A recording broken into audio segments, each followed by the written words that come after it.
in Hungary, but the GB Oval is going to be the scene of a really exciting conclusion today of this tri-series. International cricket coming your way. The hosts Hungary playing catch-up against the Czechs. Romania here as well. They've been exciting to watch. I'm Mr. Maximo. This is the ECI Hungary Day 2 and it starts right now.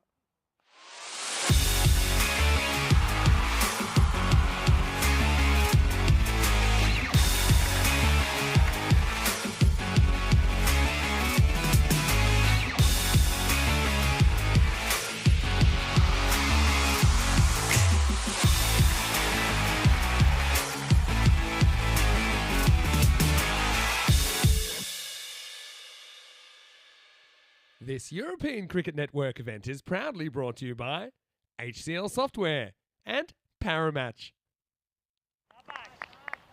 Yoragelt, good morning to you for the last time from Hungary. It is day 2 of this ECI and it's day 14 of our Hungarian adventure in 2024. Budapest has been kind to us once again. Had a really exciting European cricket series. Now yesterday we got into the international stuff with Romania and Czechia touring for this 9-match series. So we had the first 5 matches yesterday. Czechia actually kind of had the better day, I think, although Hungary have played extra game. They're slightly ahead on the table. I think it's going to be a really exciting day 2. And don't count out Romania as well. They were very, very competitive yesterday in 2 of their 3 matches. So we're going to start the day with match number 6, Czechia versus Romania. So the 2 tourists will go toe-to-toe.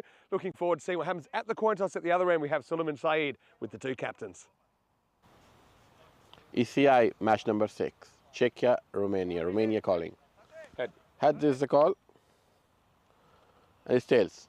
We'll bowl first. Czechia won the toss and they will ball first.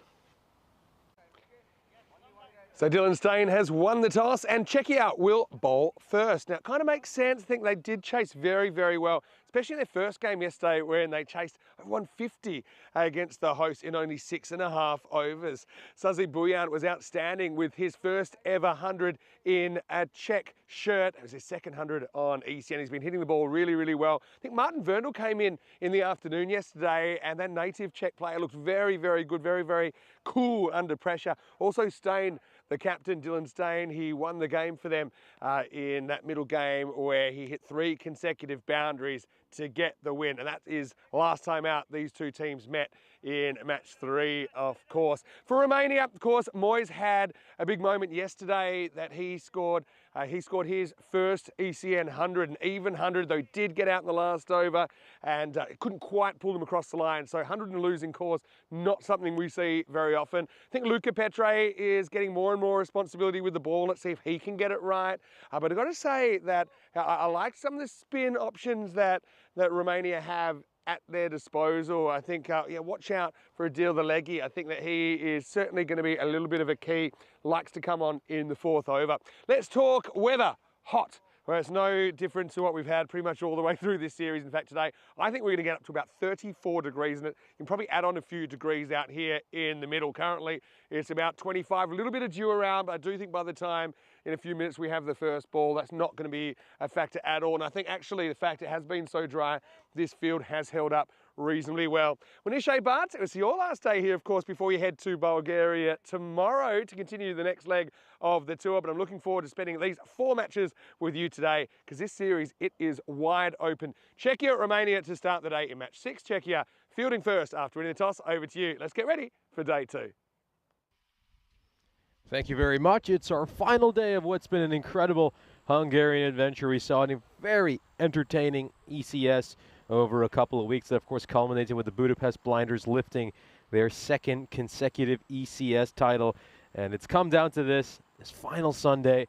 It's the ECIs. We had a great first day yesterday, which we'll, of course, have an opportunity to recap right now. So we started off our ECI with a thrilling matchup between Hungary and Czechia. The hosts posted 150 runs on the board. I mean, at one point they were set to get well over that 180, 190 mark, but then their run rate was 7 for the last 3 or 4 overs, and that really just slowed them down a bit. And Czechia, well, what a batting display. 150, you'd say, is about a par score on this surface, and they managed to chase it down with 3.3 overs to play. Superb innings by Sazi Bujan, who made the first century of this ECI. Meanwhile, Hungary and Romania would do battle in our second match, and this was an absolute thriller. Romania well, you really got a feel for them. Yesterday, they battled hard despite being incredibly short-handed, missing some key players, were unfortunately not able to make the trip to Hungary, and they certainly gave the hosts a scare in this match. They ended up missing out by just 7 runs in what was a highly entertaining final over thriller.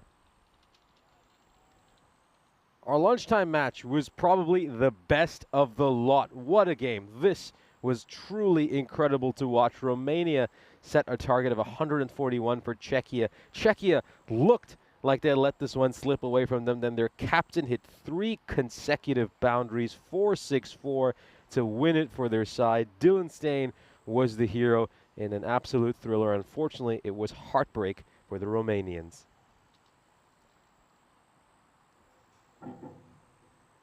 Hungary had a very busy day yesterday. They played 4 matches. This was the third of their 4. They finally bounced back against Czechia. They got a little bit of revenge, managing to beat this Czechia side quite comfortably in the end with 11 balls to spare. A great innings by the skipper, Vinod Ravindran. Kashif Shamshir bounced back well in this game. He had figures of 2 for 20. He was a touch expensive in the first couple of matches, but it was good to see him return to his best. And then Hungary would round out the day with a dominant performance. So much credit goes out to this Hungary side. This was their 4th match of the day. They must have been tired, exhausted after playing 4 matches and then also having a long ECS campaign, yet you certainly didn't see any of that exhaustion in this match. They took it very comfortably, picking up a bonus point as well, which is so crucial and just sets this day up very nicely. We'll take a look at the standings in just a moment.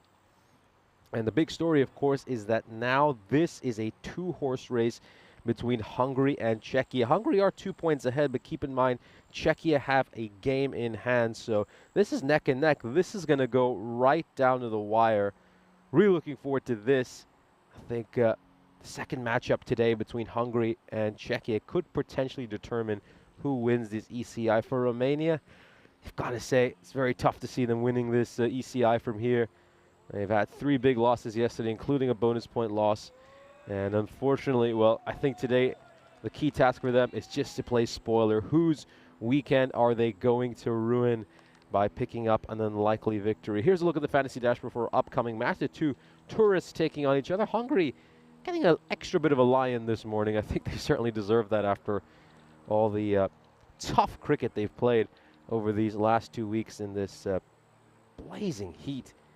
Here's a look, of course, at the fantasy dashboard. As you can see, Czechia led by Dylan Steyn, the hero from their previous matchup against Romania. Mohamed Moise is a key player to look out for from the Romanian perspective. Batted superbly yesterday, made a century in the first match, had a score of 30-odd in the second game. Didn't quite click in the third match, but yeah, I think he's allowed to have the odd poor performance.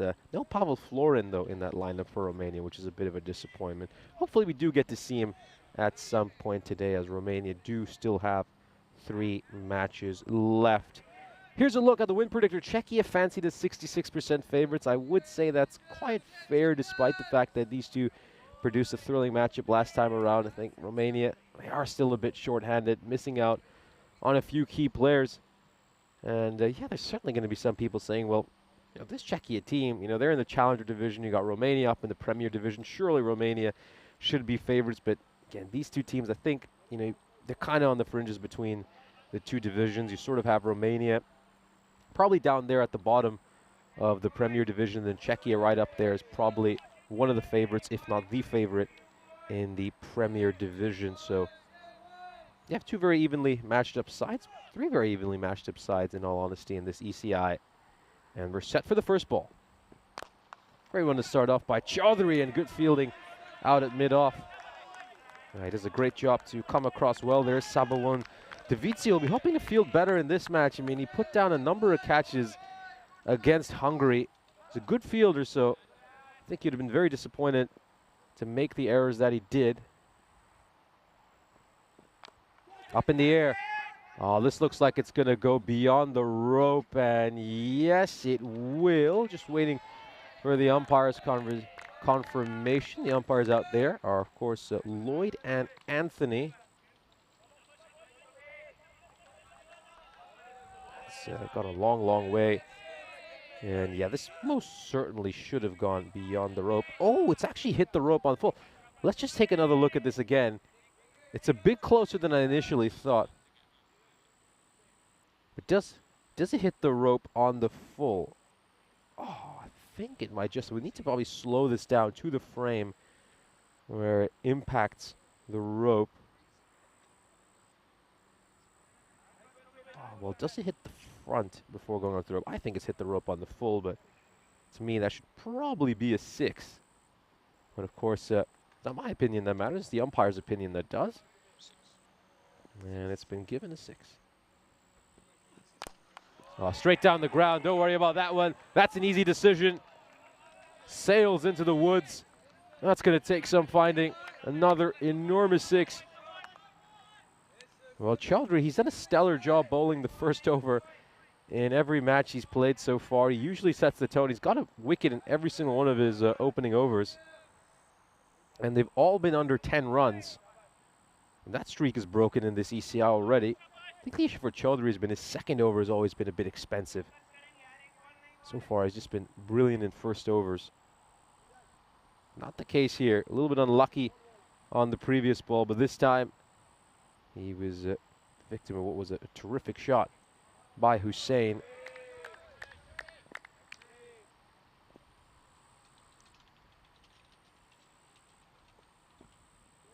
Goes shorter again, and it's been given the 1 for the over.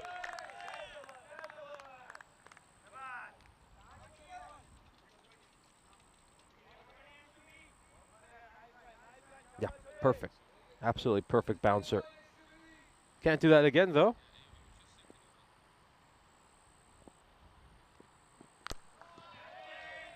That goes up in the air, and it's going to go over long off. There's a lot of height on that, enough distance as well. 6 more runs. A great shot over there. Really good shot. Plays that beautifully with a straight bat. Over long off. Terrific cricket there by Irfan Hussain. Very expensive over so far for Chaudhry. 18 runs coming off it. Still got a ball to come.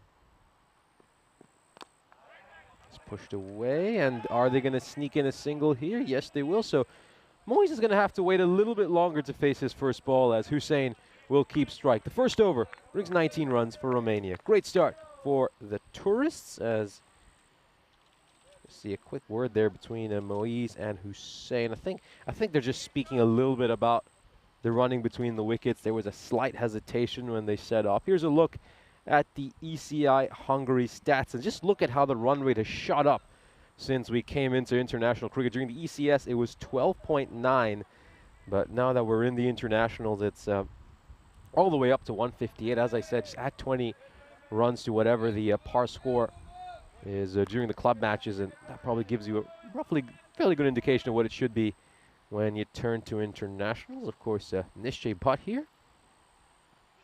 And joining me in the commentary box is Mr. Maximo Vinny Sandhu. Yeah, thanks, Nish. Great to be here. And our last day in Hungary. It's got with a heavy heart that we have to leave. But we certainly have had so much entertainment. You're right, that run rate, almost, was it 16 and over? That's off the charts, really. 15.8 over the first day. Here's Riaz Afridi.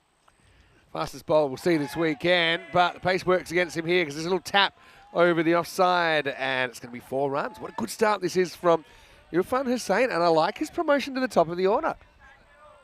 Yeah, certainly paying dividends. I think Hussain is a good aggressive batter, and I like the fact that they've pushed him up the order. Just allows them to attack during the power play, get on top of the bowling attack. I also like Nadagodla up there, but he probably hasn't quite had the strike rate he would have liked this weekend. Oh, this could be a no-y. This could be a no-y, and it's been given by the square leg umpire. 7 up for Romania. Yeah, gets this wrong, doesn't he? Probably attempted Yorker, but it's definitely waist high. It's actually a really good shot. It's the last thing you're expecting. There's a little bit of self-preservation in that instinctive pull shot. Afridi needs to sort this out, and quick, he's going to have to deal with a free hit here. See what he goes for. Goes big again. Looks like he might cash in on the free hit. This is coming well into our commentary position. Yeah, And well a great fielded, strike. Certainly made sure to capitalize on that. Went over to your side of the cube, didn't it? So, yeah, Freedy having a rough start to his morning. It's funny, I just think he's bowled better later in innings. I mean, you do think of him as a new ball bowler, but yeah, has been a bit wild in this over so far. Here we go. Better. Straight to the fielder at square leg. It's a good ball, but you got to say either side of him, and that was going away for a 4 as well. I think he's a little bit fortunate, Frida, that it's just gone straight to the fielder. Happy Sunday morning to all of our viewers, wherever you're watching from around the world. It might not be morning anymore where you're watching from, but yeah, I hope you're enjoying your weekend. Romania coming out punching.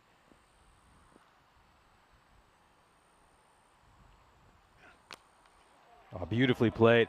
Not the best ball, though, you have to say, by Afridi. A full toss around the pads, but Hussein plays it exquisitely. Doesn't look to overhit it, just helps it on, and it goes away for 4. Lightning start for Romania. The more Hussein plays, better he gets as well. He's not too worried about the pace. Played a good level of cricket. He feels he's got the technique, he's got the kind of reflexes to deal with Afridi. He's winning this battle right now. Afridi's gone 22 off 4. Gone magical already. Yeah, so Nadigotla, again, can do a job opening. He's done it a lot, but I think in a game like this, which for Romania, I mean, mathematically, if they had like a perfect day, they probably could still win. I can't see it happening. But if they are to make an impact, they have to kind of go, they need to make some gambles. It's a good call, just getting a little bit of the tram line, a little bit inside. But, and those gambles would be, all right, let's get our 2 most aggressive and most informed players to the top of the order and see if we can have a big opening partnership, set things up. Let's not have reserve plans. Let's just shuffle everyone to the top of the deck that we think can be the most destructive. And right now it's working. This is going to run away pretty quickly down to deep third, where it'll just be singled. Afridi with a decent finish to the over. The damage was done early, wasn't it? 23 off it. And after 2 overs, it's 42 without loss. Yeah, this is a nice start here for Romania. We'll have a look at the standings here for this ECI. As you can see, Hungary on top of the table, but Czechia do have a game in hand on them, so if they pick up the win here, they will just get a 1-point lead over Hungary. So it's a bit of a banana peel game for Czechia, who on yesterday's form do start favourites for this. They've, of course, got a big game, match 7. It's the last time that the top 2 in the table meet in the competition. It could be the critical game, although still got the afternoon, and you know, Romania, as you say, they can play a role, I think, in determining who wins this series and who doesn't. Right now, Romania have gone into the lead after this strong first couple of overs, 53%. There's Magare coming on pretty early this time. Kind of seen this with his club as well. You know, started as a death specialist and he's worked his way up earlier in innings, although he loses his first one down the leg side.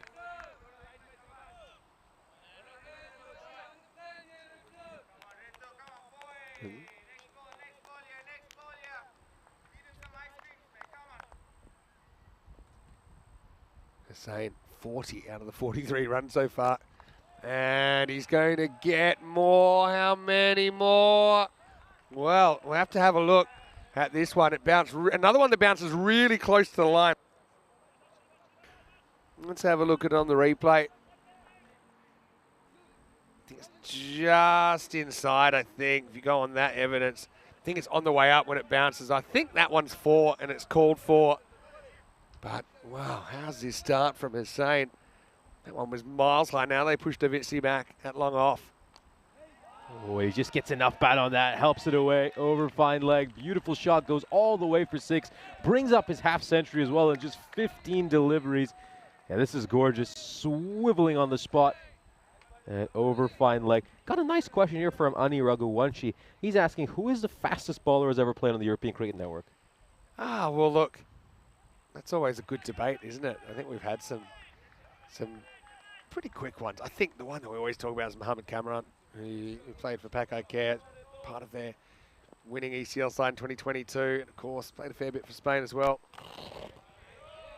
There we go. Magare basically takes out his aggression on Hussein. By the way, Hussein's brought up his 50. Blink and you'll miss it. And The crazy thing is the score's only 53. He has every single run off the bat. He's faced every single ball so far. So it could be a rare case of him facing every ball in the power play.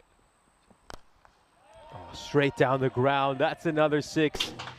And, it's just hit the top of the production cabinet. We've seen a few hit the side of it.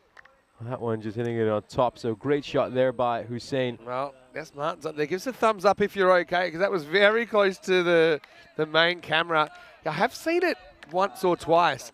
One batter playing every ball in the power play. And unless this is a single, that's exactly what Hussein's going to do. Most runs ever by one batter in a power play. I think 64 or 66 by Isan in Barcelona. Oh, has he timed that well enough? Oh, he just gets it over the fielder, and it's going to go away for a 4. So that means he moves on to 60. So another boundary over here means that he might just get himself that little milestone you mentioned. Yeah, I'm going to tell you the record right now. It was actually during the record power play ever, which was 94 in 3 overs by Pakai Care. And in that one, Muhammad Isan was the star. Oh, and this is going to go all the way for 6. So there it is, 66, the most runs ever in a power play. And another incredible moment as he faces every single ball of the power play. Moise has the best seat in the house as he watches his destruction. It's a record. Yeah, the previous record, I just looked it up. Muhammad Isan on the 3rd of December last year scored 64 runs off his bat. That was out of a 94-run power play. He scored 64 off 13, mind you. Here, he's faced 19 balls because the no ball counts as a delivery faced. And he scored 66. So, yeah, congratulations to Irfan Hussein. And remember, I think it's the first time we've seen him opening in the series. So, what a way to announce your arrival. That's how you dominate the power play. 66 runs, and the score is 69 without loss, including those 3 extras. So this would be the 3rd time, based on what you said, that a batter has faced every single ball in the power play. That certainly seemed to me like the kind of thing that would be in that final frontier list. But wow, it's incredible to think that it's already happened thrice on the European Cricket Network. But again, if you consider the amount of games we cover, it isn't that surprising. Certainly the first time I've ever seen it. Well, first time it's happened. Yeah, we're right. They go to Shohaz Farhad. This gets hammered with Moyes. Going to have a bit of FOMO. To be honest, he's going to have to take up his position at the non-striker's end. I mean, he's almost got squatters' rights there, doesn't he? Just watching the bear. Well, he won't mind because he hasn't had to run a lot, so that'll suit him. And I suppose it takes so much pressure off Moyes. Think about the pressure he must feel in this lineup with basically his regular partners in the top 4 not playing. No Sathis and no Taranjit Singh and no Vasisani. But this is some innings by Irfan Hussein. And also the big swing over there, Hussein. A rare dot ball for him. It's just been an incredible onslaught. I mean, just looking through this list here, more than half the balls we've seen so far have disappeared to the boundary, which is just an exceptional boundary rate.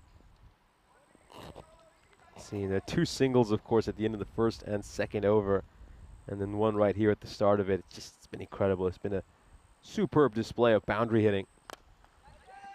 Has he got enough on this? It's high up in the air. Is a fielder coming underneath it? Will he get to it? Yes, he will. And a thoroughly entertaining innings will come to an end here. Hussein put on one of the finest displays of power play batting you will see. The most runs scored inside a power play. And Romania lose their first wicket, but it's certainly job done if you are Hussein. That's going to get a big round of applause when he heads back to his dugout as he breaks a little ECN record, the most runs ever scored by an individual batter in the power play. Yeah, it's amazing, but look at the difference. The ability to have extra outfielders means that Riaz is there. To be honest, the 2 outfielders come together. Riaz just got a very, very good pair of hands. And the thing is, he keeps his head so still when he's chasing the ball. He kind of glides around, and that just allows him to focus on the ball a lot better without his eyes moving around. We saw one yesterday. It looked like he might actually fall asleep under the high ball. He was so still. But anyway, 70 for 1. You couldn't have a better platform than that. Here is Nadagotla, who's slotted down to number 3 to come in at first drop. And after his first ball, he will have faced as many as Moyes has. He's been out there the whole time.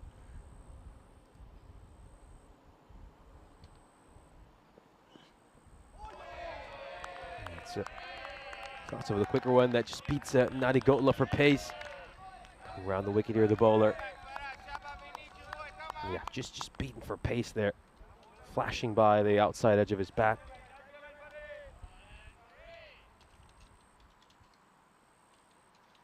Yeah, it's a nice over so far here by Farhad. Just the over that Czechia needed after the power play. He's attempting a wide Yorker. Slower ball as well. Now you go, just get some bat on it. And you'll get to the other end. Great over so far. 2 runs and a wicket. Just got 1 ball to come.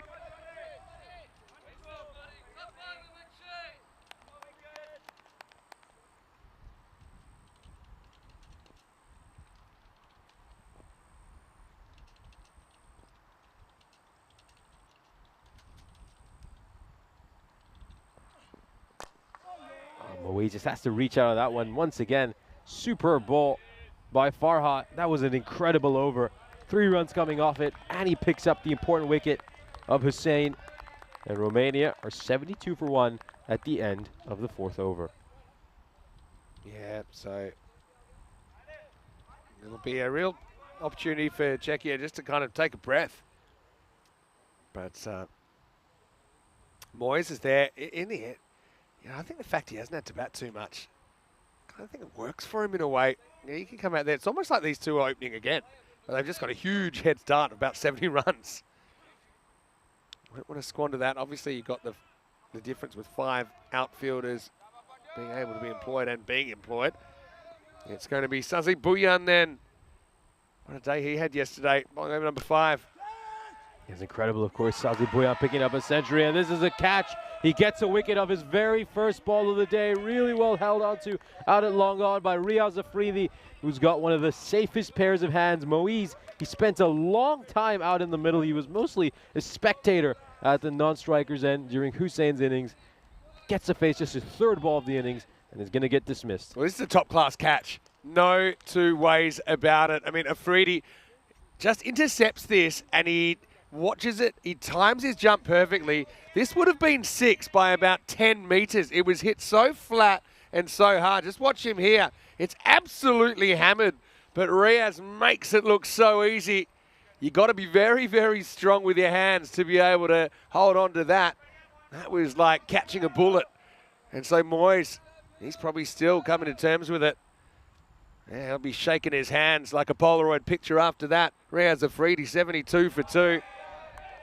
And a couple of brilliant catches from Riaz. I know he'll be disappointed that his over went for so many, but he has changed this game. And Buyan, well, he'll be thankful too. He picks up a wicket with his first delivery. Yeah, great work there by Buyan. He's made a habit out of starting his day strong. Made a century yesterday as well in his first match. This is struck down the ground. Isn't going to split the field. He's not going to be able to get to that one of Afridi, and it goes away for a 4. Yeah, just hit straight down the ground. You can see that Riaz, he's a little bit to the left of screen there. Nice shot by Ricky Gill. I think he did some good things yesterday. Struck towards a cover. Is this going to split the gap again? Yes, it will. Beautiful placement by Gill early in his innings. That's the 2nd time he's managed to strike a boundary that way. Hits one straight down the ground, splitting long off and long on, and now he splits long off and a deep cover. Yeah, he's made a good start. This is just what you need. You feel like you're basically ceding some ground back to the opposition. If you're Romania, and now you've got Gill here, just a steadying hand. 2 good players to be at the crease in this phase of the game. Buyan loves that round the wicket tactic. Oh, great ball there by Buyan. Nice comeback ball. Got the length right, just challenging the bottom of the bat, as you so often say. Yeah, I love that length. You know, it's a risky one in its way. If it turns into a big filthy full toss, might go the journey. If it's in the slot, it will. But if you get it right, very tough. Slight change of pace here from Buyan, and they won't get a run here. So good comeback by the Czechs after the power play from hell. It's 80 for 2 after 5. Let's welcome you into the commentary box. It's our last day here at the GB Oval. Vinny Sandy, Mr. Maximo with Nish Butt. Nish, it's been a really great couple of weeks. I know you've been here for pretty much all of week 2. But the show must go on, and the next stop is Bulgaria. Well, you'll be travelling tomorrow. I know you're commentating, I think, from Wednesday. Rico and Charlie will be there from tomorrow, but I think it's your first time in Bulgaria. I think you're going to have a great time. Yeah, looking forward to the Bulgarian adventure. Obviously heard a lot about the cricket over there. Looking forward to seeing some of the teams you mentioned over there. And boy, the names there are so interesting. I think that's the big standout. There's some good ones as well. I mean, you'll see Blacksmiths tomorrow. They have 3 matches. They're pretty much all native Bulgarian cricketers, and that's one thing that I love lately. In fact, I look at all of these teams here and all these locations we've had. Certainly an increased participation or increased representation of people that have been born in that country that are not from an immigrant background. And that's not to minimise the efforts of those that have immigrated to countries and set up cricket competitions and develop cricket. But, you know, when you see names like Martin Verndl out there, when you see Luka Petreme and Gareth Sims on the side today for Hungary, for example, we saw Gabor Torok, I think, in the Continental Cup. He's not in the squad today, but you're seeing a lot of the Kangaroos, Danubian Kangaroos. I just think it's a really good thing for the game to see that knowledge and that experience being imparted on some of the native European players, because I mean they are the ones that are going to have to carry the game forward, and it's obviously the next generation that we keep an eye on as well. Yeah, absolutely, and I think we even see some of the fans, some of the locals getting into it, of course. So we had some fans coming over from, I believe, all the way on the eastern part of Hungary, traveling to Szolnokit, where we are, just 30 kilometers north of Budapest, to watch some of these matches. So this cricket's certainly growing in interest here in Hungary and across Europe, and it's starting to get some people from sort of non-traditional cricketing backgrounds into the game as well. So Chaudhry is going to come in to bowl the first over after the power play. It's typically been how he's been used. He tends to bowl the first of the innings and the first after the drinks break, mind you. I believe I said power play by accident. And he tends to bowl the first after the drinks break as well. So far, he's been very expensive in his second over in this ECI. Yeah, starts off with a back of a length delivery there. Yeah, maybe he can reverse it this time around. He had an expensive first over. Let's see if he can have a quieter second over. Yeah, he wasn't the only one though, was he? And those 3 overs in the power play just ripped apart by Irfan. 19, 23 and 27. Now, interesting that Romania, their expected score has been adjusted to 145. And don't forget, we saw the Czechs first time out yesterday get 151 in 6.3 overs.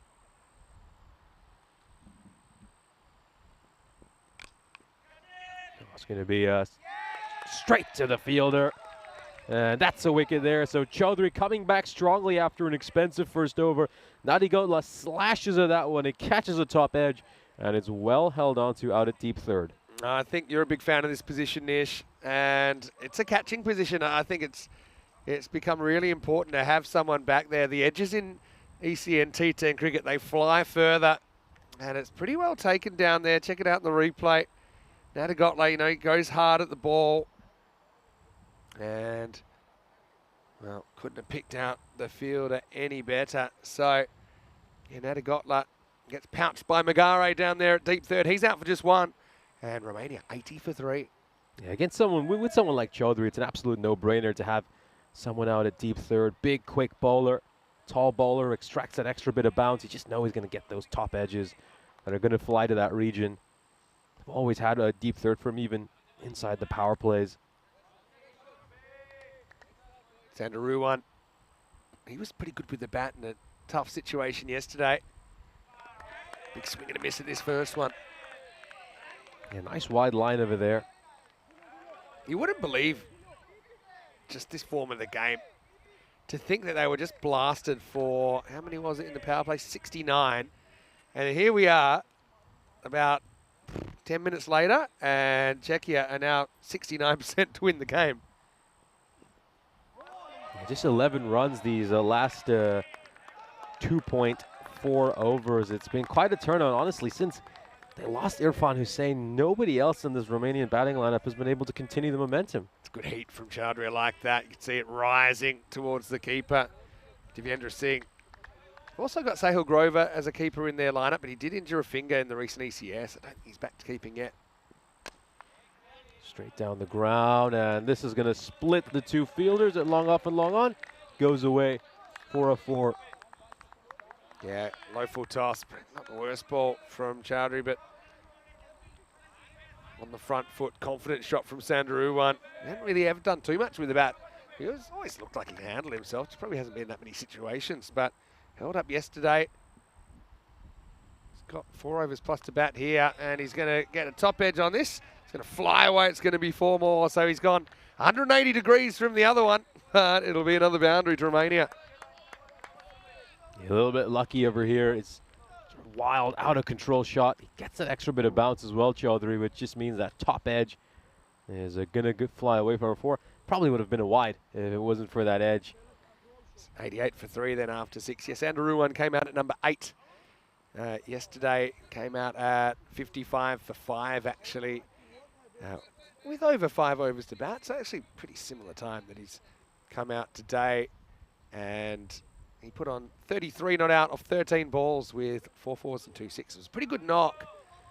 It kind of nursed Romania to 114. Looked for a while, they wouldn't even be able to get that many. It wasn't enough in the end. In fact, they wouldn't take a single point out of match 5 last night. Here's Magare coming back. That one attempted block hole. Just a single. Magare got blasted in the 3rd. 27 off his over, but I think he's pretty happy to see Irfan Hussain back in the sheds. We'll have a different kind of feel this over. Oh, straight up in the air. Going to the fielder at long off. It's going to be quite a tough catch if he can get to it. And he won't be able to. So that's the first maxima we've seen since the end of the power play. Desperately needed that, Romania, just to get back on track. It hung up in the air for quite a while. The fielder was momentarily interested, but there wasn't too much he could do to prevent it from going over the rope. Yeah, and of course, he's the first Maximo by anyone that's not named Irfan Hussain. And the immediate shout of 1, but there's not going to be able to do anything about that. Goes away for 4, sticks his foot out to try to prevent it, but it's not the cleanest of first touches as it goes away for 4. Well, actually pretty remarkably caught up to this with the boot. He actually does kick it back into play, but the ball then spins, and it spins back over the line. Verndl couldn't recover the kick from Afridi. Now Verndl's got some more work out there at deep mid-wicket. 100 comes up for Romania. And Martin Verndl, guy that picked up cricket in Czechia, now plays club cricket regularly in the UK. Also, love his throwback facial hair. Yeah, I think you did mention he looks a lot like an 80s test cricketer. That was the analogy you drew. Yeah. In, yesterday's action. There's so many places it looks like he should be that aren't a cricket field, Martin, but we're glad he's here.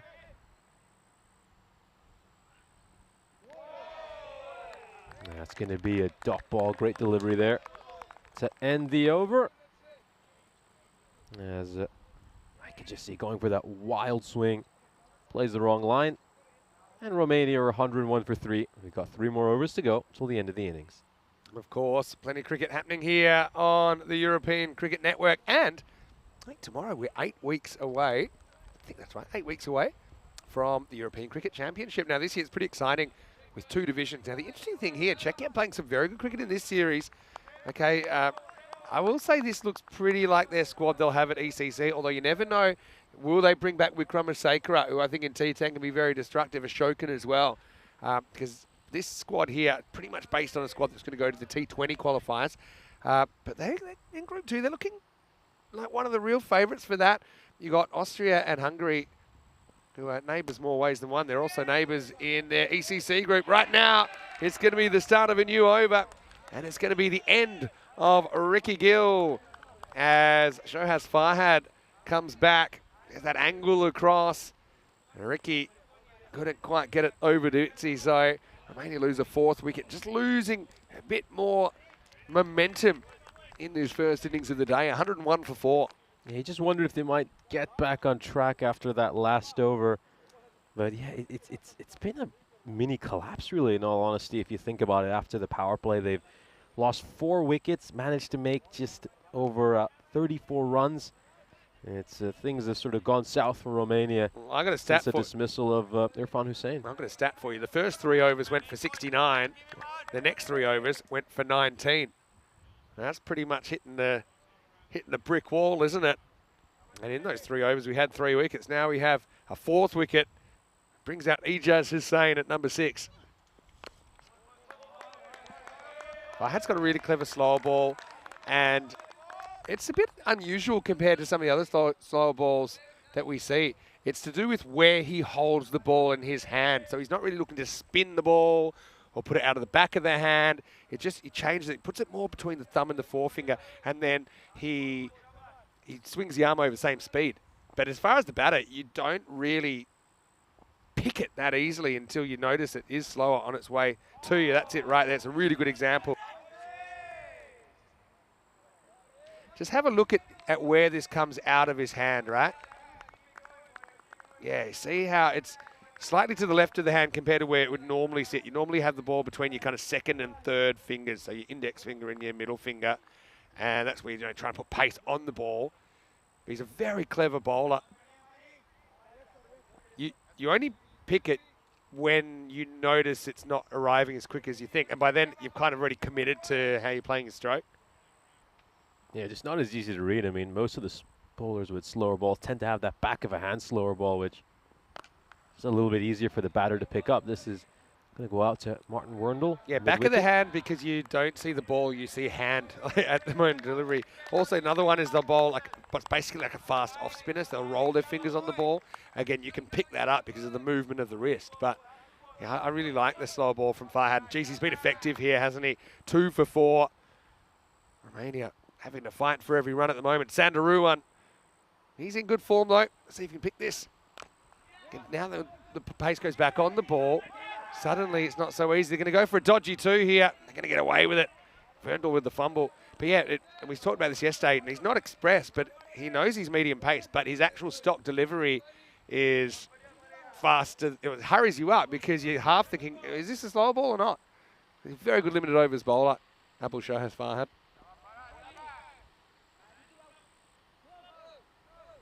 Changing the field here, so they're going to put the deep square back. They bring the point up. Means there's a lot of space sideways to the left of screen.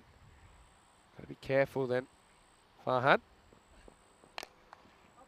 Oh, it's gone up in the air. Afridi's underneath it, and you know when it's going to him, it's definitely going to be a catch. One of the safest pairs of hands. For a moment, you just thought maybe he could overrun it, but once he reached those hands up, you knew it was going to be safely snaffled. Another wicket falls to Romania. Half their team has been sent back to the dugout. Yeah, nice catch by Afridi, well judged. He's had 3 different sorts of catches. He's handled them all perfectly. This time it hung up in the air. Sandaruwan tries to go up and over the rope. Riaz makes no mistake. Had good awareness of how much room he had as well. To be honest, Riaz, I know he was a bit off in the 2nd over, but I think you bring him on now because these middle order batters and getting into lower order batters are going to hate facing him. You know, he's one. Then he can bowl more of a traditional length, I think, and kind of beat them for height. It's Umair Safi that comes out at number 7. And, well, right on cue, here is Riaz Afridi. 8 overs down, 104 for 5. Ijaz Hussain's going to face up. And Riaz, main thing is the line here and the height. So he doesn't want, I think, to bowl over their head. Doesn't want to bowl down the leg side, but kind of anywhere on the stumps or outside off. I think he's going to have some success. Starts off with a full toss, and he's going to get away with it. Just a quick moment, though, to commend Abdul Farhad for that bowling effort. We'll end up with figures of 3 for 6 in his 2 overs. Holy. It's probably... I've seen them called, you know, it's 50-50. Maybe because he's slightly crouched. That's the kind of ball, though, to be honest, spirit of the rule. I feel like it should be called because that's dangerous, especially someone at Afridi's pace. But, letter of the law, probably would have hit him in the protector, which I'm glad didn't happen. But anyway, here's Safi. Well, you kind of got an interesting matchup here. Safi came out and he smashed a 6 yesterday. He's a really good young player, but he's going to have his hands full here with Riaz charging in. Pushes this one towards a long off. That's going to be a single. Yeah, it's been an incredible fight back by Czechia these last 5.2 overs have produced just 38 runs. I'm going to say great shot by Safi. I know it's only a single, but it had to be intimidating for the youngster. Seeing a freebie coming in. Got the bat down. Good technique, jams it out. Just a single, gets to the other end. Ejaz has to try and make something out of this over. There's that raw pace. Well, you know, a lot of things in cricket you can coach, but you can't really ever coach anyone to get significantly faster. It's just something that's in your bones.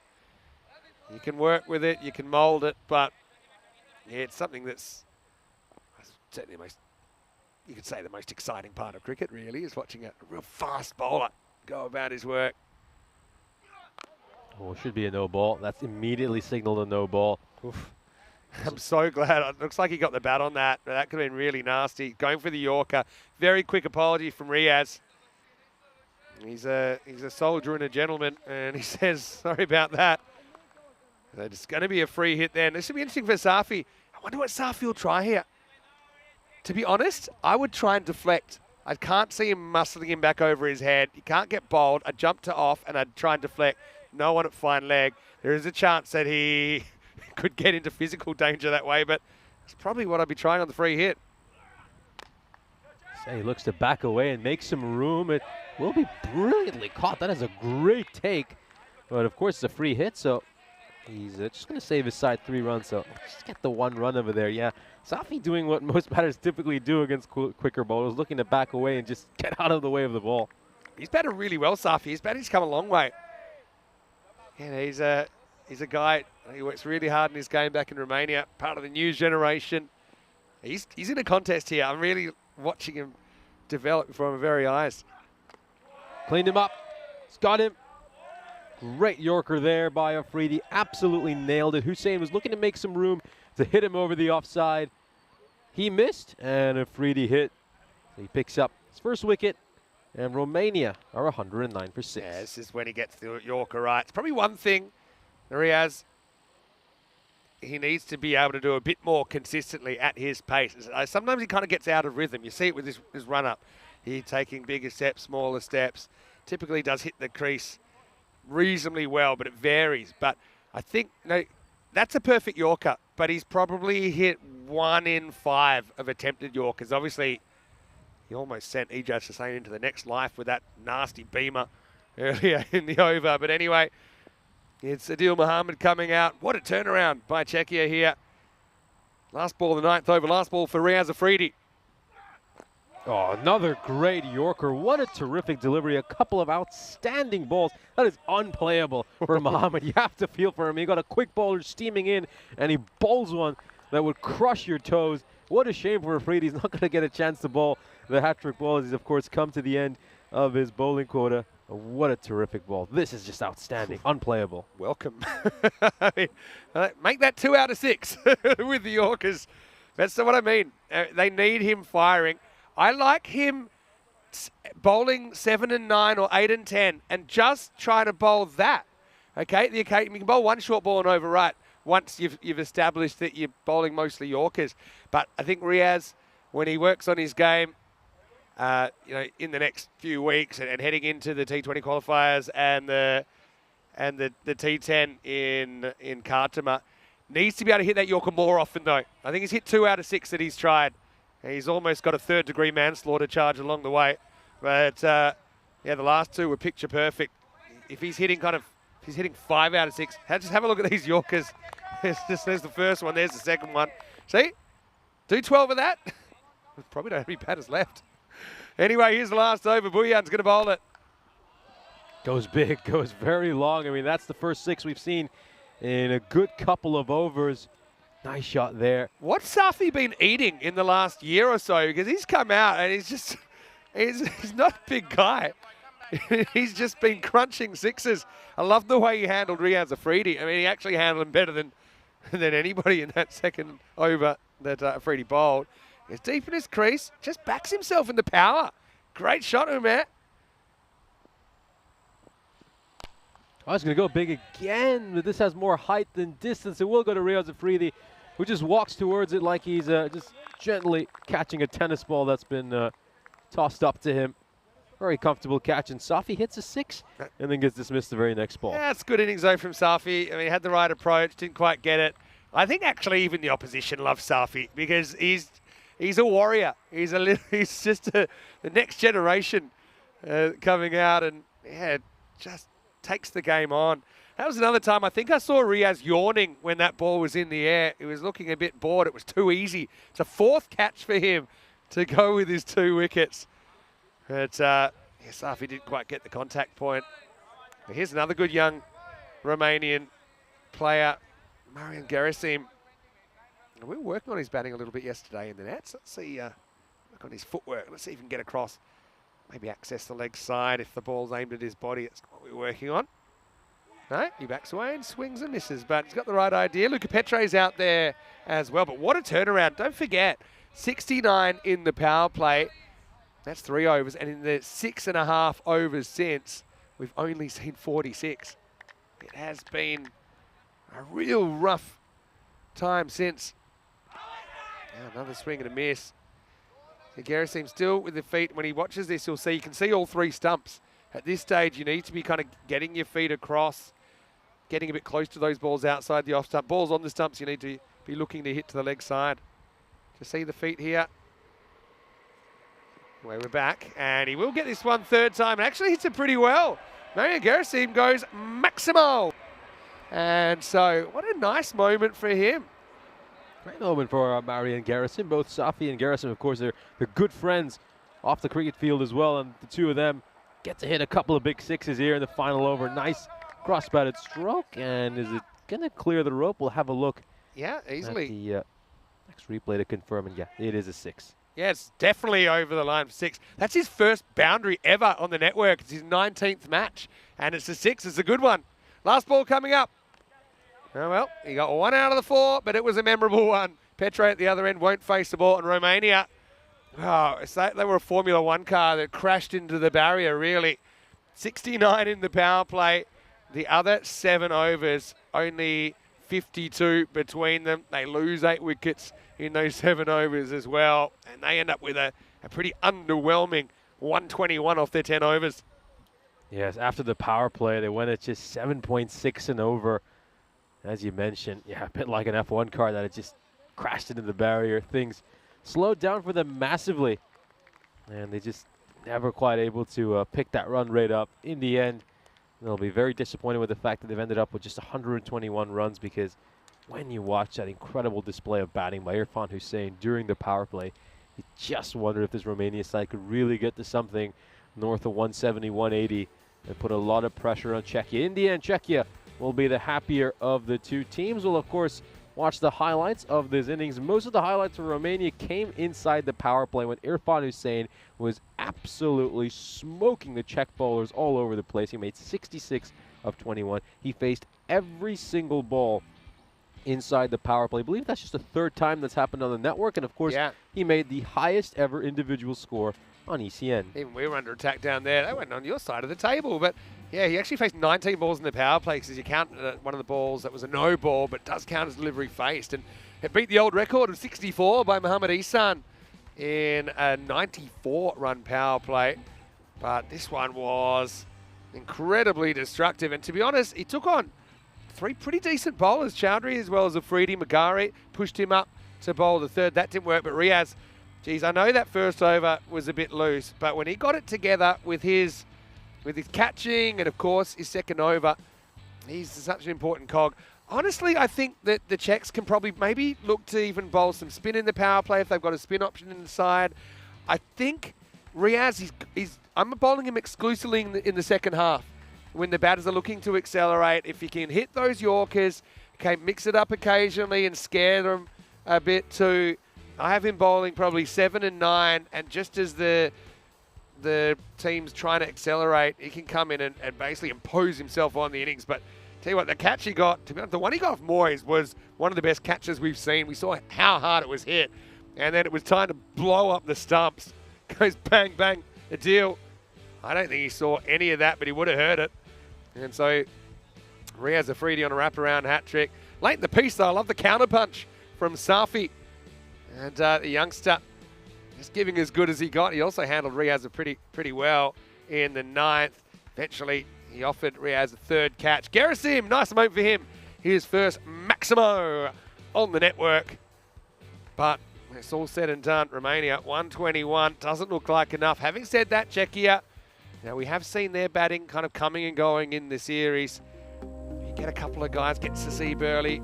Devendra Singh's batted pretty well in the series. Obviously, Staines in there. Czechia well ahead in this one, but it could have a twist if Romania can pull off flawless bowling and fielding effort. Let's have a look at the scorecards. Yeah, the top scorer, of course, Irfan is saying the most runs made by a batter inside the power play on the European Cricket Network. He batted superbly, but unfortunately for Romania, once he fell, well, the entire Romanian team kind of fell apart, didn't they? Really struggled to make runs after his dismissal.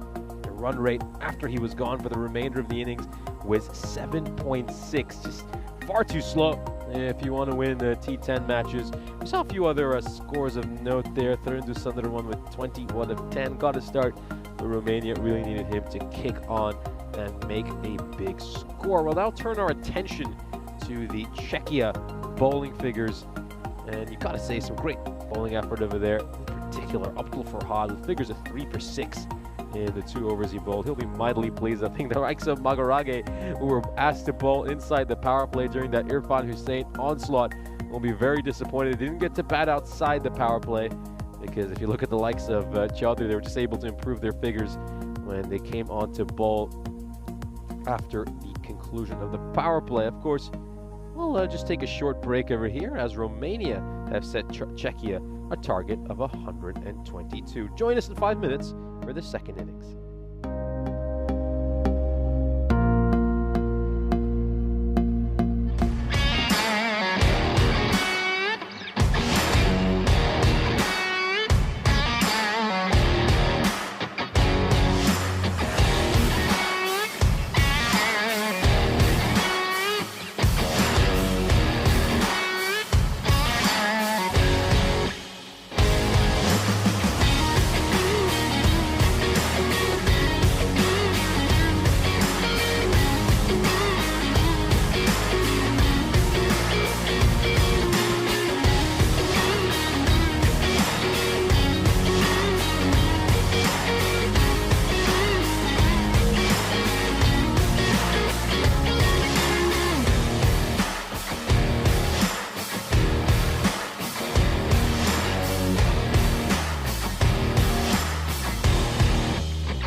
This European Cricket Network event is proudly brought to you by HCL Software and Paramatch.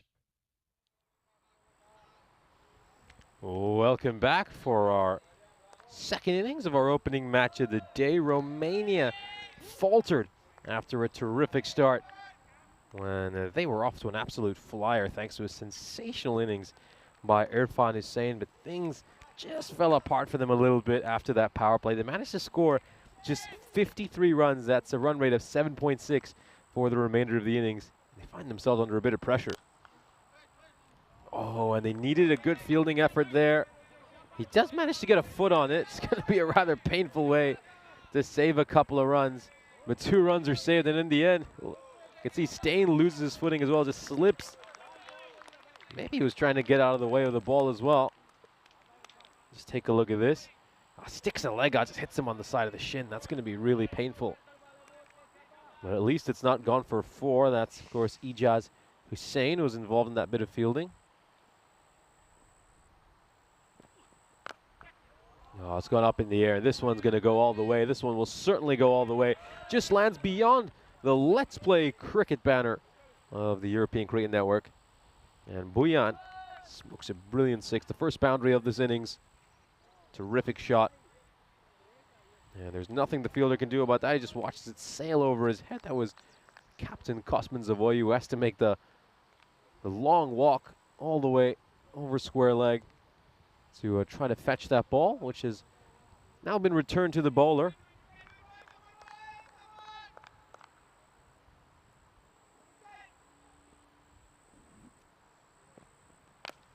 No, this one's been skied.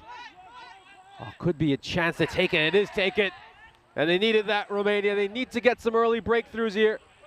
That is really well taken by Therindu Sundarwan, who might play a big role in this innings. He's an off spinner, and I'm sure we'll be talking about him later in this broadcast. Buyan departs after hitting a 6, and Czechia are 8 for 1 halfway through his first over.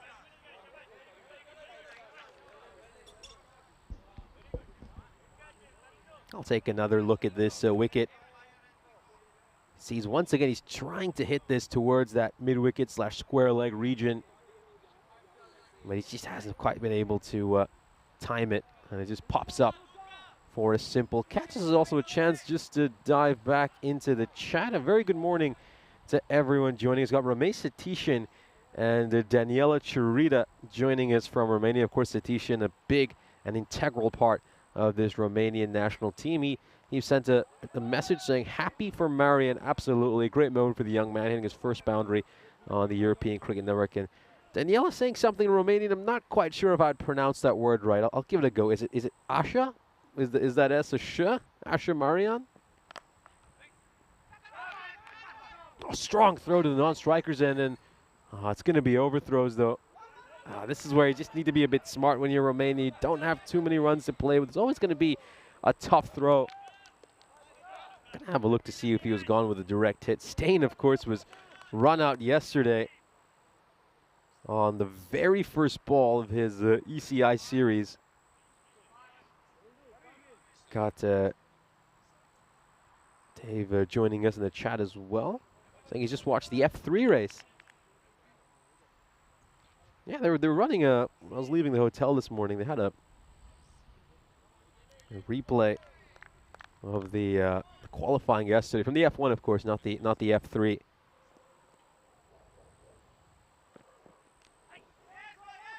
It's just straying down the leg side there. That's a dangerous line for Hussain. I think he's quite fortunate to get away with that.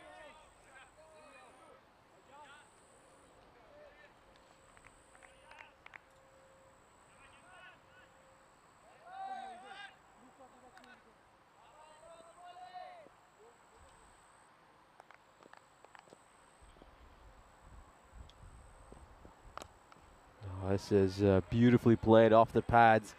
Away it goes for a boundary. Nicely struck there by Tomar. It's the second time Hussain has strayed down the leg side. Take a look at this. Yeah, just gorgeously played. Great wristy shot. Helps it away behind square leg. And oh, well, that one's gone all the way. Could be a 6. We'll Just see what it's been signaled by the umpires because I didn't quite see their signal. It was signaled a 6. Yep, it's been given a 6. So, and we come to the end of the first over. Czechia are 16 for 1. Of course, Nische Putt in the commentary position. Alongside me is Mr. Maximo, Vinny Sunduin. Something that two of us are waiting for is to see a golden ball. We haven't had one here so far in Hungary. No, we're on a drought, aren't we? 10th of June. We were the combination that brought it last time, so let's see if we can do it today. I would have said this one isn't looking likely, but the early wicket of Bouillon, throw to cat amongst the pigeons. Here's the bear. Pitch outside next time. Interesting that they have the same opening batters and the same opening bowlers in this. The same two people opening the bowling and the batting is what I mean. Romania, Moyes, he actually just watched the whole power play from the other end. But we saw Irfan getting a bit of his own medicine there. 16 off the first over. Steyn, the hero yesterday, 3 consecutive boundaries to pull off a win in this fixture. He did have a life early.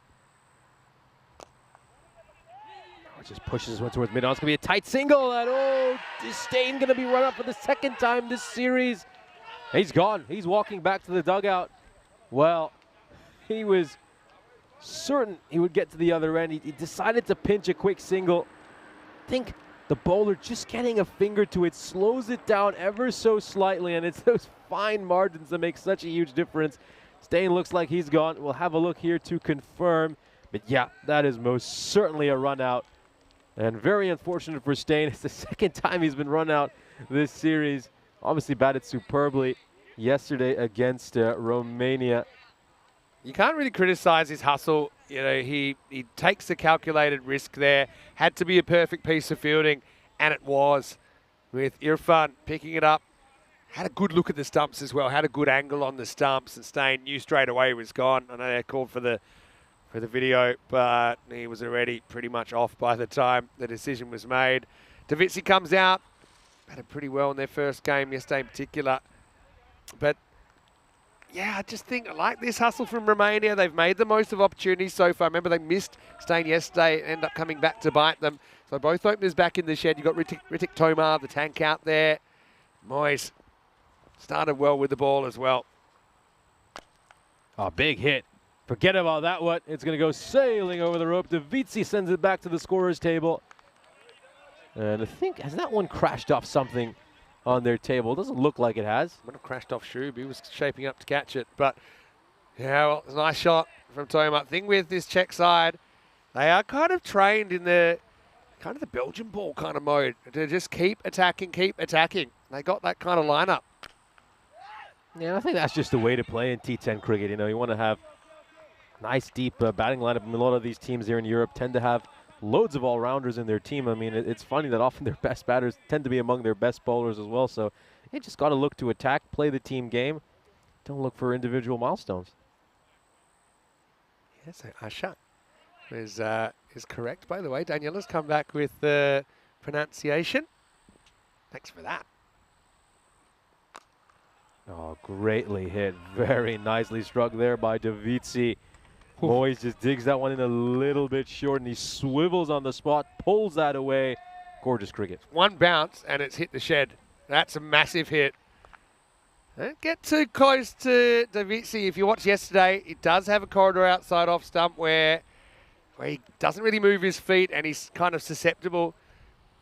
But that was a monster hit. 6 runs, and you can see Czech still odds-wise well on top. Straight down the ground, and oh, well, I'm not quite sure he knew where that was because he just turned sideways, which isn't the best thing to do. In the end, it strikes him. Ricky Gill will get the job done. He does pretty well. He's hunting for the catch. It actually looked like it would carry for a while. Then when he realizes it's not going, he kind of protects himself. That's when he turns on it, so he blocks it. But Davitsi almost undone in that corridor we were just talking about. Czechia, end of 2. They've lost 2. 30 for 2. Really good game to start the day here. Exciting matchup between two very solid teams. Of course, these sides provided us an absolute thriller yesterday. And of course, we had that dramatic game between these two teams that came right down to the wire. Here's a look at the standings. Hungary currently sitting pretty at the top of the table, but Czechia do have that game in hand. So a win over here, of course, depending on whether it's a bonus point victory or just a regular victory, could see them go as many as 1 or 2 points ahead of the hosts. Yeah, that's the other thing. Bonus points available, but just happy to get the win here, Czechs. If it happens, it happens. Well bowled. And Irfan was obviously paying attention yesterday. He gets it absolutely right to Sabah first up. He's lucky he doesn't get a little nick on that. Interesting with Sabah, I definitely have someone at deep third or deep backward point because he slashes a lot in that direction if you're going to bowl off stump. But I know you only get 2 outfielders. This is the third over. Well bowled. Sabah. He's such an incredible player to watch. I always love people that are just different to everyone else. And there's not a single cricketer on earth I've ever seen that's quite like Sabah Davitsi. Sometimes he frustrates you, sometimes he delights you. They are bringing another fielder offside like this. If he's bowling this line, I'd probably bring the long on up and put the deep third back. Because if he doesn't nudge it, it's probably going to fly away.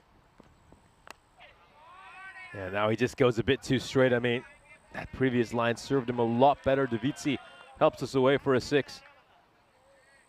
Yeah, and you're right, just got too straight.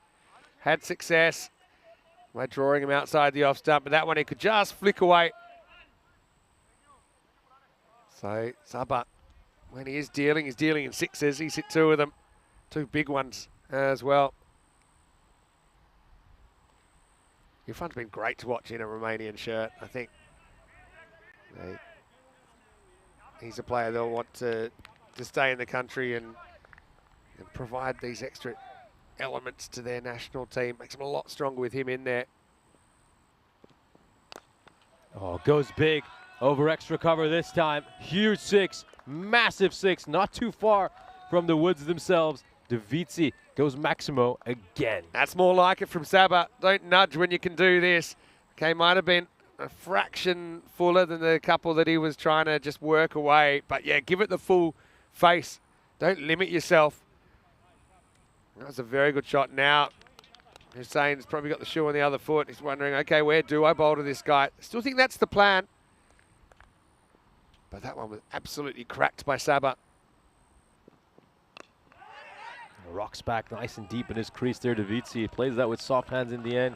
The comeback ball there by Hussein, just in and around the channel. Yeah, Czechia certainly in charge at the moment. Romania not out of it. I mean, we saw the Romanian innings unravel, and there's always that chance this form of the game that could happen anytime. Last ball, the power play coming up. Once again, going nice and deep in his crease here. Really wants to turn those Yorkers into over-pitch deliveries. The power play comes to an end. Czechia are 42 for 2. I think, yeah, going back to that point about whether things can unravel, there is a big difference, I think, in how deep both these sides of batting lineups are. I mean, Romania obviously short-handed, as we've mentioned a few times. They're a little bit light on batting than they typically would be, whereas Czechia, just look at that lineup. It's absolutely stacked. Czechia have 9 genuine bats. You know, they've got Magare, who opens for his club down at number 9. He was player of the series in the European Cricket Series, Czechia, last year.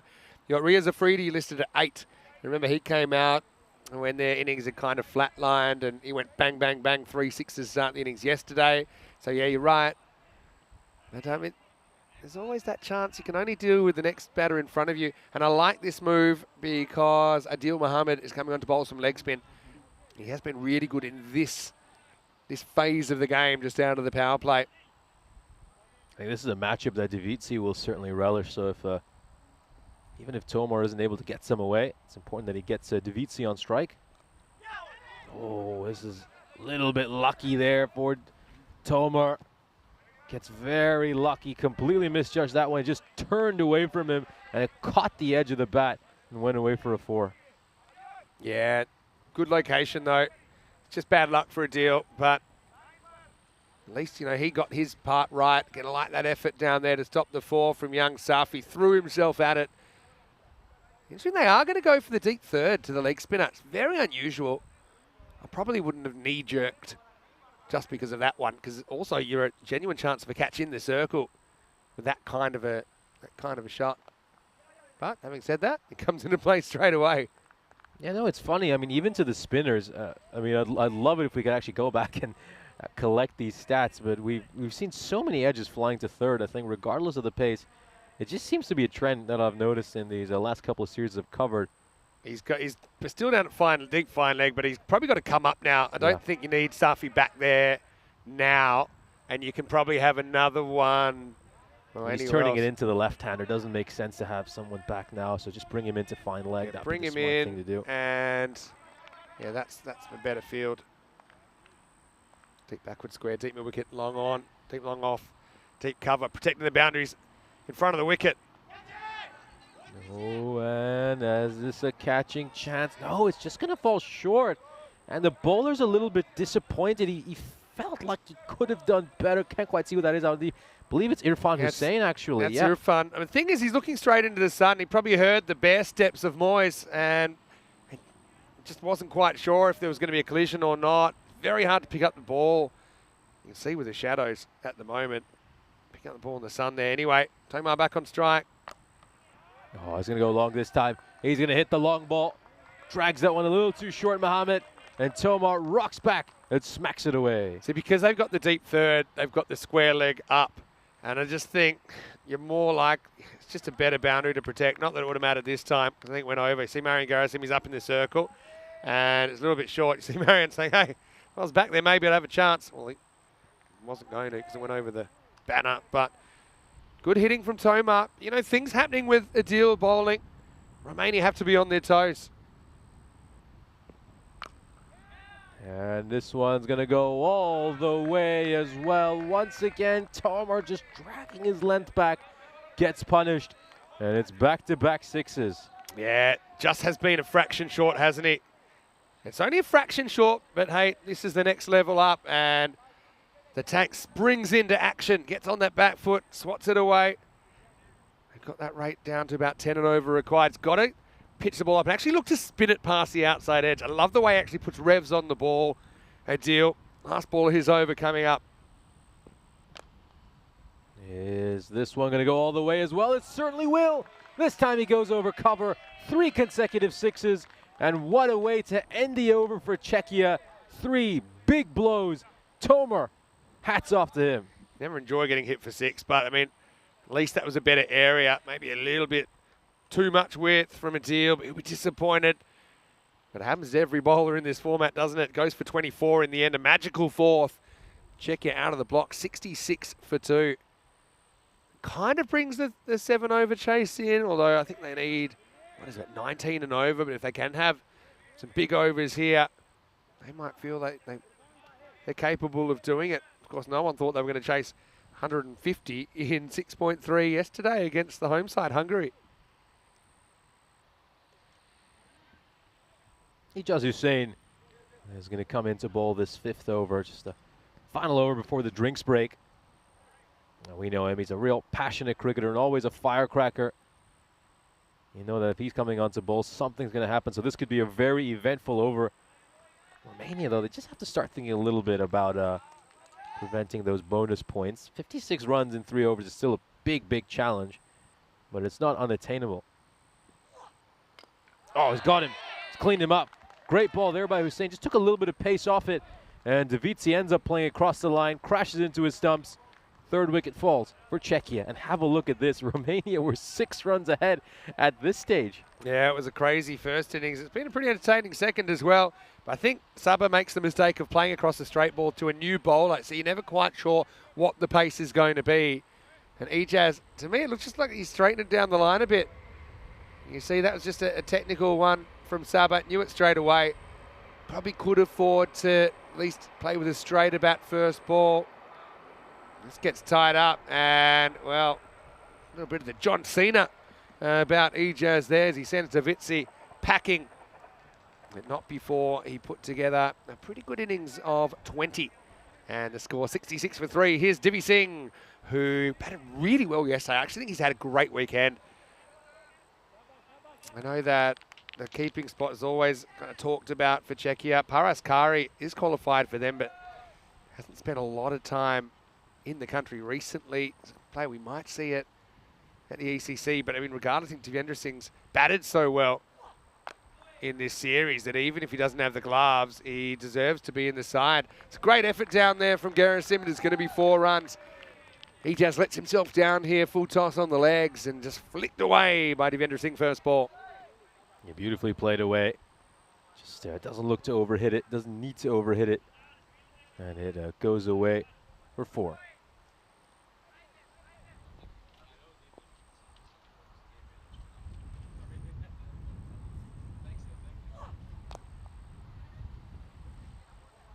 This one is also in that similar direction. Gerasim will do the fielding. He's got to keep taking wickets. Still got 50 runs to play with here. So, yeah, bang, bang, bang. Can at least kind of see a path to the victory. But Toma, 37 off 9. And pretty good numbers.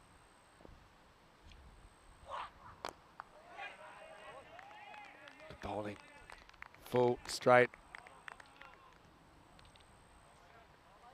Jazz. No, he would have been disappointed yesterday. He was bowling that last over in this contest where he did go for 3 boundaries. Probably didn't quite execute under pressure, but that just kind of reminds him of what he has to do. Gives him practice in that situation for when it comes up again. Hopefully he can execute better next time. Slow ball, good one. Except it's wide, but I like the variation. See how he bowls this ball. Looks like maybe it rolled out as a leg cutter. See the grip's pretty normal. Yeah, I think actually kind of doesn't really spin his wrist, but it just rolls out that left side of the hand. Good variation. Struck firmly towards long off. And there's Luca Petre. Never going to make a mistake in the field. Makes the 1 run. Such good fielders. Like I said, if I was to compare Luca to another European cricketer, native European cricketer, it'd be Christian Munoz Mills of Spain. Yeah, I know he's probably 20 years older than him, but just, you know, his natural fielding ability and ball skills. And that's another very good young cricketer down there, Gerasim. So isn't it nice to see the younger brigade stepping up for Romania? So good to see him getting more opportunities in the team as well. Of course, Gerasim hit his first 6 in ECN cricket earlier. That was a highlight for him. I'm sure he'll snip that one out. It's the end of the 5th over here, and it's 75 for 3. So Ijaz Hussain does get that breakthrough. Bowling Davitsi, and pretty good over. Just going for 9. These are some of the upcoming events. Bulgaria starts tomorrow, and it's a bit earlier, by the way, 90 minutes earlier, which is partly to do with the time difference there. And we'll have a similar format, except there's only 8 teams in that competition, 12 days of European Cricket Series action, finishing with an ECI, just like this one. I'll be in Croatia next weekend, looking forward to that, with 1 T10 international, 5 T20 internationals, and 3 ECSW matches. It's a bit of history next weekend, as we'll see Jinx Zagreb taking on the Lavender Lionesses of Serbia to battle for the first ever ECSW championship. And then we'll be off to Rome. I know that we'll be working together a little bit there, which will end in the Melville Shield, which is the Team Europe women taking on the British and Irish Roses. And then we have more T20 action in Malta for the Valletta Cup, and Netherlands, where we'll have tri-series involving the Netherlands, USA and Canada. And then 4 weeks of our kind of traditional ECS and ECI action with Austria and Croatia, the last 2 locations before the 23rd of September, and we hit the Cardamom Oval for the Euros of Cricket, the ECC 4th edition, with 2 trophies on the line in the ECC this year. Here's Luca Petre then, who's going to bowl over number 6. Can Luca perform a bit of a Romanian miracle here to get them back in the contest? He's bowling to Ritik Toma, who's red hot, 39 off 11. Yeah, I mean, those next couple of series, you probably see some of the best names on the network as well. Obviously, we talked about some of the names in Bulgaria, and then, you know, the Lavender Lionesses, Jinx Zagreb over in the ECSW in Croatia. This is pulled away beautifully, and there's nothing Gerasim can do about that. It's going to go past him. 4 more runs for Czechia. He's got to just iron this one out. He's fraction short, only a fraction, but the fact it was kind of coming in towards the stumps. And Toma, remember, he's already got his eye in. No one's really had the answer to him so far. Yeah, Annie in the chat saying, Gerasim, a very good young fielder from Romania. Sure is.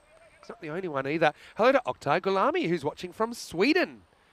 I think Sweden will be playing in an ECI think in Austria. Correct me if I'm wrong there, Oktay. Yeah, Oktay is actually a pretty interesting cricketer from Sweden, and he can bowl left hand and right hand equally well. Also bowled one of the very first golden balls and should have won it, except for a fumble by a teammate. It was in the Ariana Derby back in 2020. But Oktay, hello to you, and it's always great to see you in the chat. All right, Luca.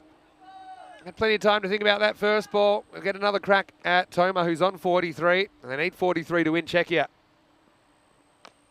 Oh, just straying down the leg side, and it's going to go all the way for 6. Tomar bashing that away, just one run away from a half century.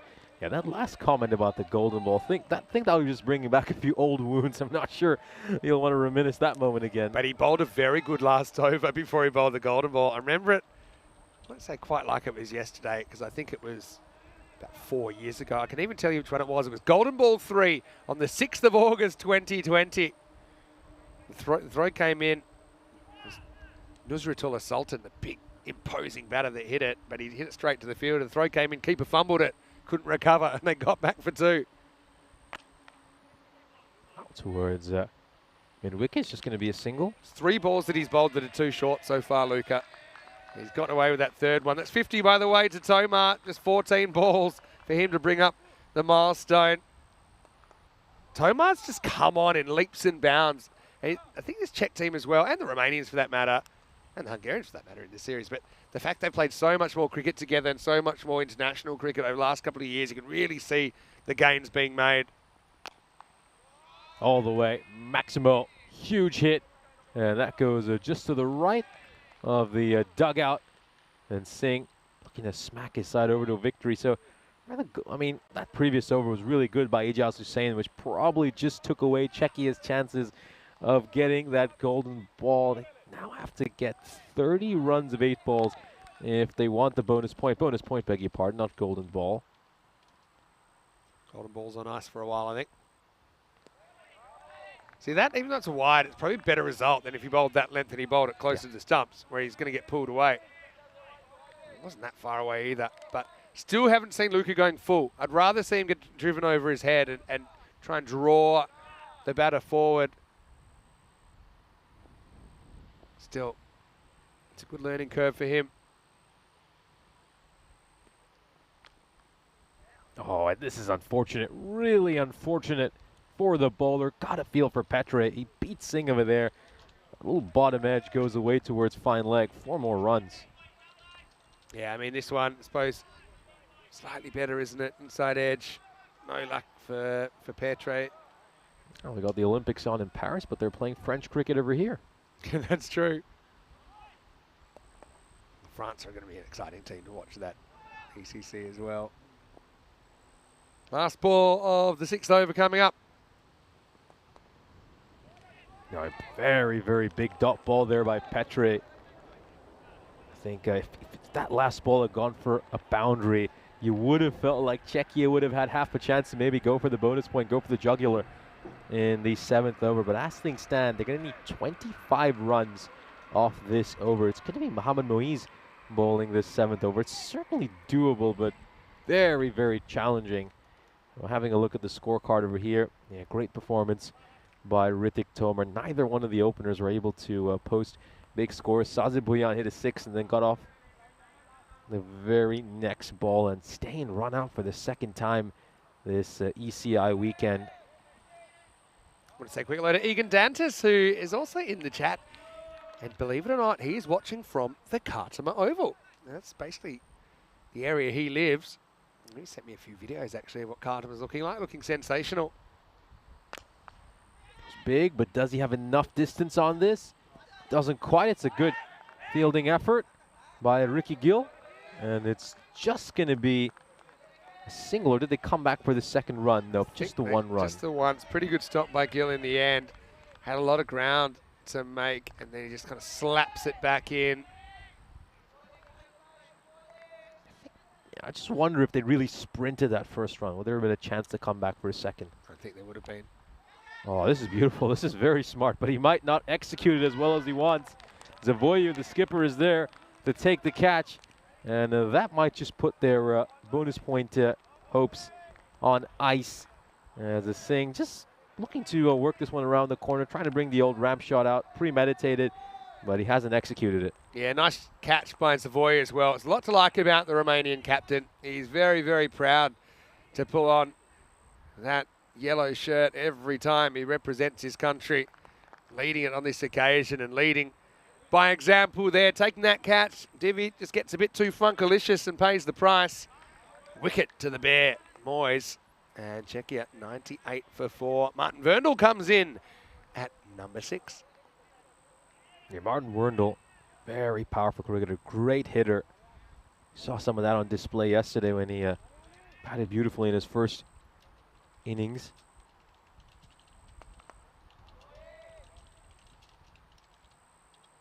Very technically gifted cricketer, plays the right way, but also someone who has the ability to hit some big shots. We're taking a look at that wicket again. There he is. Cosmin Zavoya, the captain, holding on to that one. All right, Verndl gets a crack. Oh, great ball here by Moyes. It's good running though. I mean, Tomar takes the pressure off Martin. There's still 4 balls left in the over when he faces up. And you see with good backing up, good early call, Martin responds well as well. So yeah, so often we see batters kind of just not responding to the non-striker's call, but Martin, again, he plays a lot of cricket. He scrambles through for his first run. Tomar, pretty happy to get the strike back. Oh, it's going to go big again. This is a miscue. This is going to be a catching opportunity, and it will be taken. Tomar's innings is going to come to an end. Batted superbly. Made a great half-century that's put his Czechia side in a strong position to win this, but he won't be able to take his team over the finishing line. Irfan Hussain holds on to one. That was skied, and Czechia lose their 5th wicket. Yeah, well, I mean, 2 quick wickets, 2 new batters at the crease. Gives them a shot. If they drop this, I think it's all over Red Rover, but Irfan does well to track that one. A kind of an awkward way to take it to the side of him, but that's the only way he could really do it. So, all right, 5 out. Still got about 20 runs to play with. Here comes Sahil Grover. We know that he had a bit of a shocker in the game against Romania yesterday. All right. If you're Romania, you're telling yourself 5 wickets. 5 wickets. We win. Good start. I always think if you have more runs required than balls remaining, you've got a shot. And you've got a shot by winning the little contests. That's a little contest that's been won. Any contest that's a 1 or a none is a win for Romania. Obviously, a wicket's a big win. Moyes, last ball of his spell. Oh, it's going to go big, and that is an enormous victory for Czechia. Just brings this under a run of ball. They're just 17 runs away from picking up a victory this morning. Are going to miss out, though, on the bonus point as we have come across 7 over mark. Yeah, nice shot by Sahil. So he seems to put that nightmare innings behind him yesterday and actually batted well when he did bat again. Pops that one for 6 and really surely puts this game to bed now. 7 overs down. Romanians will get a point as they've made it into the 8th over. It's 105 for 5. Romania, like I said, yeah, walk away with 1. I'm sure Czechia will get 3 here, which makes this super interesting. Hungary, if they don't win this, I don't think they can win the championship. Looking at their side, looks pretty similar to the side we saw yesterday for Hungary. Czechia won 1 and lost 1 against the Hungarians yesterday. The Czechs have won the toss. They're going to bowl first, so they like the idea of chasing. That's how they got it done against them yesterday. Both the matches involving those teams were won by the chasing side. Starting in around about 30 minutes' time. Here's Ejaz over number 8. Verndl happy just to play with a straight bat down the ground and get a single. And very strong on the leg side. Czechia making 78 runs on the onside. 39 through mid-wicket and 28 through square leg.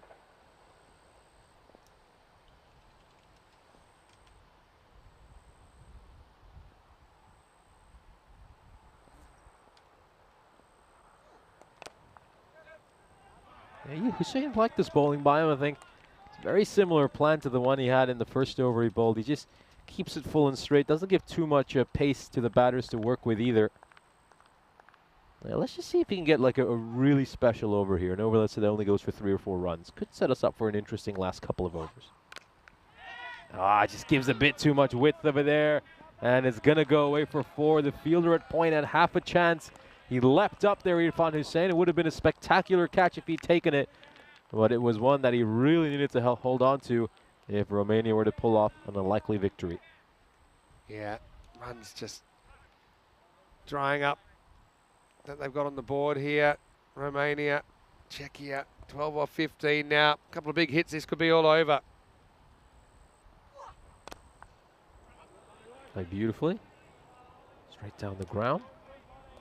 And it's going to be a single. I mean, this just sets up our next game so nicely. I mean, that Hungary-Czechia game is going to be almost like a final now.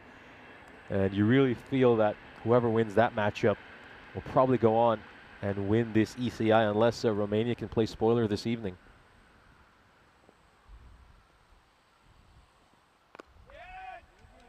That's then nudged away for a single again. I'll pick up another run. Yeah, so of course in about 30 minutes time we'll have our second match of the day when Czechia and Hungary, the 2 top dogs in this ECI, take on each other. With a victory here, Czechia will move just a point ahead of the hosts.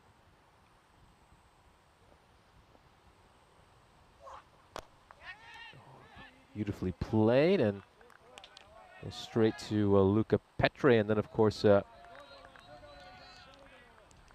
those teams will then do battle against Romania again in the afternoon and evening. So Romania still have a couple more matches after this, and although their ambitions of winning this ECI are now dead and buried, they will be hoping to play spoiler this afternoon and maybe upset either Czechia or Hungary. Here's a look at the graph for this match. As we can see, Czechia are comfortably above their required rate, and what a sorry tale there for Romania. As you can see, they had a great power play, but then they managed to make just 53 runs in the last 10 overs, which we should say last 7 overs, which really hampered them. It's going to be Safi coming in to bowl this penultimate over. They going to give him an opportunity to bowl in this situation. Yeah, Safi, gonna like his attitude. He just feel like he's got that bit of grunt about him. You know, he's come out, he's been attacking when he's batted. We're running hard here, try and keep this game alive. 9 to win. Actually pretty wide, but not so wide to be called. Check it out. Yeah, on the line. Myrtle. It's not Fernal actually, is it? That's Sahil throws himself at it, but couldn't catch up with it. Good start from Safi.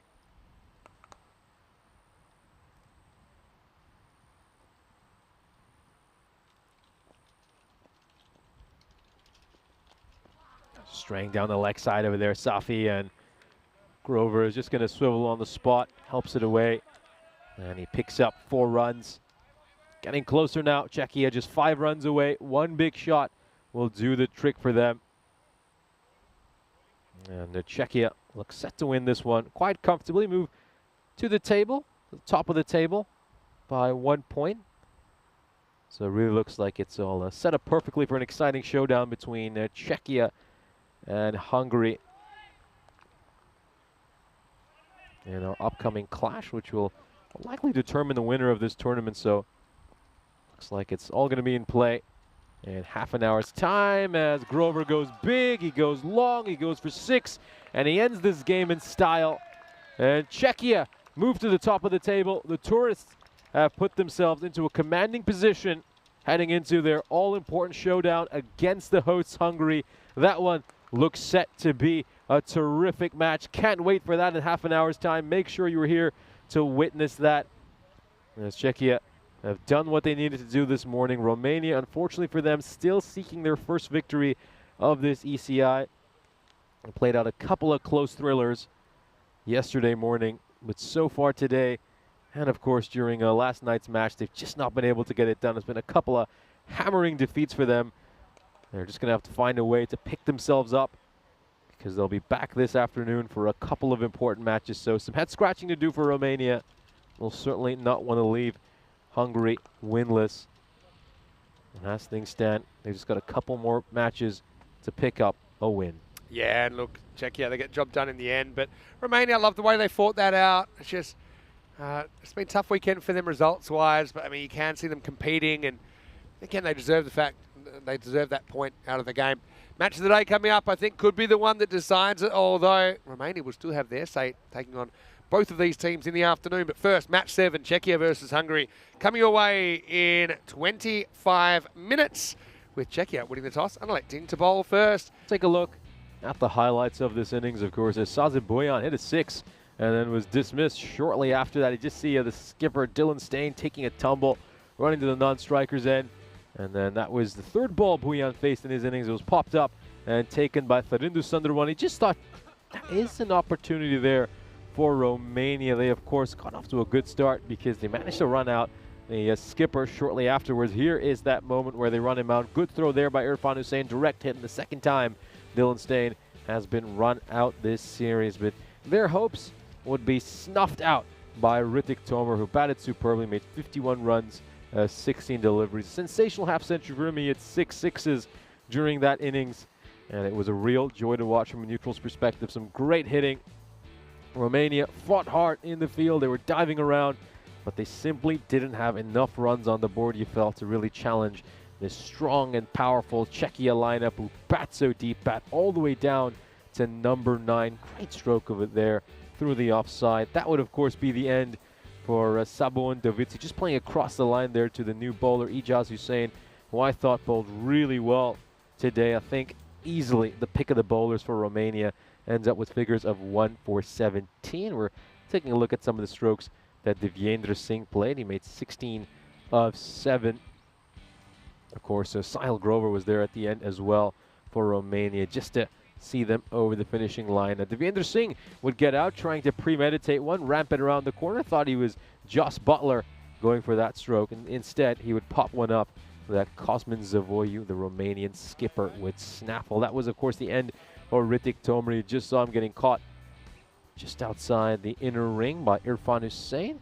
Then Sahil Grover, as I mentioned, would see his side over the finishing line. He ended the match with a brilliant 6, ending it in style. Grover makes 22 of 9, returns to his great form, which we saw during the ECS in Czechia after he struggled mightily in the first match yesterday against Romania when he made just 2 runs off 11 balls during a very, very important phase in Czechia's chase. We'll have a look at the scorecard here for this Czechia cricket team. Of course, neither one of the openers were able to get it done. Just 8 runs for Boyan. Stain was out for a duck, but Ritik Tomer stepping up, making a great half-century to help his side pick up an important win that sees them go just 1 point above the hosts, Hungary. And Grover, of course, was right there at the end to just add the cherry on top and see his side over the finishing line. Let's have a look at Romania's bowling figures.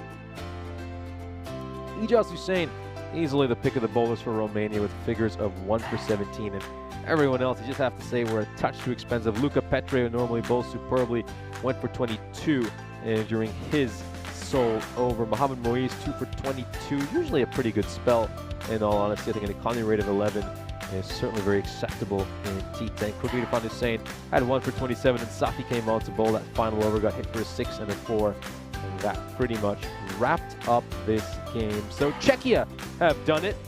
They've secured a decisive win to climb to the top of the table. And of course, this victory sets up an epic showdown between the table toppers, the 2 big dogs in this series, Czechia and their closest rivals, the hosts, Hungary. With everything on the line, the next match should be a thrilling contest. Join us in 25 minutes when we'll bring you the biggest match of this weekend, Czechia and Hungary, Part 3.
This European Cricket Network event is proudly brought to you by HCL Software and Paramatch. Welcome back, and just 3 more matches to go in our Hungary adventure, and they're all international matches and a real biggie coming up. We've got Czechia taking on the hosts Hungary, match 7 of this ECI. Now this looks like it could be the critical match as far as who walks away with this trophy and who doesn't, although still 2 matches after this that could affect the standings. Let's go over to Suleiman Saeed now. He's got the 2 teams in and we're ready for the coin toss. ECI match number 7, Czechia against Hungary. Hungary will call. Heads. Heads is the call. It's tails. We'll go for ball. Czechia won the toss and they will ball first. Sahil Grover standing in at the toss for Czechia. He wins it and they are going to bowl first. Look, the Czechs, we know that they have liked chasing this series. More often than not, they've done it and done it pretty well. And so I do think they like just knowing exactly how fast they have to go. And Hungary, look, they must be tired at this stage with 4 matches yesterday on the back of the 12 days of ECS cricket that all these players participated in to various extents. But I think it's just one of these situations. Only 2 matches they got to play today, back to back. One last big effort from the boys. Maybe they can hold on to their home ECS. But Czechia, I mean, they've been a real revelation this weekend with the cricket they've played. I think with Riaz Afridi as well, and we'll see him bowling in his first innings. I like him being held back into the second half. Executed a couple of really good Yorkers that I think any batter would find hard to play. But you look for Ravindran at the top of the order for Hungary. Obviously Sheikh Razik in there, and players like Farasat could easily come to the fore. So I think it's going to be a cracking game. For me, this is the game of the day. Can't wait to see it. And I can tell you, Nish, that at the toss, it was the Czechs that won the toss. They put in the home side. Over to you. Let's get ready for match 7. Here we go. Match number 7, the biggest match of this ECI, a potential title-deciding match for so many of you who love your league sports. This is a proper 6-pointer. This is what it comes down to. This match could determine who goes on to win this ECI. Czechia and Hungary have played some incredible matches between each other over these last couple of days, and it now comes down to this. Here we go. Hungary currently just 1 point ahead, or I should say 1 point behind where Czechia are. Of course, we'll take a look at the fantasy dashboard here. Sazi Buyan, 272 points for him. He's a leading points getter in fantasy cricket for Czechia. Meanwhile, for Hungary, well, Vinod Ravindran, their skipper, has been absolutely sensational throughout this series. He's played some great knocks, and of course, he also has that moniker of the most half-centuries on the European Cricket Network without getting a century. Hungary are fancied as 66% favorites, according to this win predictor. I would throw that out of the window. I think this match is a coin flip. It's a 50-50. We saw Czechia win the first of the 2 matchups between these 2 teams, and Czechia won that one with a bonus point. They did it with 21 balls to spare. Meanwhile, Hungary came back and won the second game between these 2 teams. And of course, in that matchup, it was Hungary who managed to win it with a good 9 balls to spare. They didn't get the bonus point, though, and that's why Czechia have this 1 point advantage. Yep, huge. This is a mammoth matchup. We'll, of course, take you through all the potential scenarios over these next couple of hours. But it's great to be back here live for what is going to be a mammoth matchup between 2 exceptional teams. A lot on the line here. This is the sort of match you grow up wanting to play in international cricket.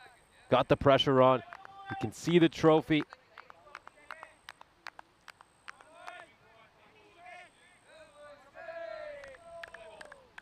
Here we go. First ball of this mammoth matchup. And it's going to be hit straight down the ground towards long off. And that is going to be a single. To start off with a run over here, it's Chaudhry, who's bowling this first over. He's done an exceptional job to start innings off. The match this morning was the first time he was a touch expensive in his first over, but generally he's done a good job of setting the tone for Czechia early. Worked away, just gets a touch too straight. And Ravindran, the man in incredible form throughout this ECI, will strike that one away. Yeah, beautifully played by Ravindran.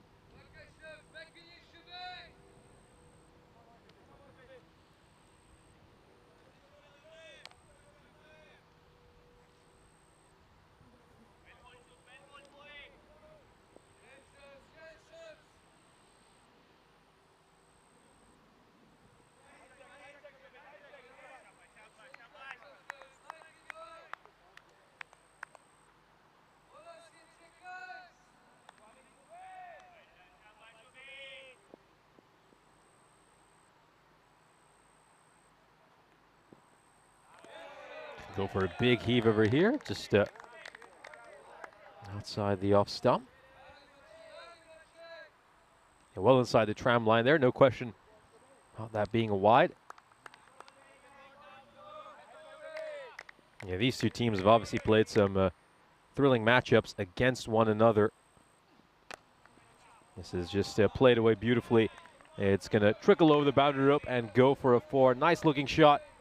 4 more runs for this man, Ravindran, who has been superb throughout this ECI.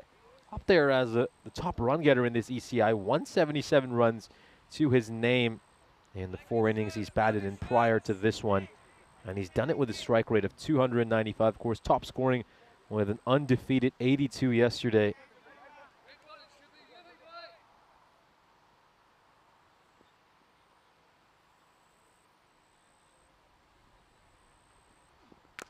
Now goes big, goes long. This is going to go sailing over the boundary rope for a 6.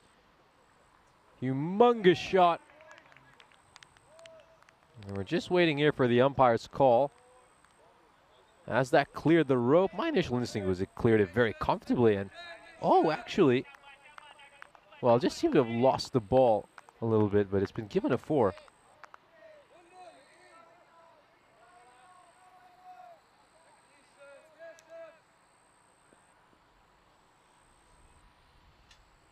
Awesome is given a 4. And he's going to play across the line of this one, Charlie. So 13 runs coming off the first over. Could call that over a draw. It's an about par over, as Hungary are 13 for no loss.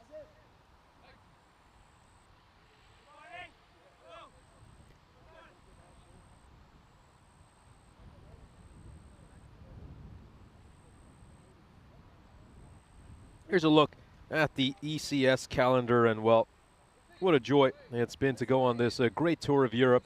Started all the way in Cyprus, and of course we've now turned our attention to Central and Eastern Europe. Of course, we've had the chance to go to Czechia and Romania before we came here to Hungary, and our next trip is over to Bulgaria. We'll be heading back down south on the 12th of August, as we'll be bringing you the cricket in Rome. And then we've got that big trip lined up in Vienna and, of course, Zagreb before we head over to the ECC, the Euros of cricket. Ghani smacks that one all the way for a 6, and boy, this guy, he was truly tested yesterday. Had a tough day in the field. A lot of batting, bowling, and fielding for him as well. He was just showing us how battered and bruised his fingers have been from all the cricket he's played over the last couple of weeks. Keep in mind, he was a member of that Budapest Blinders side who went back-to-back in the ECS.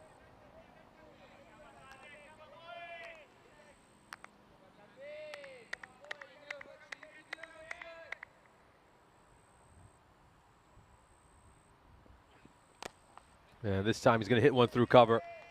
He's clearing that front leg, allows him to just swing that back down. Gives him that extra bit of room. It's not quite a textbook cover drive, is it? But it gets the job done. It's a good shot, middles it, goes away for a 4.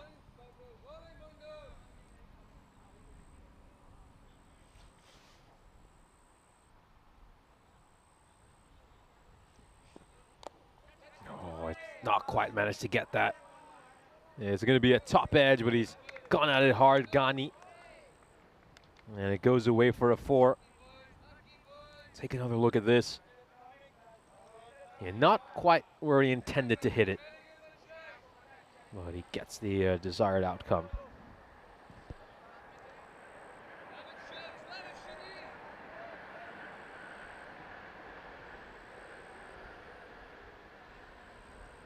Yeah, well, Buyan under a lot of pressure. 14 runs off his over already.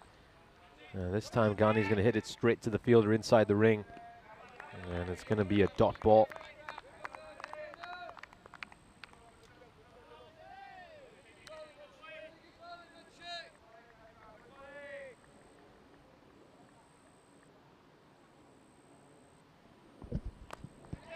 Well, it's up in the air, and is this going to go beyond the fielder at point? And, oh, well, that was could have been close. I wonder if there was a slightly better throw. Would there have been a chance for a run out here? Oh, it looks like it would have been safe either way. Yeah, stronger throw at the stumps, and maybe there could have been a chance for Czechia. This is hit through the line, and there's a fielder out on the deep. Good bit of work by Ruturaj Magare to get to that. End of the second over. Hungary are 30 for no loss.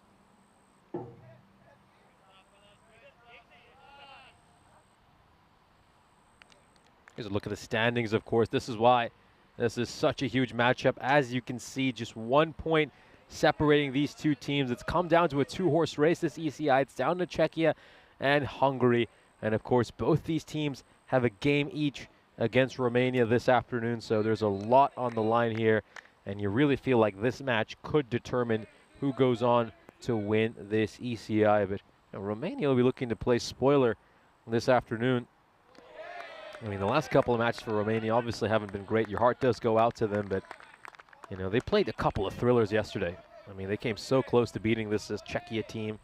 Czechia needed, of course, 14 of the last 3 balls, and Stain hit 4, 6, and 4 right at the end to just take that one away from Czechia. I'm sure Romania will look back at some of the decisions they made as well in that matchup, why they picked a certain bowler over another bowler they still had left. You know, Luca Petre, of course, had an over in the bank after going for just 2 runs in his first over, and then he decided to go with experience instead. And experience didn't help out in the end, as this is going to be a wicket. Good ball there by Magare, full and straight. Swings a little bit as well inwards, and Ghani will depart. And Hungary lose their first wicket.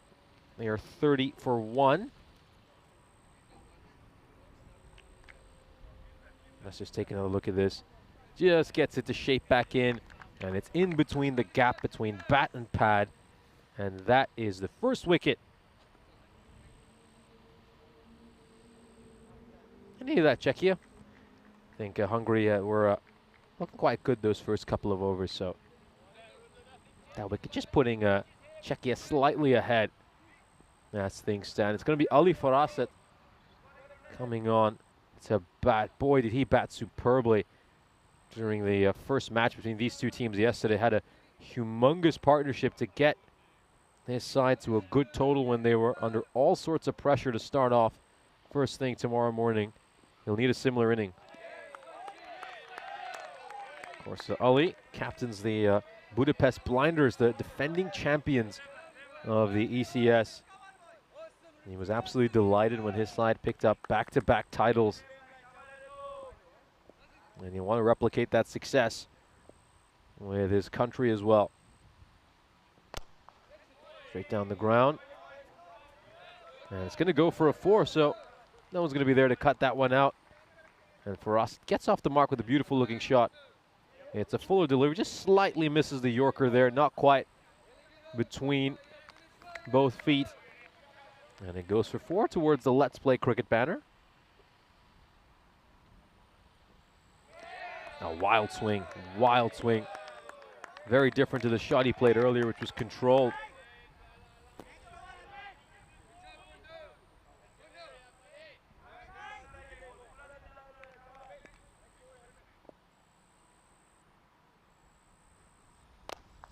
Oh, and this is going to go towards long off. And Davitsi is there to field that. Grabs it one-handed, good take. And Faraset will go to the non-strikers end. So Ravindran gets to face the final ball of the power play. I beg your pardon, the over has come to an end. As this power play is going to bring 35 runs to Hungary. I have to say, Czechia might be the slightly happier of the two sides, especially after that third over, which went for just 5 runs. They lost a wicket as well in that power play. Abbasghani, of course, departing, having made 18 of 9. So, yeah, Ruturaj Magare, good bowling by him, just gets this side back into a good position.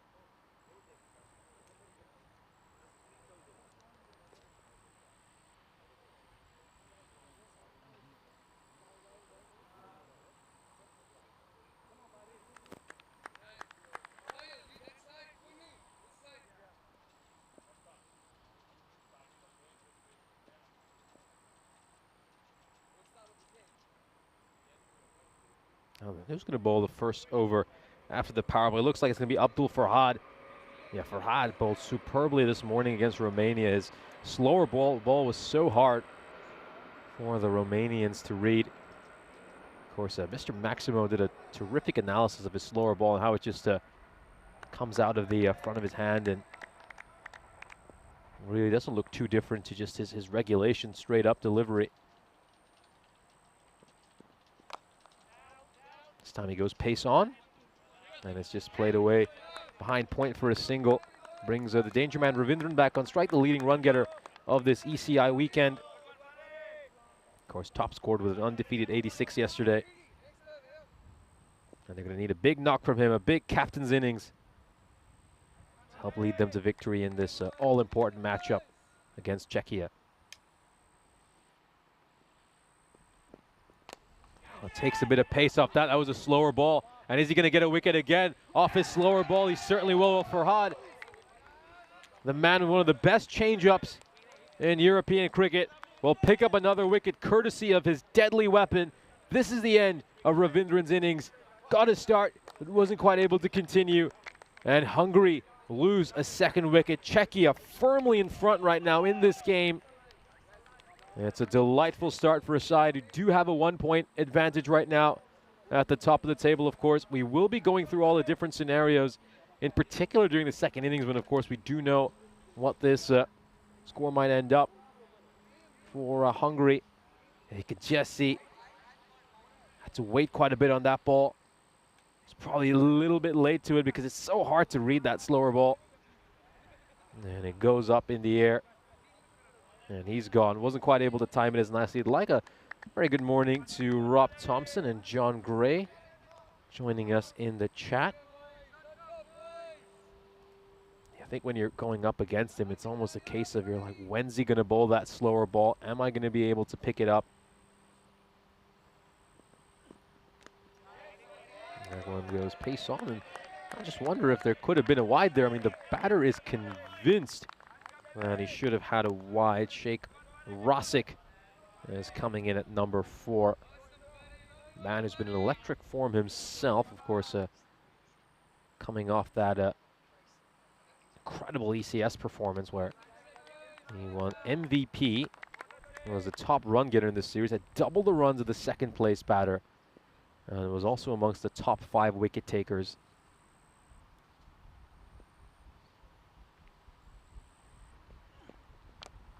Oh, nicely played, just steps across the stumps, and he's going to bash that one behind square leg for a 4. Great stroke there by Rosic, goes across, and he manages to hit that one away towards the boundary rope. Smart batting, really smart batting. Nose fine leg is inside the ring, and he's picked out that boundary. Yeah, Dave saying salut in the chat. Bonjour, Dave.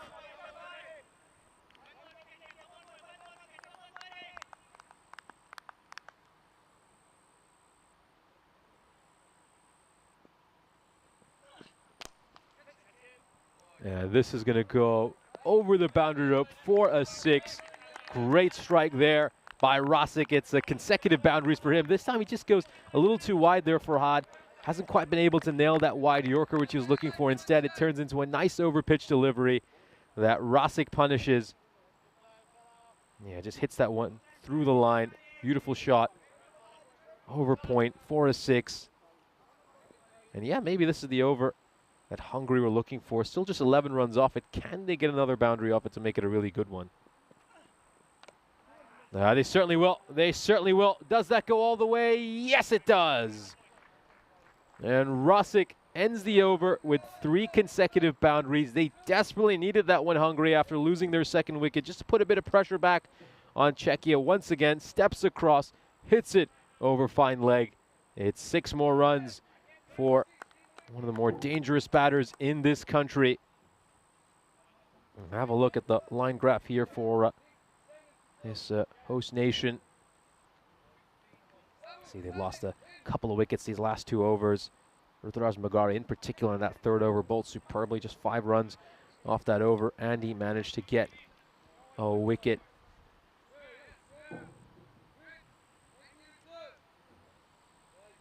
So here he is, one of the quicker bowlers on the European Cricket Network, Riaz Afridi. This should be exciting. It's always so exciting whenever he bowls. You know, is this probably a wide as well? We'll take a look at this. Been given a no ball. Look at the batter well outside his crease, and yeah, no question about that. Certainly a no ball. Free hits coming up. Also a chance to welcome back Mr. Maximo Vinisandu into the commentary box. Yeah, thanks. Good to be back. And yeah, Riaz being used here in the 5th. Said I like him bowling outside the power play. His ability to get that Yorker right. Didn't do it first time though. Second time, better length, but the line just slips down the leg side. So it'll be another free hit for Rosick. I think maybe Afridi's the kind of guy you turn to when you know that you need a wicket or 2. Because he's very capable of doing that. He could just kind of bowl an unplayable delivery any time. The other thing is, though, that the top order batters seem to be able to pounce on him if he does get it wrong. Rosick's certainly one of those. Still free hit, remember, so just needs to be stopped out there by Verndl. That's exactly what he does. But yeah, we saw Afridi back-to-back Yorkers to close out his spell in that first game, and well, they were pretty spicy. Interesting so far. We saw it pretty much 50-50 actually about an over ago, but Hungary with a couple of good shots off Farhad, pulling back ahead. It's wild, and poor Divyendra Singh can't do anything about it.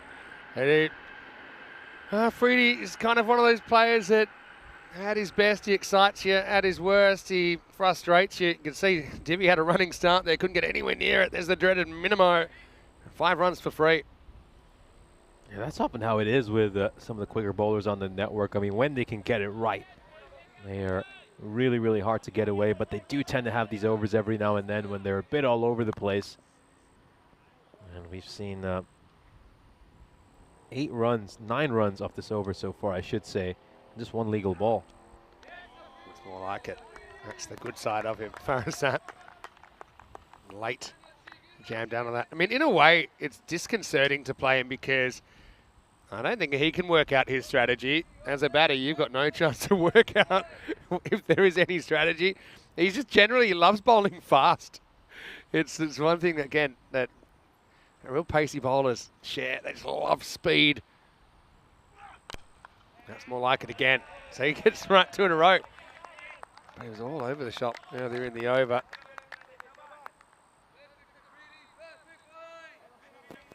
There's Riaz. Plays cricket for Brno in the southeast of Czechia.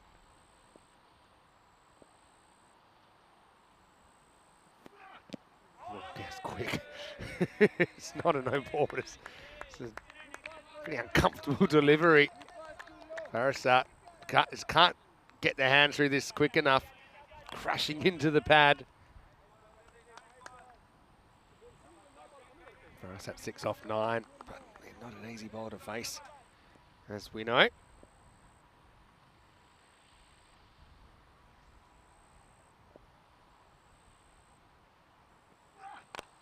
Again, good block hole delivery. Sometimes both games kind of share a bit of a trend that Riaz has been wild early and then he's been able to kind of find his control. That's got to be frustrating for the captain, Dylan Steyn, because basically, he leaks, 5, 6, 7 runs, even 8 runs in in sundries this over. Last ball of it. And pretty well bowled. So in the end, it's not a disaster. 11 coming off it. Well, no boundaries hit in the over, though one was bowled to the boundary. 5 overs in, and it's 63 for 2. Let's welcome you into the commentary box. Vinny Sandhu here, Mr. Maximo, for the European Cricket Network. I've got Nishay Bhatt with me. It's our last day here in Hungary before we take the show on the road. Back on the road to Bulgaria. And Sofia will be the location of the next European Cricket Series starting tomorrow. Yeah, really looking forward to that European Cricket Series. Will also be a chance to commentate alongside Rico again. Of course, it's been a while, over a month ago in Cyprus, and we'll get my first gig with Charlie as well. Yeah. Looking forward to that. The new generation. A lot of people quite excited for the youthful pairing of Nishay Bhatt and Charlie Hunt. You'll have to decide which side you'll have to go on. These are things you're going to have to discuss. But anyway, I'll leave that to you. Looking forward to hearing your thoughts there as well. Also really exciting in Bulgaria, Afyon Karajica, who are the Turkish club that played in the ECL. They will be taking part as one of the 8 clubs in this European Cricket Series. So in Bulgaria, they probably don't really have enough clubs internally to put on European Cricket Series, so they do get the Turks to come across, and I think it'll be really good to see them. They didn't even take a point out of their ECL. It was a real learning curve for them. Very young team, a lot of native players, but there's a lot of players that I'm going to enjoy watching. Dalyan has, I think, one of the best hairstyles in European cricket. He's just got a mane of hair, the Turkish teenager. I expect him to be there, and you can tune in to day 1 tomorrow, a little bit earlier. And we have been starting here. It's actually an hour and a half earlier. So set your alarm clocks for Monday morning. Rico and Charlie will be waiting. Yeah, looking forward to that big series over in Sofia.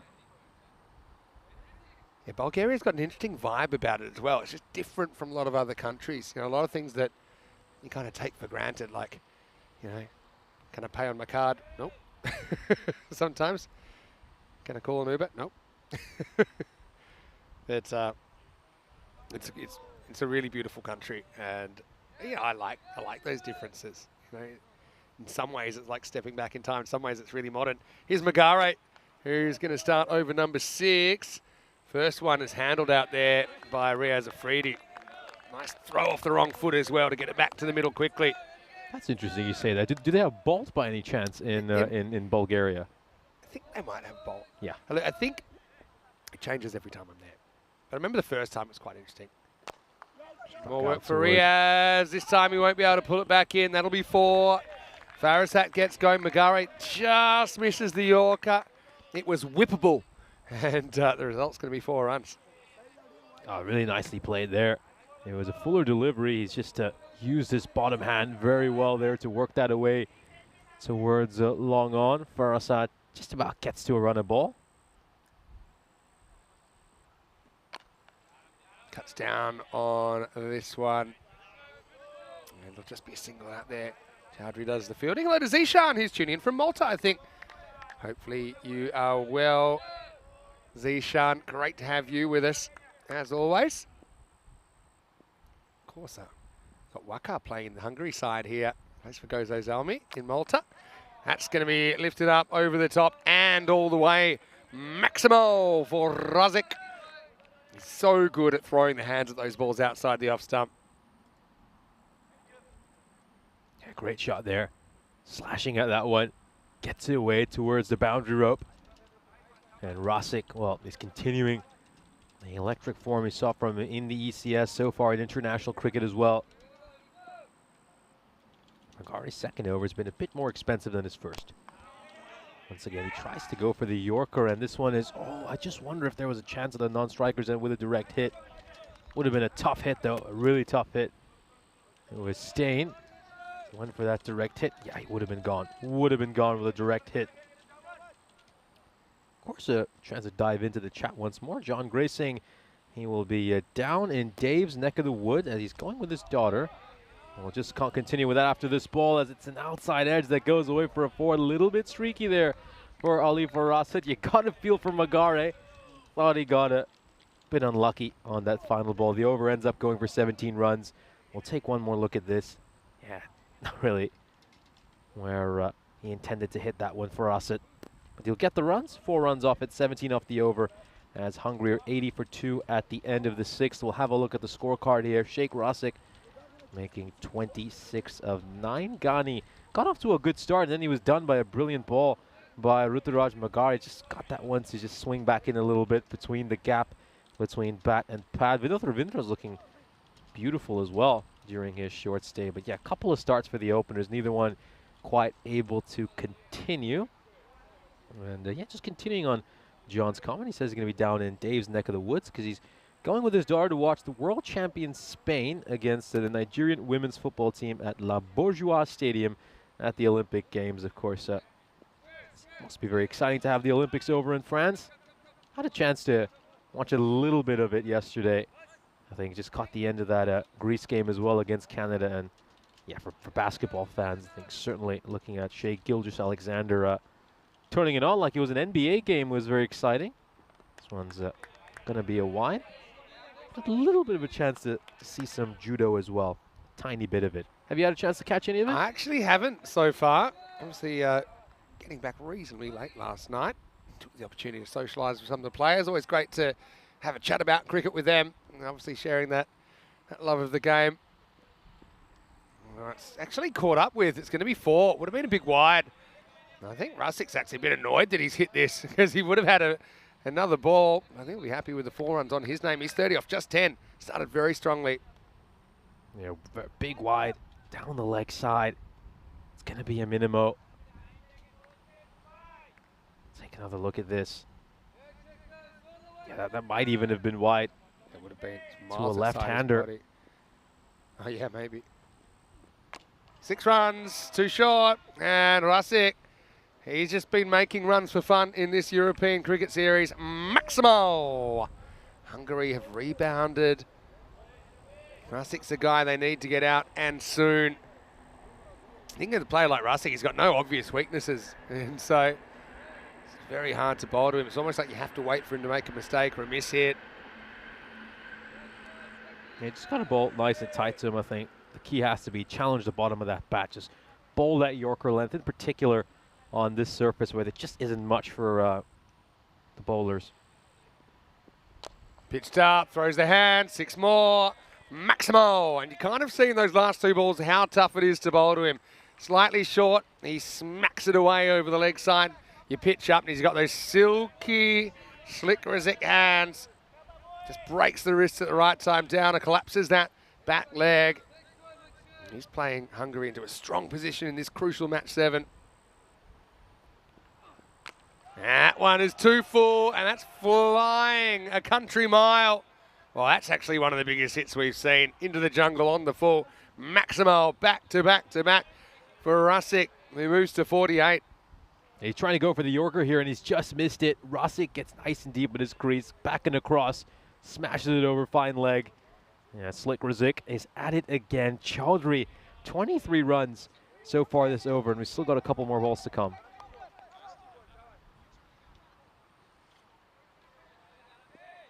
All right, could it be a half century? It will be. Wow. I mean, that is massive. That's over 2 boundaries.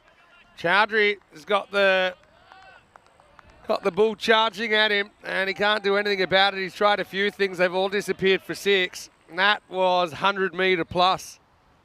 Well, absolutely tattooed. It's 50 for Razik as well. What a way to bring it up. Incredible half century off an incredible shock.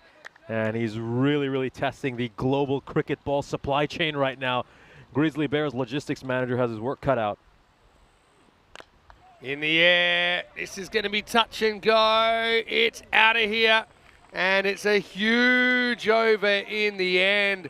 It goes supersonic. 35 off that. The wide and a 4 to start. Then Maximos to finish the over. 5 of them on the spin. What a match-defining over. 115 for 2 after 7. Oh, terrific over. Really, really great. 35 runs off. It goes supersonic. And it's just put Hungary into such a strong position. Here's a look, of course, at the groups for the ECC. As you can see, Czechia are in Group 2 of the Challenger Division. Meanwhile, Hungary are up in the Premier Division. Of course, we were talking a little bit during the match break about why Czechia are in the Challenger Division, because based on what we've seen here, they certainly look like a side who could be in that Premier Division. Of course, they have a chance to earn a promotion. You'll certainly back them as one of the favorites to win the ECC Challenger Division. It's quite simple how those groups have been split. It's based on last year's performance. So last year it was all together.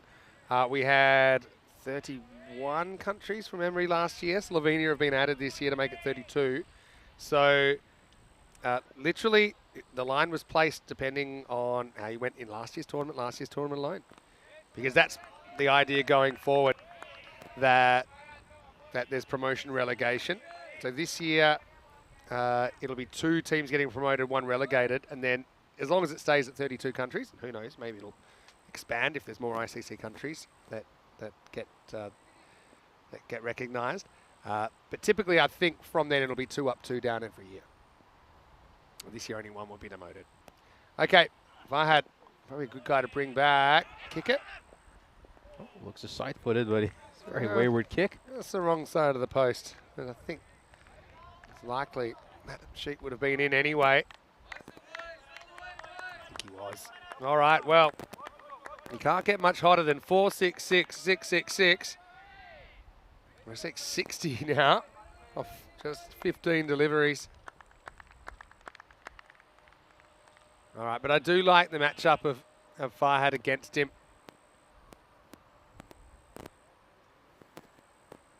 So he got Freedy to come back probably in the 9th. It's a slow ball, but he picks it. Oh, he's seeing him so well right now. And where he finds the kind of strength and the motivation to keep pumping out these big scores, I'll never know. He's a leader, isn't he? And Rusick goes Maximo to jump up to 66. It's in the slot, hammered away by Rusick. Once again, going so far across. And he's just hit that a long, long way. Great strike there by Rusick. Oh, well, this kind of sums it up because not really a genuine shot this time from Rusick, but he swings, gets the bottom of the bat, and because they're plugging gaps elsewhere, that's an unattended part of the field, and he's up to 70. Yeah, unlucky there for Farhad. I think he got that one right. Rusick just getting a little bit fortunate, but when you're in a real purple patch, then those edges tend to fly away for boundaries as well. I think that's one of those ones the bowler's got to go, okay, I'm going to chalk that up as a win, a moral win at least. I got the location right, just got an unlucky result. Walks at it, doesn't really time it. I suppose at this stage, if you're Czechia, you're really happy if you can just keep him to the other end. Don't forget, last time we saw Czechia chasing against Hungary, they chased down 151 in just 6.3 overs. So they'll feel they're very much in this contest. Thing is, at the moment, Hungary are being predicted to get 164. Well bowled, really well bowled. Farasat just not really able to produce much at this stage. He must be tired as well. That's good location from Shohas Farhad to finish the over, 7 overs deep, or 8 overs deep now, I should say. It's 127 for 2. Here's Riaz coming in to bowl the 9th. Bowled a really good 9th last time. If he could do some damage, maybe remove Rusick from the equation. Czechia might still have visions that they could keep it around that 150 that they were able to chase down yesterday.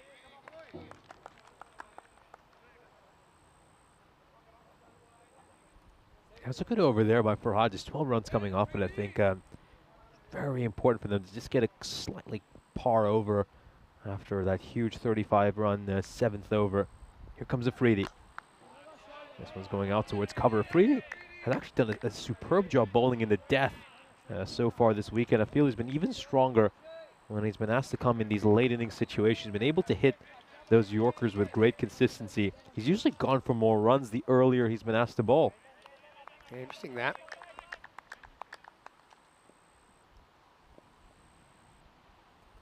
Farasat. Yeah, a bit late on this, but runs away to deep third.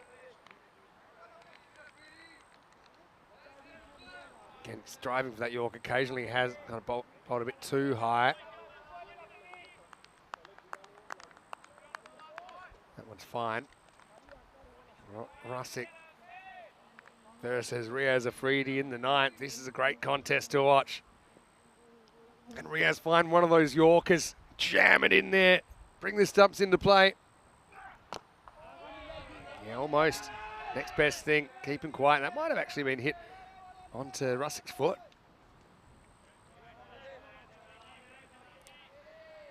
That's the length that he found in that 9th over earlier. That's why I like him 7 and 9. For me, Riaz, that's when he's bowling. Over 7, over 9, try and do exactly this. You've got someone like Farhad to bowl 6 and 8, let's say, or something and 8. You've got Bhuyan to come back and bowl 10. He's slowly taking shape. Again, good length, but line just down the leg side. And you see Russik, how his footwork is so organised. How many batters will we see get in the way of that ball and just kind of clear that front leg, maybe a step outside the stumps, and that you could even be bowled off a ball like that if it bounces off your pads. The extras are going to be huge over here. I mean, we obviously saw the amount of no balls and wides that Riaz Afridi bowled in his first over, which was over number 5. He's got to keep his discipline. That one's going to be a wide as well. Just misses the stumps.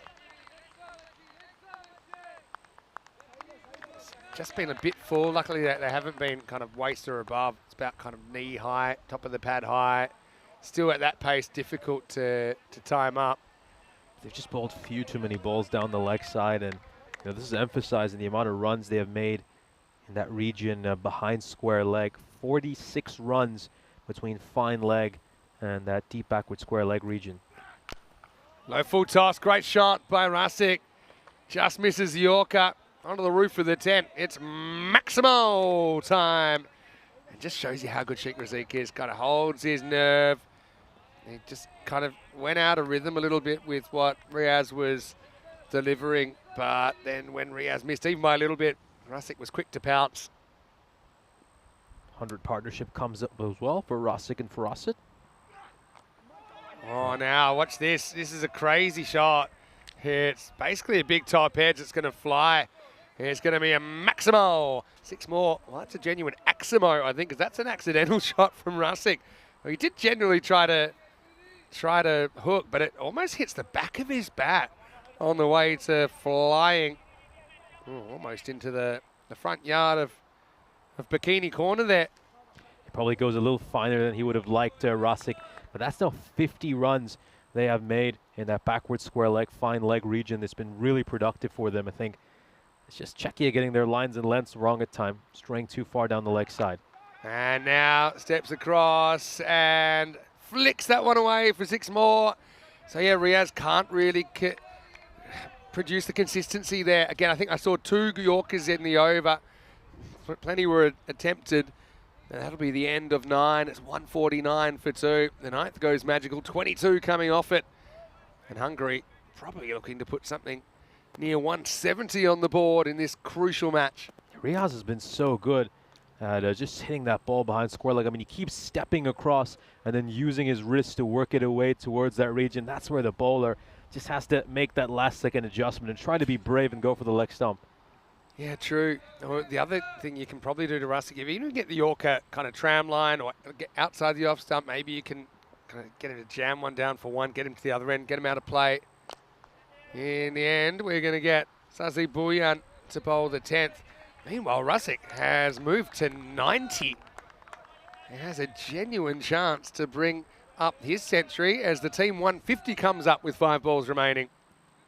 And he's made 48 runs through that region, behind square leg and fine leg. He's made more than half his runs through there, so you've got to watch out for this. Is this his 100? Of course not. It's a 96. He'll just need 1 more boundary to get to his century. That one, of course, hits the production cabin. That's a knock-knock.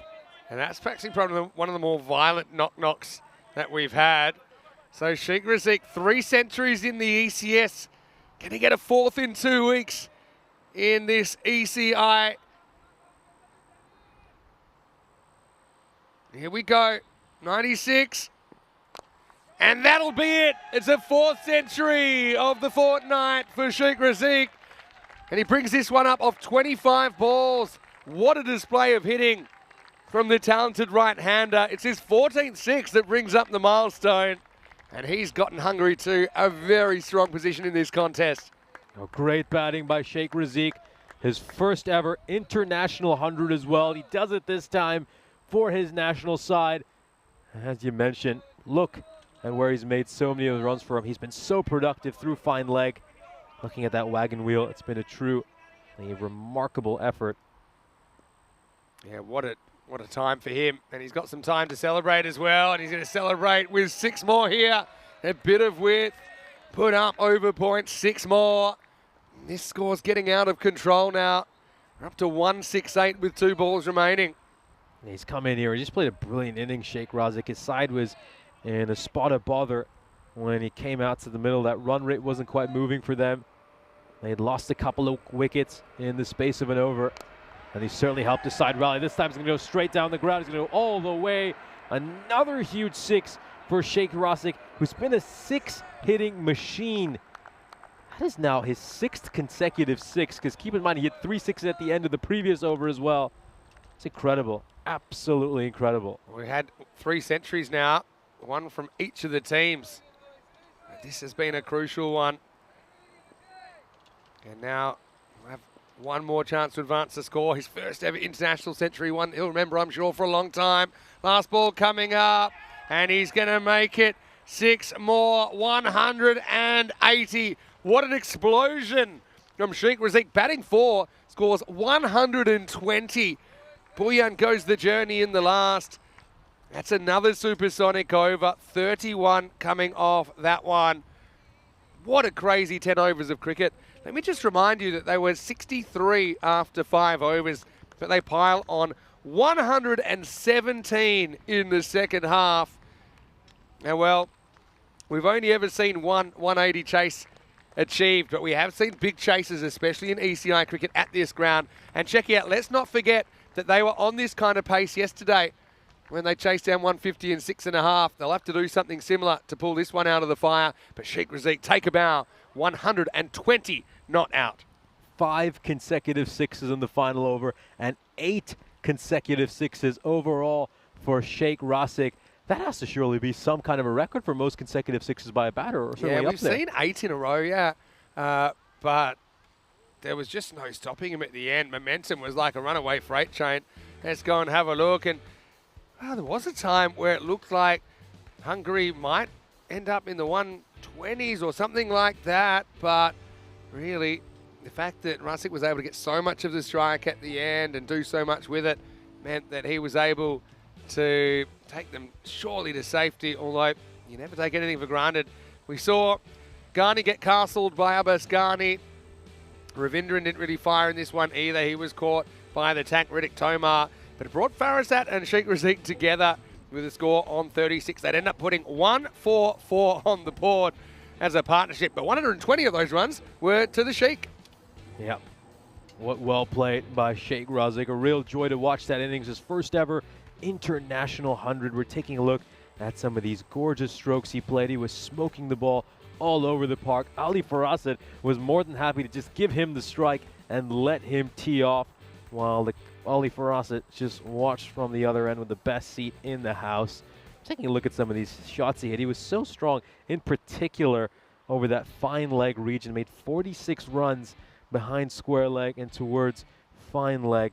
And at times, you've got to say, Czechia missed their lengths as well. You can see quite a few full tosses over here that he punished. It just seemed like they kind of let the game drift away from them after that power play. They really had Hungary exactly where they wanted at the end of the third. Hungary were 35 for 1. But then once Razik stepped out to the middle, which was right there at the end of the 4th over, he just got on a roll and really took this game away from the Czechia cricket team. In particular, during that 7th over, things just turned around for Hungary when they managed to get 35 runs off the bowling of Chaudhary. There it is, the great moment for Sheikh Razik when he brings up his first ever international 100. And then be more of an onslaught. That is the shot he hit off the bowling of Abdul Farhad, reading that slower ball to perfection and smashing him for a 6. And then he ended the innings in superb fashion, hitting 8 consecutive 6s of his last 8 balls, 5 consecutive in that final over. It was a real joy to watch. We'll have a look at the scorecard of this innings. Of course, the main story here is, of course, Razik 120 runs of 28 deliveries, a strike rate of 429. He hit 17 sixes. And I think if you include the ECS sixes that he had as well, he might have topped 100 sixes for this fortnight. We'll, of course, bring that number up for you in the following innings. We'll now turn our attention to the Czechia bowling card. And there's only one word you can use to describe this. Ouch. Number of bowlers you can see there with economy rates north of 20. Chaudhry and Bhuyan were taken to the cleaners. Magare bowled pretty decently. I thought the wicket he took was a really good, beautiful in-swinging ball to get rid of one of the openers. And then, of course, Farhad went for quite a few runs in his second over, which has spoiled his figure slightly. Riaz Afridi 1 for 32 because of that penultimate over, which went for 22 runs when Sheikh Rasik hit it for 3 consecutive sixes right at the end of the over. So Hungary find themselves in a great position in what is an all-important matchup as these two teams are battling it out to win this ECI series. Join us in 5 minutes when we'll bring you the chase.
This European Cricket Network event is proudly brought to you by HCL Software and Paramatch. Welcome back for the second innings of our biggest match of this ECI. It's the two top dogs in this tournament, Czechia and Hungary. Hungary have set a massive target for Czechia of 181 thanks to an absolute spellbinding innings by Sheikh Rasik. What an incredible player. He hit 36s so far this weekend, and you add that to the 89 sixes he hit over the ECS weekend as well. That's 119 sixes for him over these last couple of weeks. Now, this bonus point equation here is absolutely massive. Now, it's very unlikely that we'll see Czechia chase this target down in 7 overs or less. We're asking them to pull off the second highest chase in European cricket, so it's very unlikely that happens. But it is important to keep an eye on the score on the right. If Hungary are able to restrict Czechia to 126 points or less, then they could go on and win this ECS if they just pick up a regular victory against Romania. We'll go through all the different scenarios throughout the coverage of this match and, of course, the upcoming game. So even if Czechia don't win this match, they still have a path to winning this tournament, and I'll tell you more about it after this ball. Starts off by striking that one towards long on. So, of course, both these teams, they're pretty even on net run rate right now. Czechia sitting on 1.36, Hungary on 1.22. If Hungary just have a regular win here, if Czechia can take this quite deep and get quite close to this total, and even if Hungary wins against Romania the next match, in a regular win, not a bonus point win, Czechia could still win this tournament with a bonus point victory against Romania. So there's still plenty on the line here in this match, even if Czechia are not able to win it. It's just that time of the tournament when you got to get the old calculators out and start looking at all the different scenarios for your side. I'm sure they've discussed a lot about this over in the Czechia camp.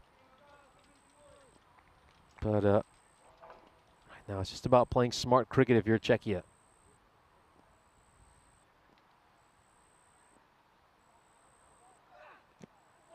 Going down the leg side, slams onto the pads. And we'll get some runs off leg byes over here. Good over so far by Prashar. Prashar's bowled the first over in every game so far for Hungary. And he's done a terrific job right at the top of the attack.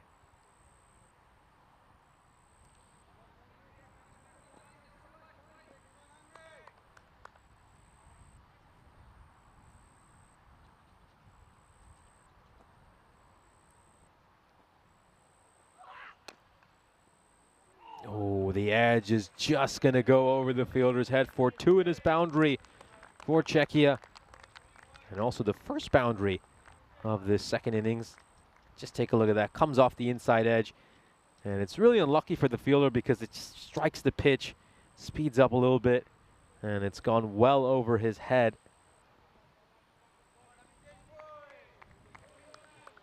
They had him in the right place, but not too much he could do. It just took off.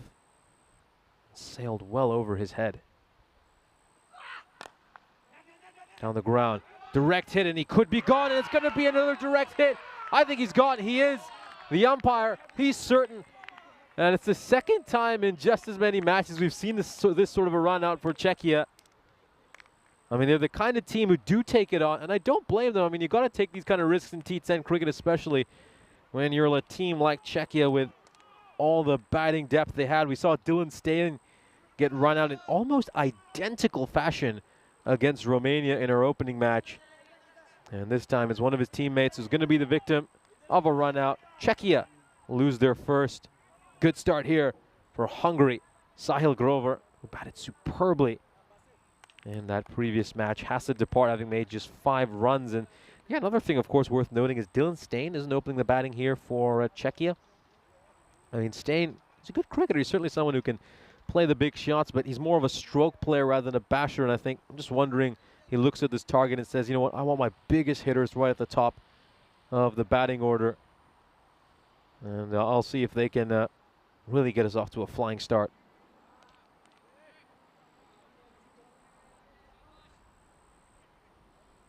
Yeah, one thing, of course, worth noting is that Romania had a pretty slow start to the power play. Keep in mind, they were going at under 12 and over in the first 3 overs, and it was really right at the end when Sheikh Rasik started batting superbly. And they put themselves in a good position. Just have a look at that. Well, wow. Incredible ball. Look how it just swings so far away from the keeper. We'll have a look at this from the reverse angle. I mean, he's got the length absolutely spot on here. Right between the feet, and then just watch how that just takes off inside. And oh my goodness, well, just seemed away from the keeper so much. And it's gone away for bye, so 11 runs off the first over. And Czechia find themselves 11 for 1. Good start for Hungary. Here's a look at the matches we've got left since we last had a golden ball. Of course, that was 232 games ago. I think we're starting to near the half century in terms of the number of days it's been since we last had a golden ball. I believe we're about 49, 50 days since we last saw a golden ball on the European Cricket Network. There we go then. Shamsher coming in to bowl the second over. It's up in the air. Could be a catching opportunity. And oh, he spilt it. He has spilt it. That was a regulation chance. You don't tend to see drops like that from this Hungarian side. Usually at the international level, you tend to see really good fielders. Oh dear. Well, there's not much that can be said about that, other than the fact that he's dropped something he really should have taken. I think that's Amal Jacob as well, who's put that down. Straight down the ground, and this is not too far from the commentary position. Just hits the back of the ice cube. And Buyan, hitting a great cross-batted stroke straight down the ground, slaps Shamsher away for a 4. It's actually a 6, beg your pardon. It's gone all the way.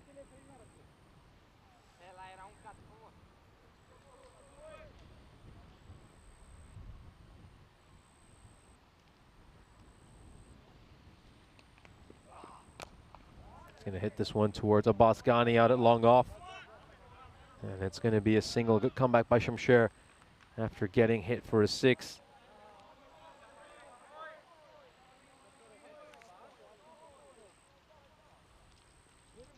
Yeah, Shamsher, he's had a very mixed weekend so far, of course, coming off an incredible ECS where he led the wicket takers tally.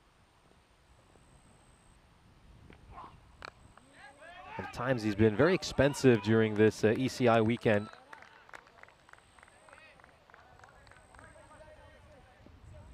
Gonna be hoping for a big performance in this all-important match for his side. Of course, his team did suffer heartbreak during the European Cricket Series, and they weren't quite able to get the crown that they so desperately would have wanted.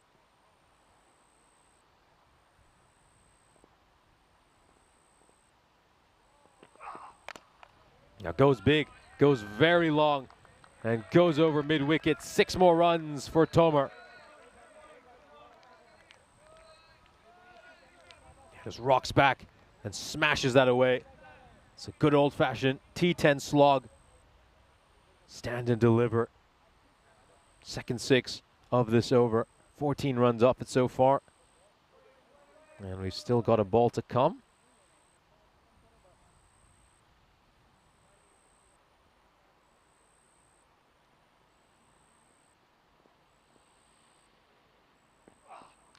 They caught him, cleaned him up. Shamsher was so unlucky not to get a wicket at the start of this over when a catch was put down. Will have the last laugh against Tomer. And it ends up being a good over here for Hungary. They get rid of the danger man. Well, he didn't torment the Hungarians for too long after getting put down. Swings across the line and it crashes right into his middle stump. Great moment for Shamsher. Really got to feel happy for him, playing for the first time for the Hungarian national team. And then he gets a big moment over here.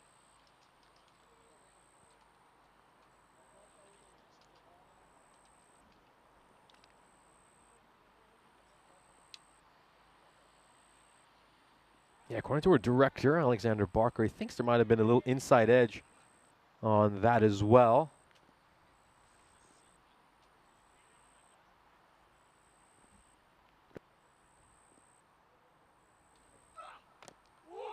Yeah, this is a great Yorker over there. Great way to start off.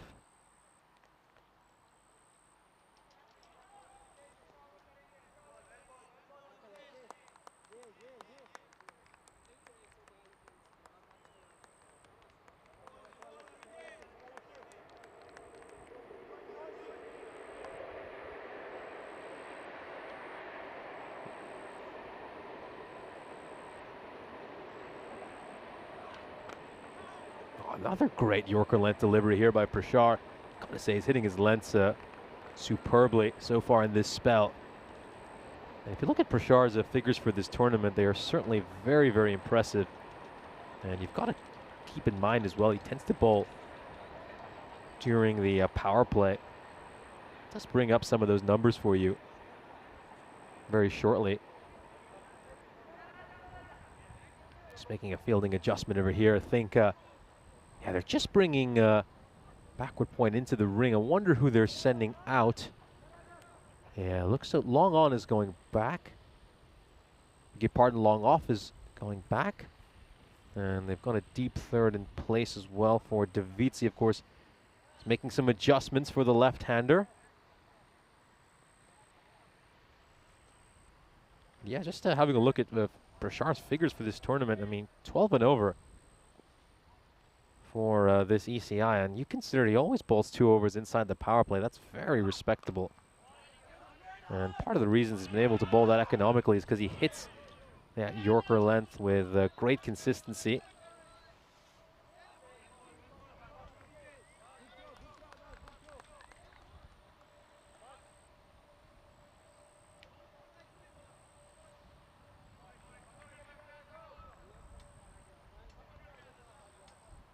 Three more balls left in the power play. It's been a great one so far for Hungary. Lost 2 wickets as well. Czechia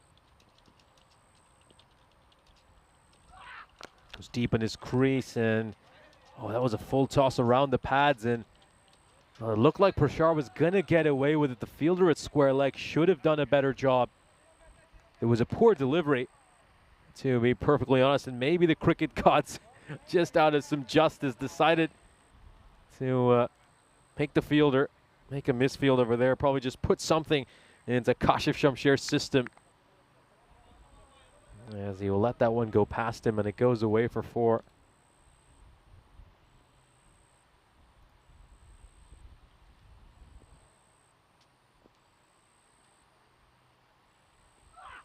Once again, going nice and deep in his crease, and he'll convert that into an over-pitch delivery. Prashar was going for the Yorker length.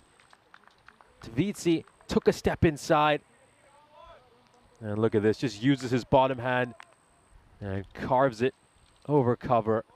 Yeah, very smart batting, really good limited overs batting.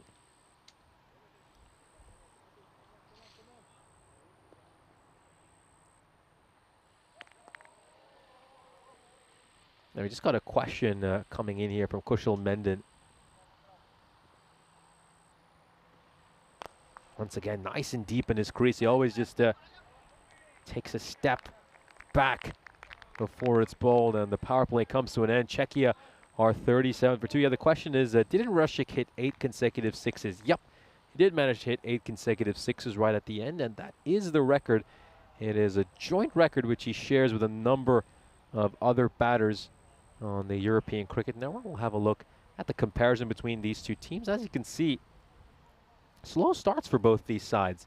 Hungary, though, had only lost 1 wicket at this stage. They would lose another wicket in the very next over, but then it was Rosick who came in at number 4, and as you can see, he built tons of skyscrapers right at the end. And that would please many a contractor. And Czechia are going to need to do something very similar here. Of course, they've certainly got the firepower to do it, and he wouldn't rule them out pulling out a remarkable chase, but it's going to be a tough task. There's no other way to put it. It's going to be Abbas Ghani coming into bowl the first over after the play, after the power play. Nishche Putt alongside you, and joining me in the commentary box is Mr. Maximo, Vinny Sandhu. That was a bit existential. But we'll let it slide. Here's Garni. A little prod from Davizzi. We'll get him for, well, basically every time it's not a boundary at the moment, the rate climbs. It's up to about 20.5 and over. And Davizzi, we know, this is probably in one little area. He does get a bit uncomfortable at times. Hello to Kushal in the chat. Could see him watching from Prague, no doubt. Guy that's played a fair bit of cricket for this Czech side before. Hello to all my friends in Prague and across Czechia. I'm sure you're watching this one with some optimism. Garni gets another crack. That's that bad habit he gets sometimes of it here, just making too much of a movement. Look at this. Gets way back in his crease and then kind of limits his options. Once you go that far back, can't really come forward. That's one he could have stepped forward if he'd waited to see what was actually bowled. But anyway, don't forget what happened last time. The Czechs were chasing against Hungary. 151 they chased in 6.5. That one's up in the air, flying into the sky and over the ropes. Maximo! Doesn't see much better that time. Spotted it short, then he makes his movement, then he hooks it around the corner. Half a dozen. Yeah, great shot there by Davizzi. Another player who's been in great form throughout this weekend. And he certainly has tormented this Hungary team as well. The third matchup between these two teams, and it's been split right down the middle so far, one apiece. Pitched up, good area there. Obviously wins the battle with the tram line. Garni. Excellent ball. Keep producing those and they should win comfortably. Only one time have we seen 180s chased down. It's when Netherlands chased 183 with a ball to spare against Spain to knock them out of the Euros last year, 20th of October, 2023. Let's see, this time tries to change the length. Thing is, with the pressure on, he's getting into a few old bad habits here of basically guessing rather than seeing. It's probably a sign of the pressure that he's under to pretty much hit a boundary every ball. Still decent strike rate, 21 off 9, but you kind of need to be going at 300 strike rate. That's a scary thing. These two aren't able to do that at the moment. Edged and put down. Ravindran got a hand to it. It's a good effort. Vinoth, we know he's a stand-in for Stan Ahuja, who we do think will be playing next game. We should see that shortly. It's actually a pretty good stomp. It's just a shame for Vinoth. It doesn't lodge in the webbing. Garni, well, he looks banged up. Looks like a guy that's played about 24 games over the last couple of weeks. Probably because he has. It's the end of the fourth. 47 for 2. Let me just tell you something, though. It's really important if Czechia don't win this that they get a point. Yeah. Because otherwise they could be looking like they're kind of out of the race if Hungary can beat Romania. So, okay, yes, they'd love to pull off the 181. That'd be sensational. But then they'll be, put it this way, a lot more alive on all scenarios if they can at least get over 70% of that first innings total. And they need to get 126 to do that. This will help because whipped away. Start of a new over. There's Matty Ainsworth getting a bowl, but Buyan, well, can he kind of turn the clock back 24 hours here against the same side? That's a good start. Maximo, 6 runs over the legs. A great shot over there by Buyan against young Ainsworth, just turned 16 back in spring. And of course, just to remind you all about the equation, if Hungary do get a regular win over here without a bonus point, they'll move just 1 point ahead of Czechia. So Hungary can or somehow avoid it or unable to get the bonus point in the next match. Going to be close. I think he's going to be gone here. Rusick takes the catch.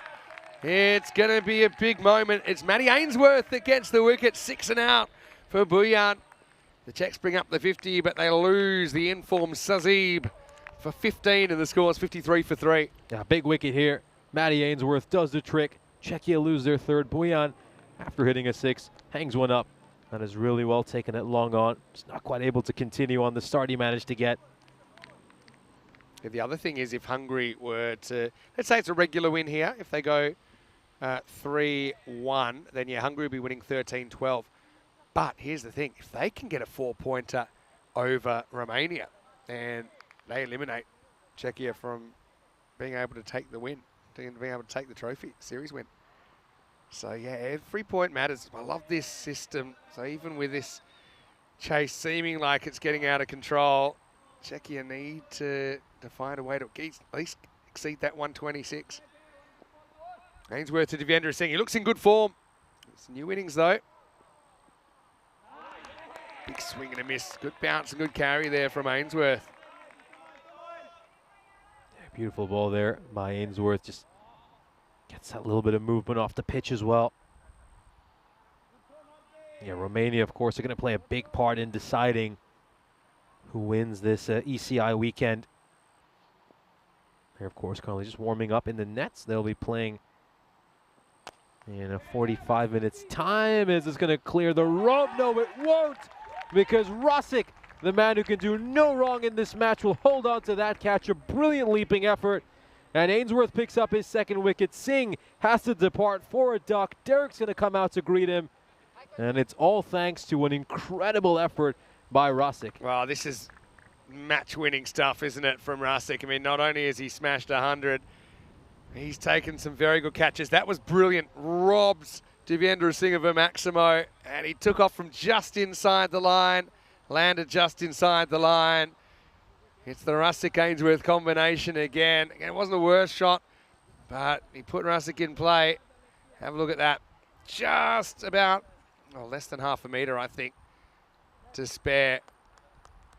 Very athletic member, playing the 14th day of cricket here in Hungary. Rosic, really, the way he's playing, he's online. He's in line for back-to-back MVPs, I think, especially with that 100 today.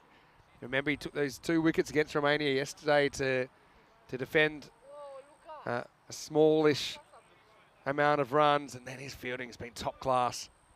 Martin Verndl will have a go here. Not a bad drive down the ground, but it'll just be one. So Sheikh Razik. Yeah, it's hard to go past Rosic in MVP voting, and we've still got more than 2 matches to go. So anything could happen. Maybe Moyes could get a couple more centuries, or really anyone could do anything. Buyan could make small runs. But it's looking tough for the Czechs right now, because that rate's popped up and over at 25 and over now. The score is 55 for 4 after 5. Let's welcome you into the commentary box. Great to have you with us, Vinny Sander, Mr. Maximo with Nishay Butt. And yeah, we're talking MVP. There is an MVP trophy for this weekend. It's based on the 9-match performance. And really, I know there's a few contenders, but it's very hard to go back. The same guy that won the MVP of the European Cricket Series, Sheikh Razik. Yeah, Sheikh Razik's has carried his good form into this series. We've talked a lot about his batting, but his bowling's been superb as well. Bowls nice and economically, keeps it full and straight, doesn't bowl with too much pace. He has been sensational throughout this series. Meanwhile, we'll turn our attention to this game that required right now. I'm just having a look at it. It's 25.2. It looks like it's past that point of no return. I mean, even when Czechia had that sensational batting performance in the opening match yesterday, they went at about 22.5. So yeah, I think here's where they need to be smart. First of all, ensure they don't get a bonus point defeat, and then see how close they can get to this target. Yeah, 72 is what they need of this 5 overs. That's 14.4 and over to keep their point. Czechia, and that keeps them alive in the series, I think. Okay, even technically, we could hope that Romania smash Hungary in the next game, but based on current form, that's unlikely. Also, I think Romania at this stage, knowing they're kind of out of the running, they'll probably try a few things. I just feel they'll try a few things. I think we'll see Florin get a bowl in the next game, maybe Zavoya as well. I think it's important they just try and try out a few people. You don't want to bring people that don't really bat too high a bowl. in a weekend. So Romania probably got their eye on the future and putting people in situations rather than going all out there, what they think is their kind of best combination of winning the game. So if you're Czechia right now, hey, you can only live in the present, and presently you're trying to get 127. 127 plus, you give yourself a much better chance of being able to raise the trophy at the end of the day. There we go. Equation on the screen, 72 off 30 at 14.4. So lucky my maths is holding up. Shamshu's going to get a second over here. He's settled in nicely now, hasn't he, in the Hungary shirt. Davitsi is going to face up on 22. Well, that's a great shot. It's an unbelievable shot, really, from Saba. It's like a back foot check drive. He just punches it effortlessly over long off for 6. Maximo time. Yeah, this is all bottom hand, isn't it? Very strong bottom hand over there. Just take a look at how he generates the power. Oh, great hit. That is such a difficult shot to hit. This is an area that sometimes does struggle. I think he does prefer the bowlers coming around the wicket to him. I wonder if Shamshet is considering a change of approach. I think it's one he's annoyed with himself here. Tries to turn it around the corner. I think in his mind he's thinking it's probably going to be angled in towards the body, and so he's probably already thinking that kind of shot. Also, there's no deep backward square. It wasn't quite there for it, was it? Yeah, wild swing there. Really not in control of that shot, Davitsi.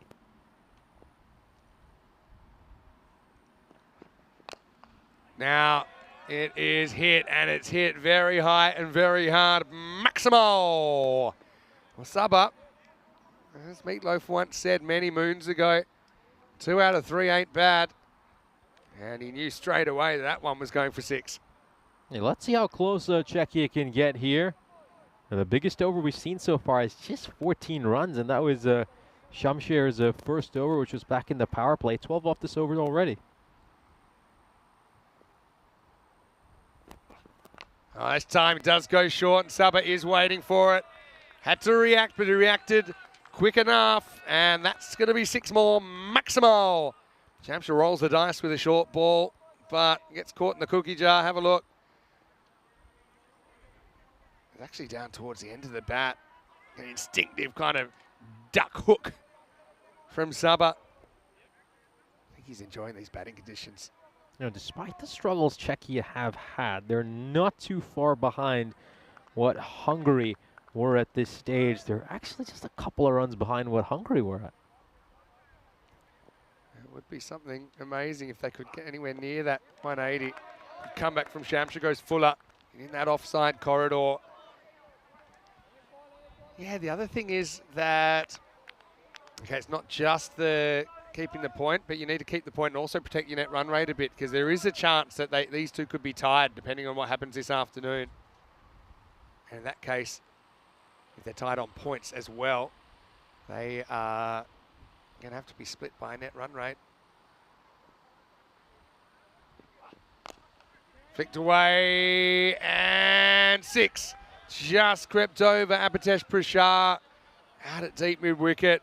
So Davitsi moves to 46, and he's keeping Czechia in the hunt. 1 Maximo at a time. There were 4 sixes and 2 dots in the 6th over. So a magical one for Czechia. It's 79 for 4 after 6. Biggest over of the innings.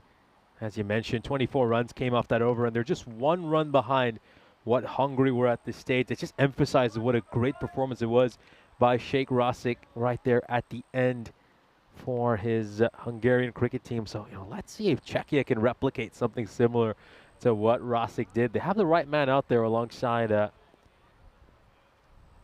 Werndl.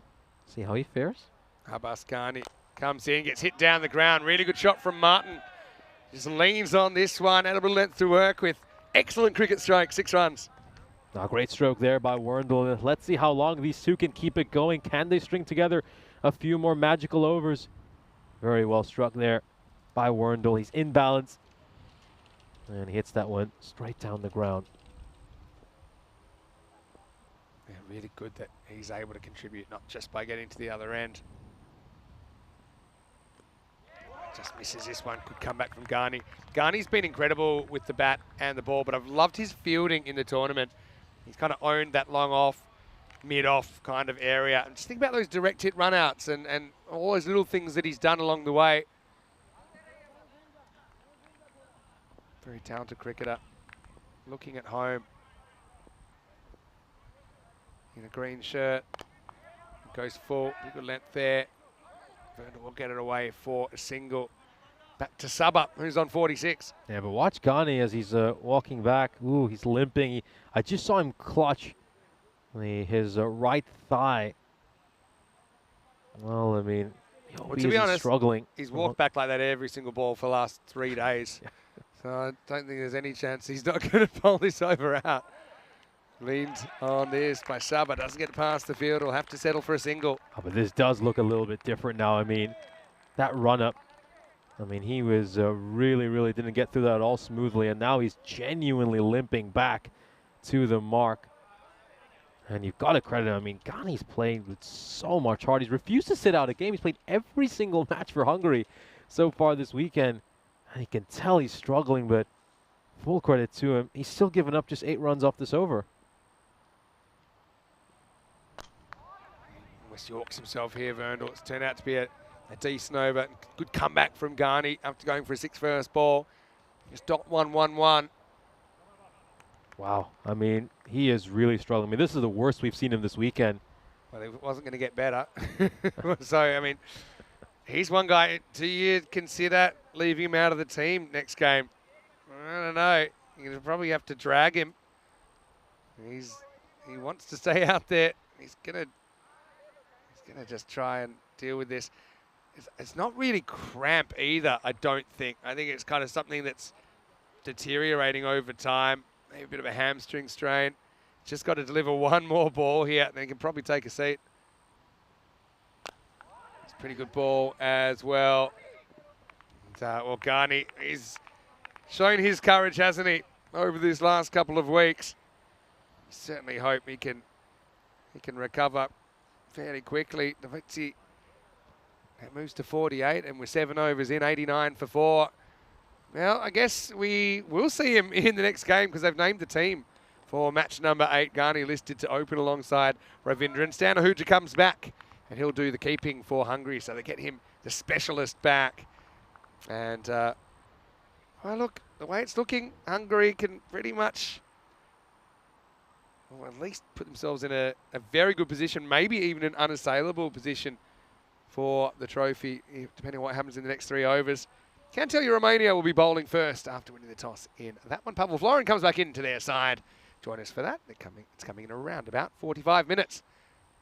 Here we go with Matty Ainsworth. And first one, it's kind of high. Certainly, we'll have a look. Yeah, maybe just below. What's your... Probably, yeah, it's going to be legal, I think. Yeah, really should have got that one away. I think he's missed out on a big opportunity here. That one should have been sent over the boundary rope. And Czechia, I mean, even to get this point, they still need to go at above 13 and over. Oh, I've been watching Ghani. Ghani's right in front of us. I mean, you've got to credit the courage and heart of Ghani. I mean, he is limping, barely able to move, but he's still fielding it long on, which is, of course, one of the hot spots on the cricket field. I mean, they do have a 12th man in Stanahuja, but you know Ghani, he's a tough player. He refuses to go off the field. We'll have to drag him off. Won't leave his post either. Long on. I like that, though. I like a bit of toughness. Reminds me a lot, remember Steve Waugh, I think 97 Ashes, playing with I think a leg that was just only being held on with some very light string. Deep in his crease and smashes this away, brings up his half century. They needed that Czechia, they really did. They've got to find a way to get close to this target to at least minimize the damage to their net run rate. Ainsworth bowls the second full toss this over. This time around, he will be punished for it. 29 off 15 and 55 now for Davitsi. Brings up a half century, and he drags his team to a point.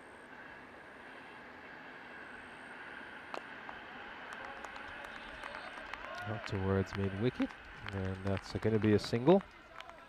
That's a good comeback there by Ainsworth after getting struck for a 6 on the previous ball.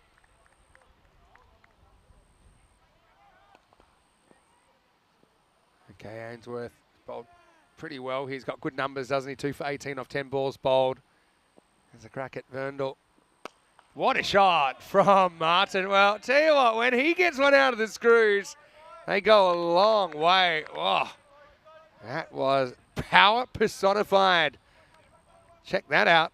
Maximal 6 runs. Using those long levers to smack a really, really big blow. Look at how far that has traveled over the boundary rope. Incredible hit.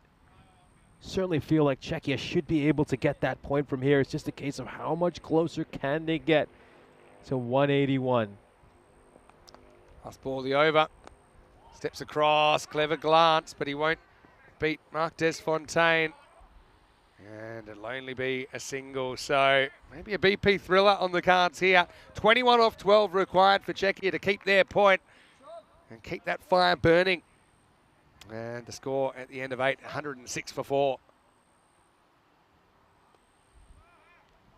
Take a look at this graph. As you can see, Czechia above the rate they need to get that sole point, but well below the rate they need to win this match. They aren't going to take it from here. It's gone past the point of no return, as it's 37.5 required for these remaining 2 overs. I think realistically, they just have to ask themselves, how many runs could they realistically get off these last 2 overs? I mean, 40 to 45 runs, that's certainly something you could do with 2 settled batters out in the middle.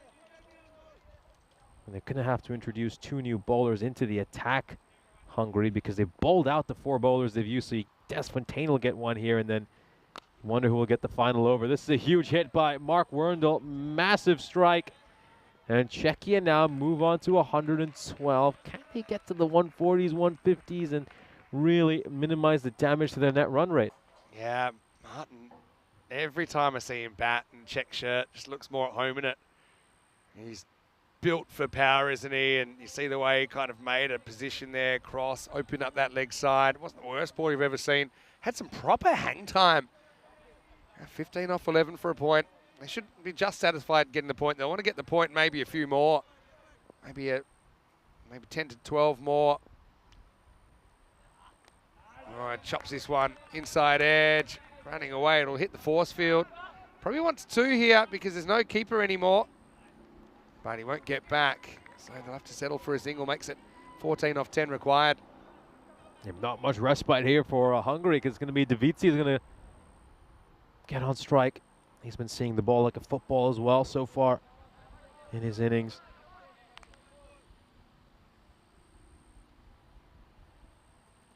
Davici wants his play here against MDF. Deep in his crease, but that one falls foul of the wide line.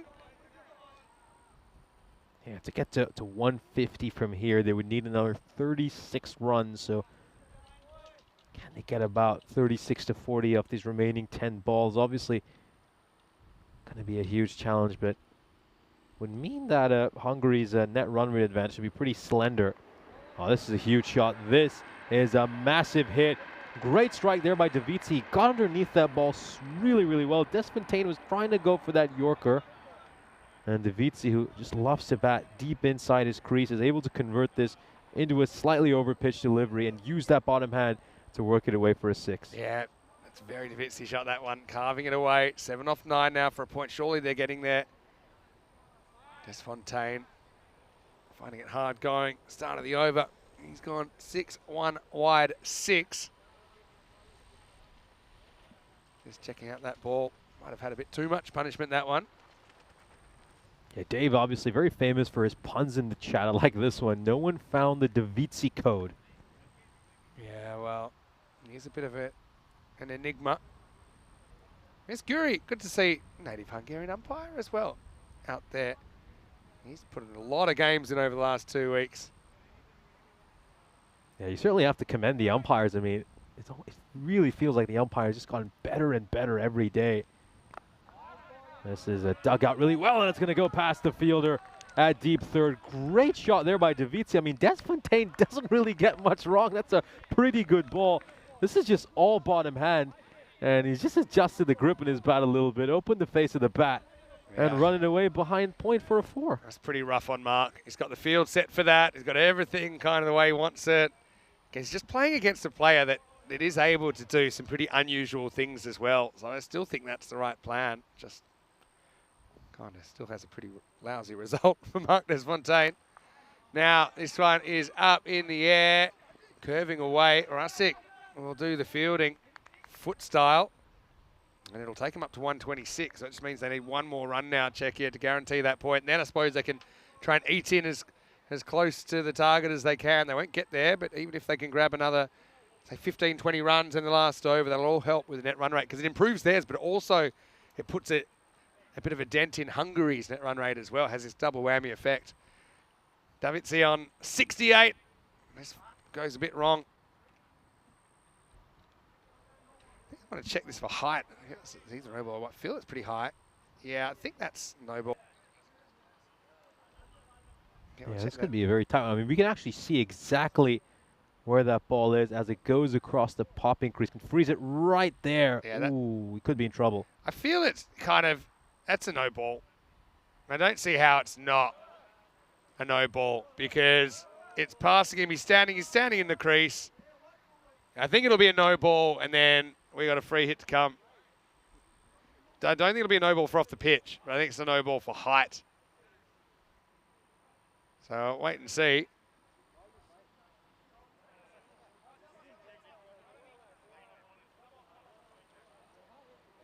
Right, let's have a look. I think no ball overrides everything else. But how? No, they're calling it a wide. How? Big let off here for Hungary. Jeez. Massive let off. Doesn't matter unless he's out. Big swing anyway. So anyway, look, probably won't matter because it's the run that gives them a point. And that'll be the end of the over. And the score is 127 for 4. So well, now Czechia have achieved that point. And this next over, I suppose, a little bit of a dead inside over. the tram line, no problems there. No problem there with the last ball. So Desfontaine has a bit of a rough one in the 9th. Some of it was self-inflicted, some of it wasn't. And so 21 coming off that. Last over coming up. Yes, well, another 23 runs to get to about 150 for Czechia. And this is interesting. Now, Amal Jacob has been sparingly used throughout this series, which obviously has been a big surprise to us. But now they bring him in a situation where it's not a great matchup for him to come into. I mean, against 2 left-handers. Might be why he hasn't been used lately, as far as while this partnership's been together. I'll run a few numbers on what the net run rates might be after this game, because Czechia actually were ahead by about 0.13, which really isn't much at all before this game. And this is a great pickup shot there by Davizzi. Goes over cow corner. Big 6 for him. 134 now for Czechia. 16 more runs to get to about 150. Yeah. So, like I said, double whammy effect. Improves Czech's run rate and also takes a bit of a bite into Hungary's.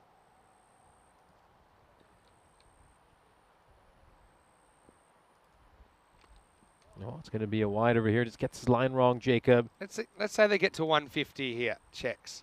So if they get to 150, then Hungary have a run rate of about 1.2 better, which is quite a lot. So it's going to be 4 runs, and it's just inside the boundary. Davizzi moves to 78.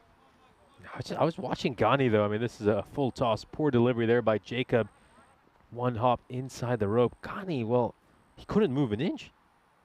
Looks like he's really done that hamstring. This is going to be a big outcome for the next match, and the fielder in the deep is not going to be able to snaffle that. That's Wakar Mahmood out of deep cover, and he's going to help it over the rope as well. So that's consecutive boundaries over here. 3 consecutive boundaries. Obviously split by that wide earlier. Tries to put a hand out, can't prevent it. Is it going to be 4 consecutive boundaries? No, it won't. as Davitsi will depart. Shumsher is out in the deep, makes no mistake, takes that catch. And Davitsi's batted superbly, but unfortunately for him, it's going to be an innings in vain. Unless, of course, his side can pull off something remarkable in the afternoon. And they turn this around and they put themselves back into the top spot. Yeah, it's a pretty important innings, I think, from Sabah, at least to guarantee that point. Get them up to a place where they've got a bit more of a path to the trophy. Anyway, last ball of the 10 coming up. Riaz Afridi's going to come out. A little bit of assistance from Harsh. But yeah, we haven't seen, of course, the skipper, Dylan Stain, come out to bat at all in this innings. I was going to say, it's not Harsh out there. It's Kamal Jacob who's bowling, who gives him a little bit of assistance. But anyway, 145 for 5. Last ball coming up. Freedy will probably want to send it to the moon. Probably doesn't like the idea of a golden duck either, though. Let's see what happens. Last ball of the 10. Yeah, this put up and out of the ground. Maximo takes them up to 151. So in the end, they take a decent chunk out of that. 180, 151, but it is Hungary that win this critical match 7 by 29 runs. Yeah, they do get 45 runs off the last 2 overs. That could prove to be quite important come the end of the day. So the important thing now to note is that if Hungary win the next match against Romania by a bonus point, they will lift this trophy and there will be no path to victory for Czechia. But if they win in just a regulation standard win, i.e. pick up only 3 points, then Czechia will still have a path to victory in the final match of the day. Or if they pick up 4 points and everything works out in terms of net run rate, they will leave this tournament as the champion. So Hungary have taken a big step towards the trophy, but it certainly isn't job done. They still have quite a bit to do this afternoon against the Romanian national team. Of course, both sides will now have a handshake. Here's a fantasy dashboard for our upcoming match. Big game here for Hungary. Romania, of course, playing for pride, but they certainly have plenty of it. They came quite close in their first couple of matches, of course. Keep in mind, they almost beat Hungary in the opening match between these two teams yesterday. And so Romania will be looking to play spoiler here. They'll be trying to spoil Hungary's party in their home tournament, and let's see how things work out. I think the interesting thing to note is Abbas Ghani is listed to open the batting. You know, the way I saw him, he certainly doesn't look to me like he could bat. I mean, I know he's been struggling with a number of injuries throughout this series, but that is the worst I've seen him. He could barely move. I wonder if they'll make a change and bring someone else in the lineup, or if Ghani is just going to gut it out. We'll take a look at the highlights of this innings. It was one that was dominated right from the get-go by Hungary. They picked up some early wickets. They got rid of Grover in that first over, and then Tomer would disappear shortly afterwards. This was Kashif Shamsher, got hit for a 6 over there. Very good stroke by Ritik Tomer, but he would have to laugh against him as he cleaned him up. It was timber.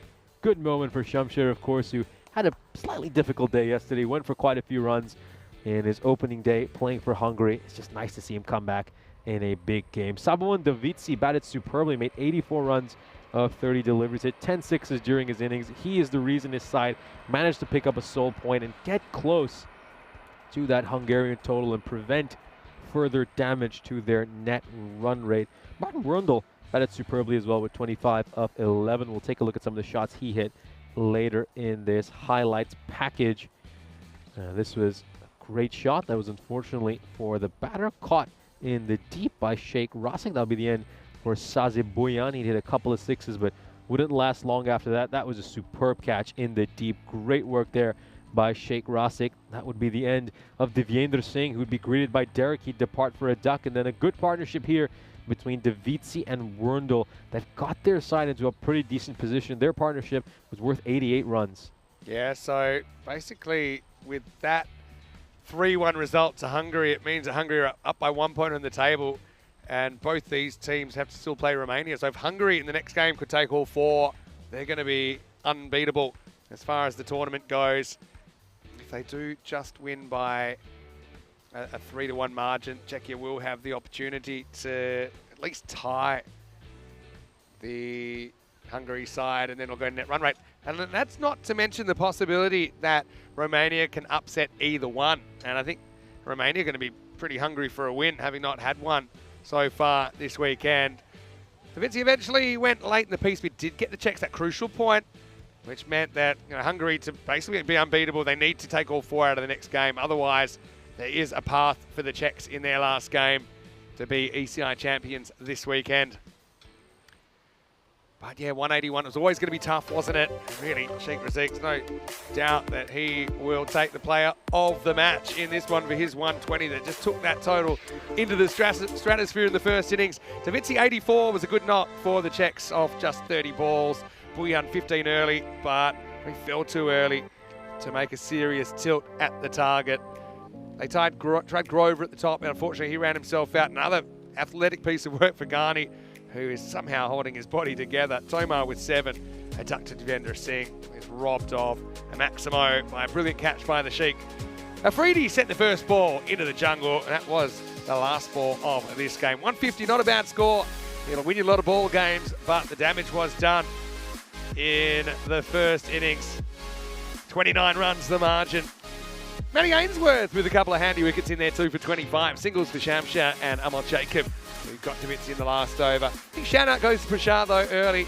Just made sure that the Czechs wouldn't get a flying start, going for less than 20 off his 2 overs. We'll take a break then, a slightly extended break this time, but we'll be back in about 25 minutes as we will see Hungary signing off with a game against Romania. That's match 8. It's Vinny Sander here, Mr. Maximo.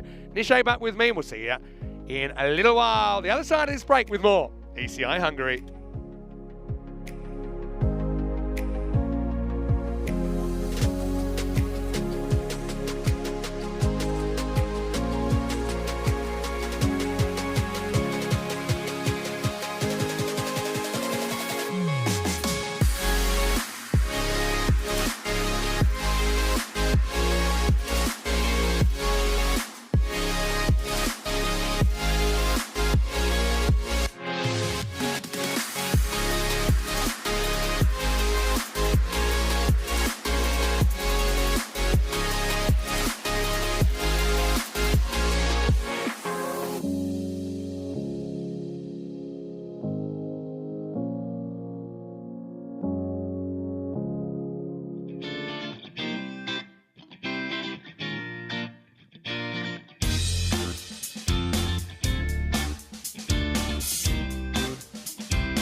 This European Cricket Network event is proudly brought to you by HCL Software and Paramatch.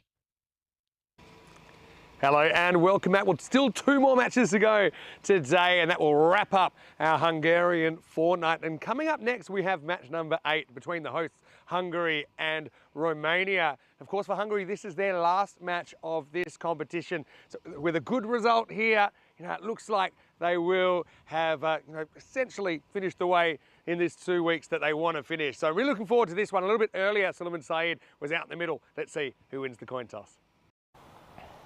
It's match number 7, Hungary against Romania. Romania will call. Heads. Heads is the call, and it's heads. So we're gonna ball first.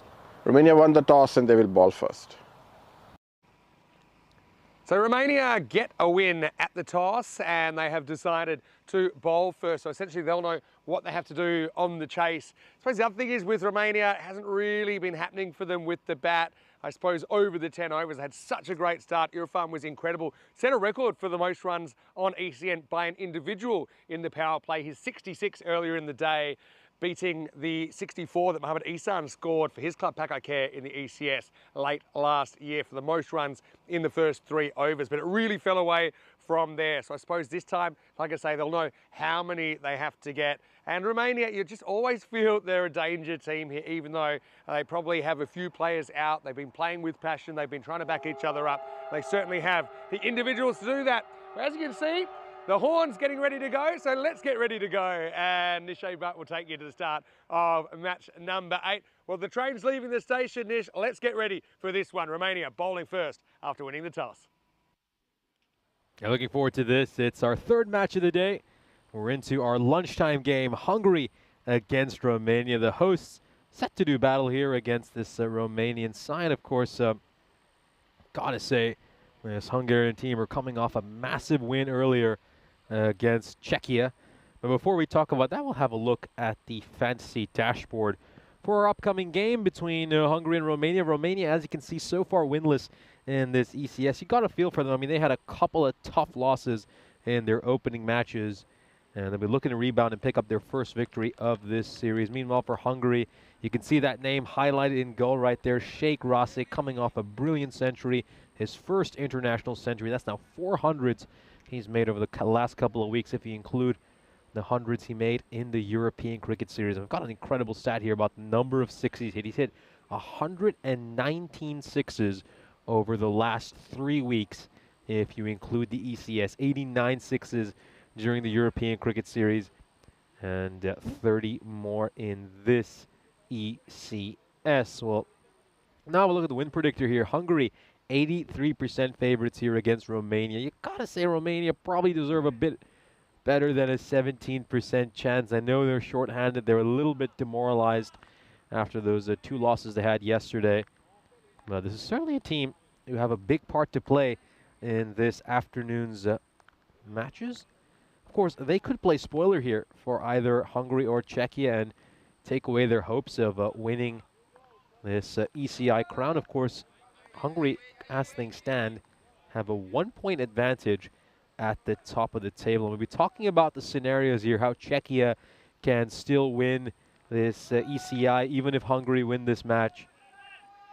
And that's certainly something we will look to discuss over these next couple of hours.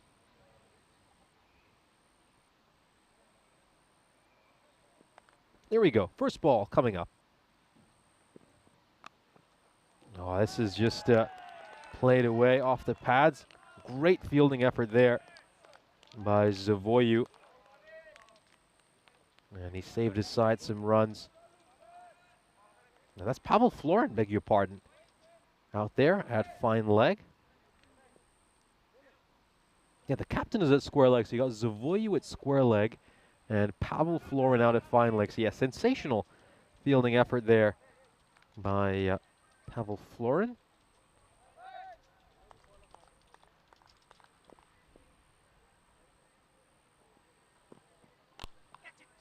Oh, and this is struck away very nicely. Good use of the bottom hand there by Ravindran. Works it away. The hind point, 4-4. Good shot there, Hussein. Attempted Yorker by him. And Ravindran just takes a small step inside the crease and then just uses his wrists and gets underneath the ball. Yeah, also a chance to say a very good afternoon to a number of people joining us in the chat. Dave is in there saying it's time for his second egg in the hole and his fourth coffee of the day. This is struck over fine leg. Has it gone all the way? Yes, it has. Umpire Lloyd raises his arm, signals a 6. Once again, a superb shot.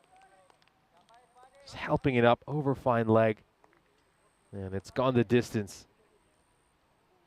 Yeah, so the umpires for this match, of course, James Lloyd, who's currently the standing umpire, and Stephen Anthony out at square leg. Local Hungarian umpire, Georgi Takács, is out in the third umpire role, and of course all led by Suleiman Said.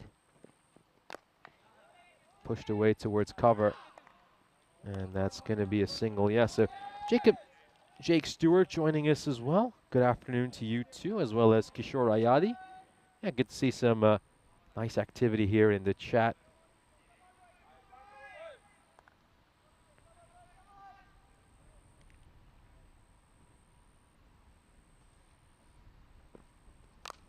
Oh, cut away incredibly for a 4.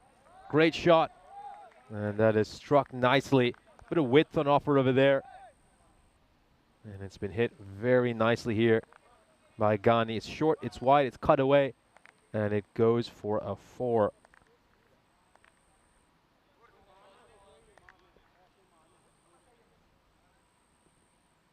"16 runs off this over so far. We still have a ball to come. Been a good start here for Hungary. Of course, Hungary, they pick up a bonus point in this match against Romania, then they will win this tournament. There is no way that Czechia will be able to come back mathematically. And this is going to go all the way as well. It's another 6, once again targeting that boundary behind square leg, showing what a great hooker of the ball he is. Abbas gets it away, goes all the way. 22 runs off the first over, a magical over to start things off. And the hosts are off to the perfect start in their final match of the ECI. Here's a look at the upcoming events on the European Cricket Network. Of course, after we wrap up these last couple of games here in Hungary, we'll be heading over to Bulgaria for a great fortnight of action. And then we've got that Tri-Series to look out for next weekend in Croatia. Our first ever women's ECS coming for you as well. And then just look at some of the great destinations we got lined up. Rome, Malta, big Tri-Series in the Netherlands involving the United States, Canada, and the host nation, the Netherlands, and then Austria and Croatia will be our final 2 ECS before we head over to the ECC, the European Cricket Championship. Moyes bowling the second over. Has he got enough on this? There's a fielder there. Oh, it's Petre. Well, this is a rare drop.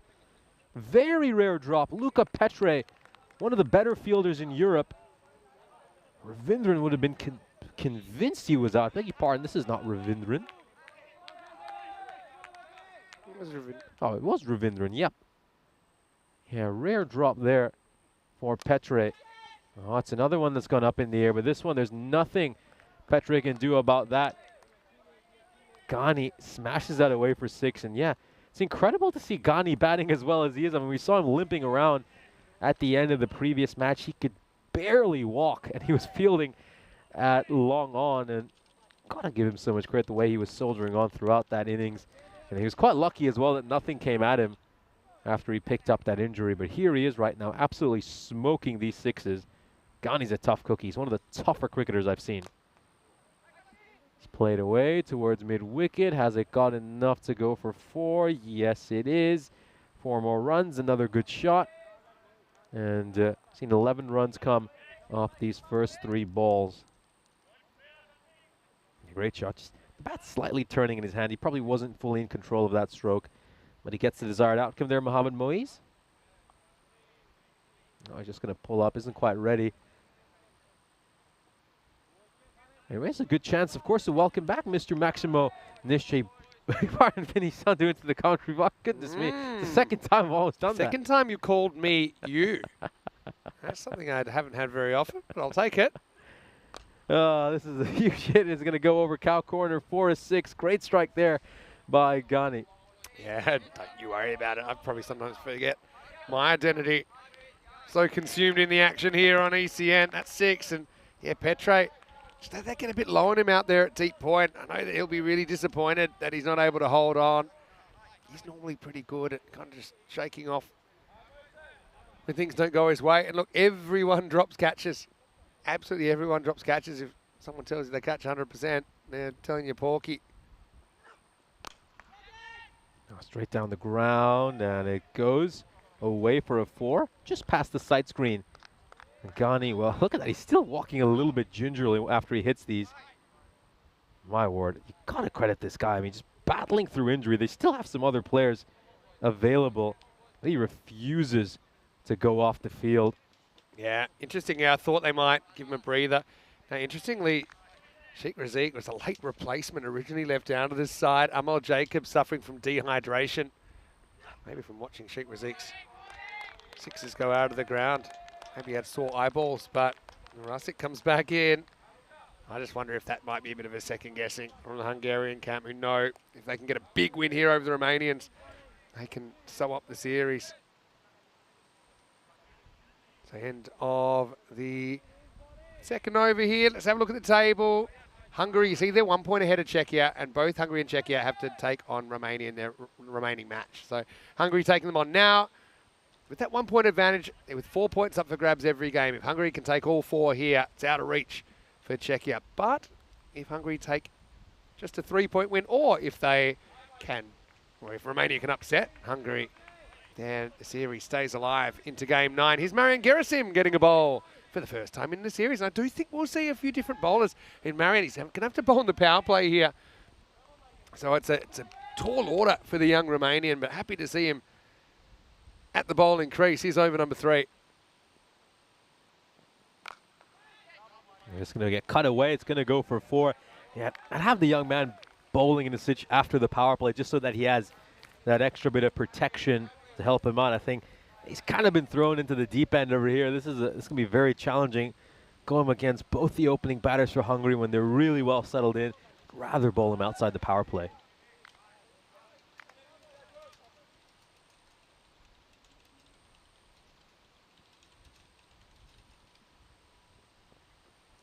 I think Gerasim, he's a pretty handy cricketer. We saw him hit his first 6 on ECN earlier today. The thing with Gerasim, he's been thrown in the deep end so early, and before the rules were changed, he was actually the youngest T20 international cricketer. That's probably something he'll hold, I won't say forever, but for a long time, because at the moment you have to be at least 15. He debuted in T20I cricket at 14 years of age. And now that's not possible.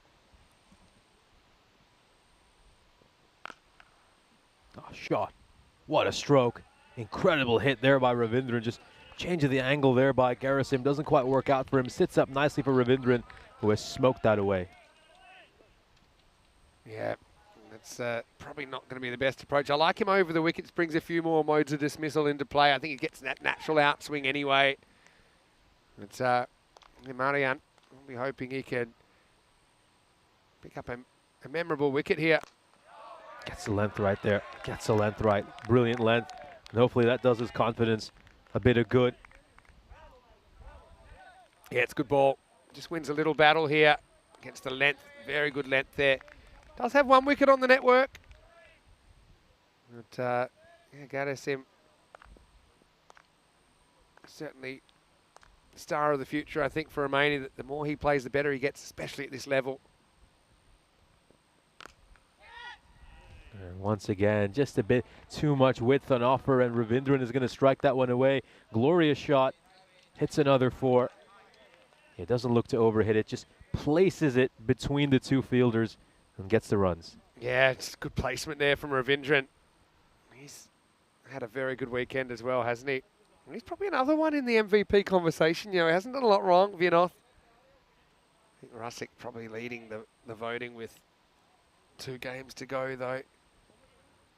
Gerasim just has to try and find that block hole again. Maybe he can sneak one past the Hungarian skipper.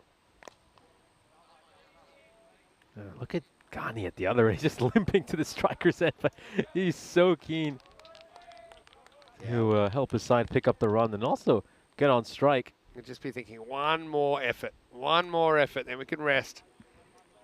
There's a few tired bodies in this Hungarian lineup. Still think there's a few tired bodies in the other 2 teams as well. Of course, playing 5 matches over their first day and a half here in this ECI. Last ball of the over. Or not. Yeah, it's going to be a wide, just going down the leg side there. Yeah, it's 17 runs so far this over.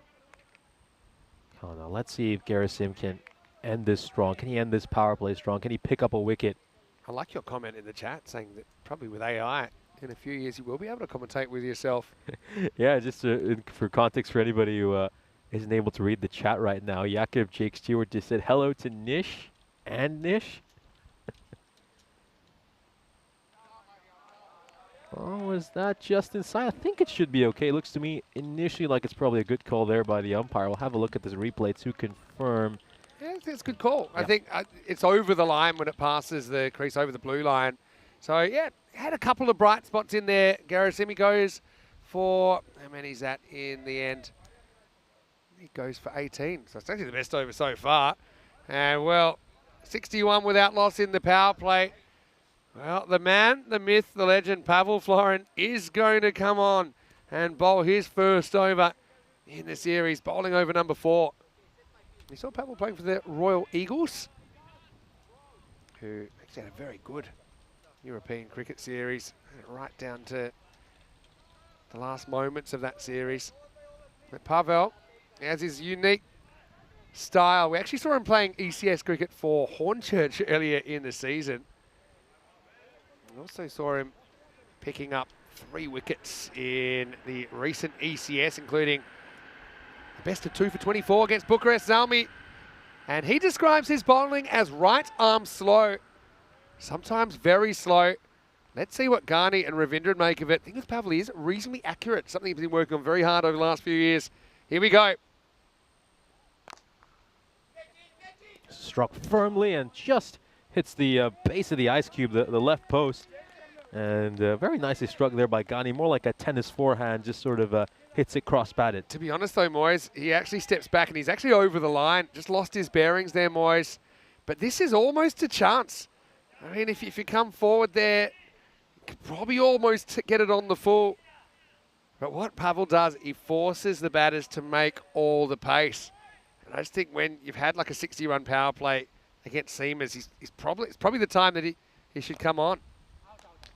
Oh, could this be a chance? I mean, this could be an opportunity, should be an opportunity. And Pavel Florin gets the wicket. And there he is, just points out the name on the shirt. He's done it for Romania. He's done it for his country. And he's absolutely pumped. I said it. I said it before. I'll say it again. I thought they should have brought him on yesterday when they got smoked for 75. It's very different to play him. And the thing is, Pavel, I know he likes to be animated, but when it comes to his bowling, he's quite serious about what he's trying to do. He's trying to put it in areas, especially loves to try and draw batters forward like this. And if you get that contact point wrong at all, you make a mistake. Great catch by Sandaruman there. And well, Pavel, he's just letting everyone know he's back for Romania. And he's fired up. He's still got 4 balls to go in the over. As they say, play for the name on the front of the shirt. They'll remember the name on the back of the shirt. And that's why Pavel Florin is such an icon. Garni has to take a seat. Stanahuja comes in to the side, comes in at number 3. It's played away towards mid-wicket, and it's going to be a dot ball. It's just such a good variation, isn't it? When you've had 3 overs of quick bowling, and you bring Florin on with the field out. It's such a massive adjustment for the batters, and that's where you can draw those errors. It's throwing you into a different universe, is what it is. Pretty good 3 balls so far from Florin.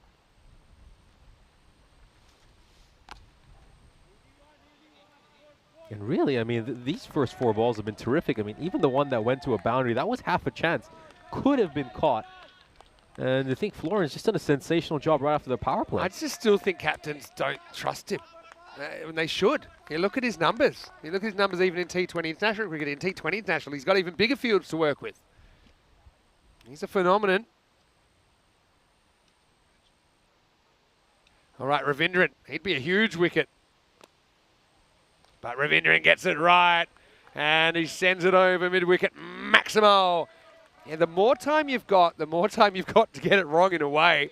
So I think it's credit to Ravindran that he kind of stands firm. I suppose he's in such good form as well.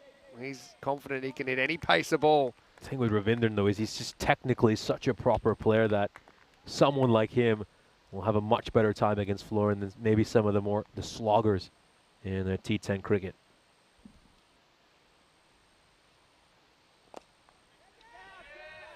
Oh, could be out. He could be out. So he's got Ravindran in the end. What am I talking about? Without Ravindran, picks up a wicket. What a celebration. Goes down on the ground, does the double pistol celebration as well. Looks like he's Neo from the Matrix. What a wicket. He's got 2 set batters out here. We called for it. And, yeah, Pavel's fired up. Gets a pat in the back from the umpire. Might want an autograph. Who knows? He's absolutely done the job in that 4th over. And I got to say it, we've gotten to match 5 in the series for Romania, and it's the first time we've seen him bowl.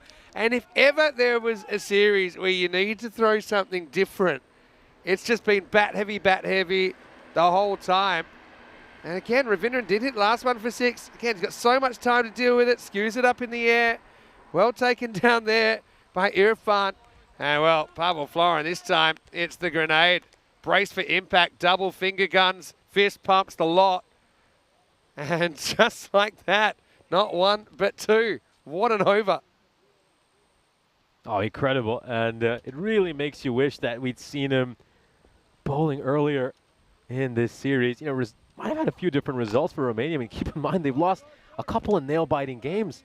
I mean, what if Pavel Florin had bowled in either of those matches? They could have been sitting here with a couple of wins and still had a chance. Is it always going to work? No. But will it work sometimes? Yes. And you never know. And what's the downside? If he goes for 20-odd or 30-odd, so is everyone in this series.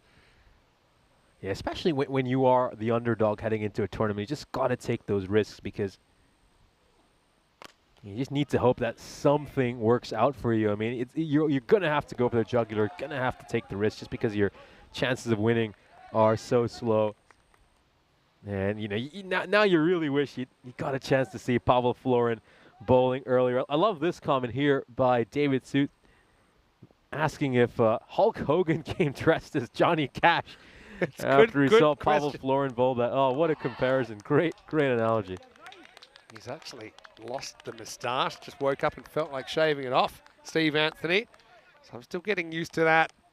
Doesn't look as trustworthy without his David Crosby style soup strainer. This is Ijaz Hussain now. Yeah, I'm actually really happy that Pavel's getting a bowl here in this game in particular because tomorrow it's our 5-year anniversary and he was part of the first set of players we ever saw on ECN back in 2019. And is going to raise the finger. Well, the initial question is it going down the leg side or not? Not according to the umpire. He seems to think it's going to crash into the leg stump.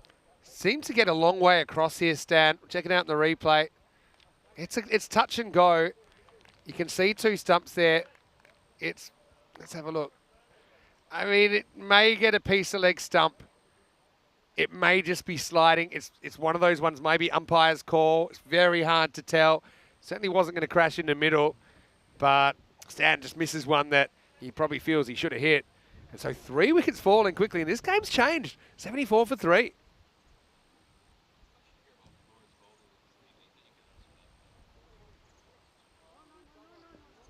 Venkadara asking, is Florence bowling legal? Yeah, there's no rule that says you have to bowl at a certain pace. Thing is, he does have slightly bent arm at times, but he doesn't straighten it through the action.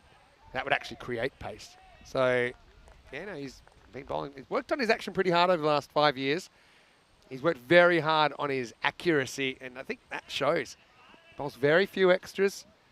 I think the length is something that he's gotten a lot better over the last couple of years. The key is you cannot bowl even a little bit short. You just go back and it's way too easy. But to draw batters forward and into errors. Prashar, the new batter, coming in at 5. Straight down the ground, and that will go just to the right of the side screen. Prashar starts off with a 6. I mean, yeah, absolutely. I think the thing with him is that obviously, you have to adjust to the lack of pace. And then he also flights the ball so much, so he's getting all that extra bounce, which makes it so challenging to play. And to his credit, he bowled to his field throughout that over. Right, Prashar comes in, and it's very Abhitesh, the way he just eases a 6 down the ground. He's going to go long again, but this could be a chance here. Oh, Garasim makes a leaping effort. Just wasn't quite tall enough to get to that, in all honesty. You got to commend the effort. And Prashar will get it back-to-back 6s heading into the drinks break. Yeah, this would have been a real handy one. It was a one handy one for Gerasim. He tried to pull it back from the beyond, but couldn't do it. So, game alive here after 5. Let's welcome you into the commentary box. Vinny Sander here, Mr. Maximo. I've got Nishay Bhatt with me. Yeah, Pavel Florin was actually one of the big reasons that ECN, I think we tripled our viewership on, I think there was the second day of ECN cricket ever in late July in 2019, because he went a bit viral because of his bowling. He actually came on in a situation, they're playing against Dreux. He was playing for Cluj back then. And Dreux was something like 140 or 150 after 8 overs. So he came on to bowl. He was the only bowler that didn't get hit for a 6. Okay, he wasn't able to take a wicket back then. But I just remember the media storm about it. A lot of people saying, well, what is this? Remember, ECN were brand new back then. And he really summed it up in an interview. He's getting a lot of flack, actually. And he said, look, I'm a native Romanian player that I just love cricket. I love playing cricket. I bowl slow. I'm a slow bowler. Is it a problem? And then, honestly, the narrative turned, and the whole cricket world just kind of checked itself and said, you know what? He's exactly right. We have to decide, is cricket just an exclusive thing for a few, or is it for everyone? And I think, yeah, the world needs more Pavel Florence. Yeah, absolutely. And I think he's just done a great job of helping sort of break this this kind of exclusive club we've had in cricket, as you mentioned, and proving, it's not just a game for a handful of players on the subcontinent or other Anglosphere nations. And yeah, I remember Pavel Florin. I mean, he was a huge internet sensation back then. I mean, when you'd search ECN, he'd be the first result that would come up on social media. First video to get 1 million views, and has had plenty more since then. Interesting that he doesn't get another over straight away. They're going to go for Ricky Gill. Oh, look, he's not a bad option, but maybe now you want to kind of re-establish normal bowling, and then you've still got him up your sleeve for later if another partnership develops.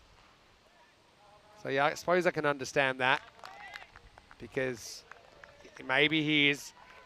honestly, if he has a role, it's to break partnerships when nothing else is working. So, especially, for example, I used the example earlier on the tournament, and it actually came up there. You've had a 60-plus run power play when you've bowled fast bowling and it hasn't worked. Then it's a perfect time for him to come on with the field back.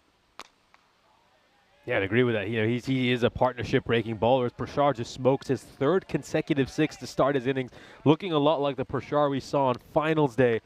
The way he's smacking the ball right now. Gill just digs this in a little bit too short, and it's just a cross bat smack straight down the ground. 6 more. Yeah, that's where that one ended up. I think it's lost to the jungle gods. Ricky Gill, comeback ball. Well, that's going to go the same way.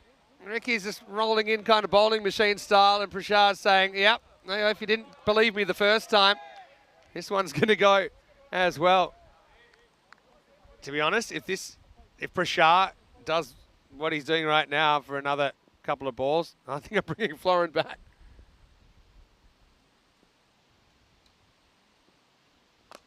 Oh, goes big again. This is an enormous 6. 5 consecutive 6s for Prashar. Now, we've seen 8 consecutive 6s at the end of the innings already today by Sheikh Rasik. How long can Prashar keep going? Ooh, how long's a piece of string? He's a machine, Prashar. I still think could easily bat higher. We see him come in at 5. It just makes it look so easy, makes batting simple. 100's up for Hungary. This one's going to be a wide. Yeah, we saw Prashar promoted up the order earlier, and he had a low score in that match, but then they immediately pushed him back down the order again. You can't do that based off just one game. I think you look at the overall resume and body of work that Prashar has put in, and I think you've got to have your best batters right at the top of the order in T10 cricket. This goes a little big again, and that's going to go all the way for 6. So 6 consecutive 6s for Prashar. That's the fastest 36 we've ever seen on the network because he's come out, he's hit his first 6. You know what we're on for here? One of my final frontier things was a 9-ball 50, and he needs 14 off 3 to do that. He's taken this over for plenty. Could go supersonic. And I've totally jinxed him. He wants a run. Almost suicided there. So the 9-ball 50 will survive. Gill goes for 26. Probably scratching his head after that. What happened? 112 for 3. And it's a real shame because that was probably going wide. Looks like he's spoiled it. We'll take another look at that. Oh, that is definitely going wide. What a shame. Snaps the streak because of a wide ball. Have a look at the scorecard here for Hungary. You can see a number of players have managed to get starts, but no one's quite been able to go on and play that big 50-plus innings.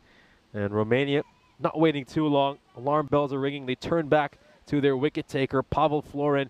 This is going to be an incredibly entertaining over. Get your popcorn out. Pavel 2 for 11 off his over. I'm wondering whether I would have brought him at this over. I waited for Prashar to be on strike. He still might end up on strike anyway. I think I'm not kidding. He's probably the most likely to get Prashar out because Prashar against the mainstream is just going absolutely bananas. All right, here we go. It's Mark Desfontaine, most nervous man in Hungary right now, facing up. No, I've been served up a full toss. Doesn't quite land that on the pitch. Pavel Florin, and Desfontaine smacks it away for a 6. A little bit anticlimactic. Yeah, well, the thing is, he gets length wrong. And just like any bowler, if you get the length wrong, it's not going to end well. Good shot by Mark as well.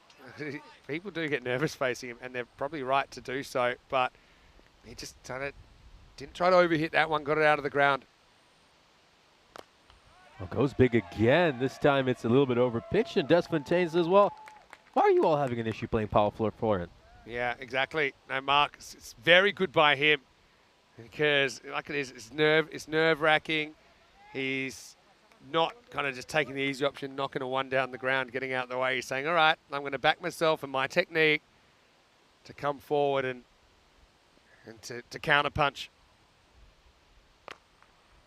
Doesn't quite time that one. Comes off the toe end of the bat. Throw to the non-strikers. And Florin, great diving effort. I mean, if that gets past him, it would have been overthrows. He's actually played a high level of futsal as well, and he's a goalkeeper. And you can kind of see that the way that he took that ball down to his right. Almost caused a bit of confusion. Well fielded by Cosmin Zavoy, who's at short mid wicket.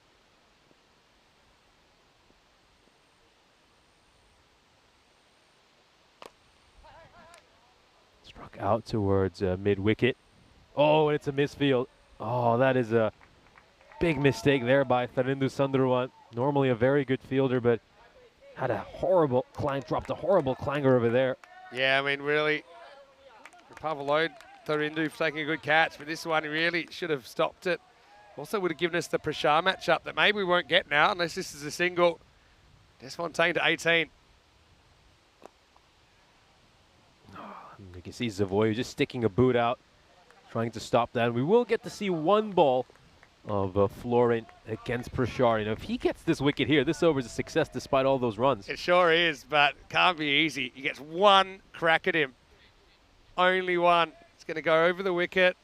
Prashar, is he going to continue his normal approach of just trying to moose sixes, or is he kind of thinking, I've only got to deal with one ball of this, just let's get to the other end and let's get back to normal. Yeah, and he respects Pavel Florin, takes the single and keeps strike for the next over. Yeah, end of the seventh, so 130 for 3. Yeah, that's why strategically, as a captain, I would have waited to see who's on strike. And with Prashar going such great guns, I don't think I would have bowled Pavel if Mark was on strike. Because I think you can probably, because you're just statistically, yeah, Mark might get a single, but you're more likely to get more balls at one player if he's facing the first ball of the over. So it meant that you could just see Prashar, it kind of made him check himself that last ball. He did get a single. Keeps the strike, 130 for 3. This is what's coming up tomorrow. Blacksmiths versus Pat Falcon CC Viren to start the day. And we'll also get to see MU Pleven, and we'll also get to see Sofia Stars. First day of action in Bulgaria, which is the next location on the European Cricket Series. Rico has told me he's already there. And he said he's looking forward to seeing everyone in the morning. Of course, Charlie will be there, and I know he'll be there covering a few games in the middle of the tournament. Anyway, here's Petre, who gets the 8th. Pretty good start for the youngster. Yeah, I think, and just going back to the point you made about wanting to bowl Pavel Florin against the Prashar in particular, that's why matchups are just so important in T10 cricket. I mean, if he'd come on to bowl this over and got, say, a good 3 or 4 balls against Prashar, it would have been, really would have been ideal for this Romanian team. I mean, you look back at the line of that ball, it was one that was around the pads. I mean, usually Prashar would smack those sorts of balls for 6 like he's done here. Great shot there by Prashar, but Petre goes a little bit too short, and it's smacked away for 6. He still hasn't quite nailed that Yorker. Petre runs in, kind of length ball.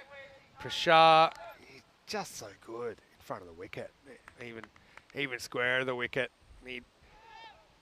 He's one guy that I wouldn't fancy bowling to. You know, he's just got natural power. He's got a very simple and effective technique.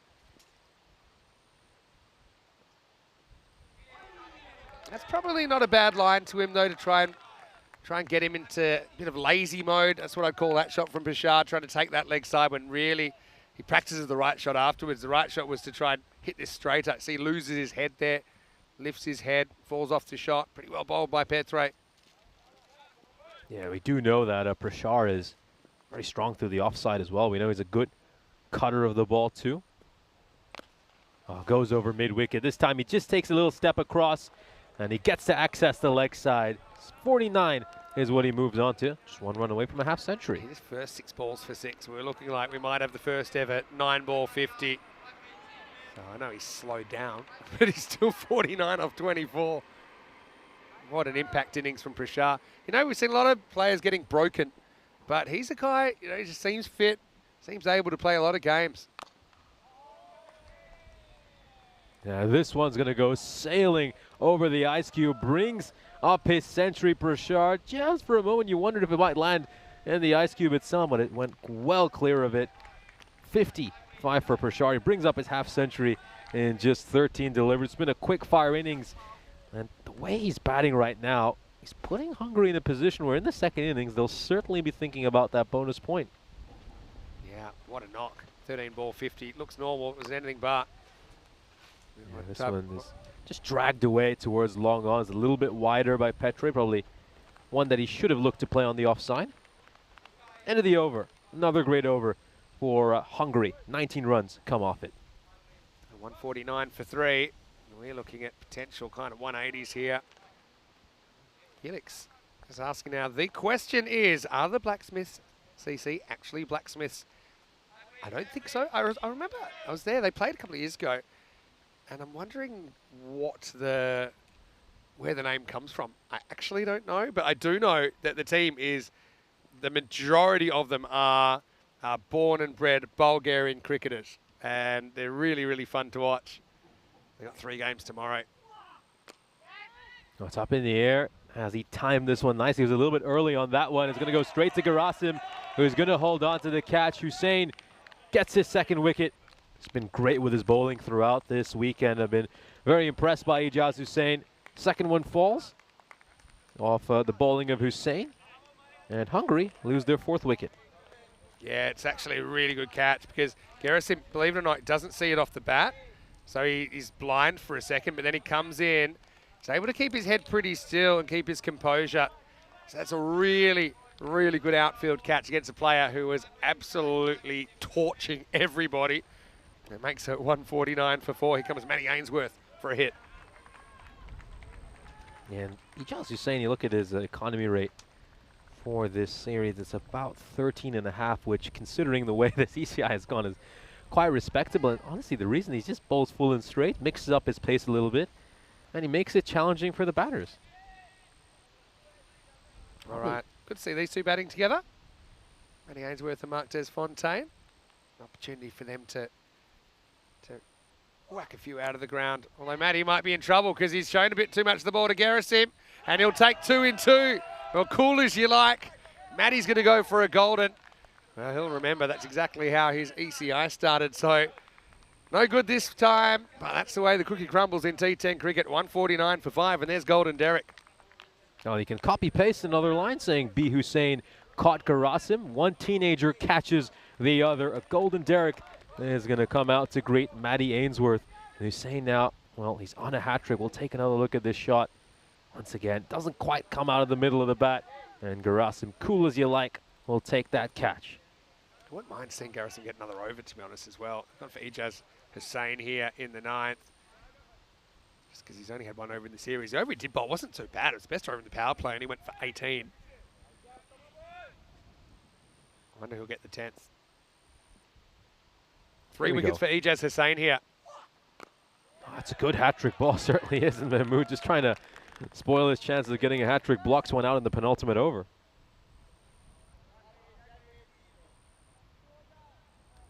Yeah, big dilemma here for Romania. Who are they going to turn to for the final over? I mean, there's potentially 5 bowlers they could turn to, but all of them had very expensive first overs.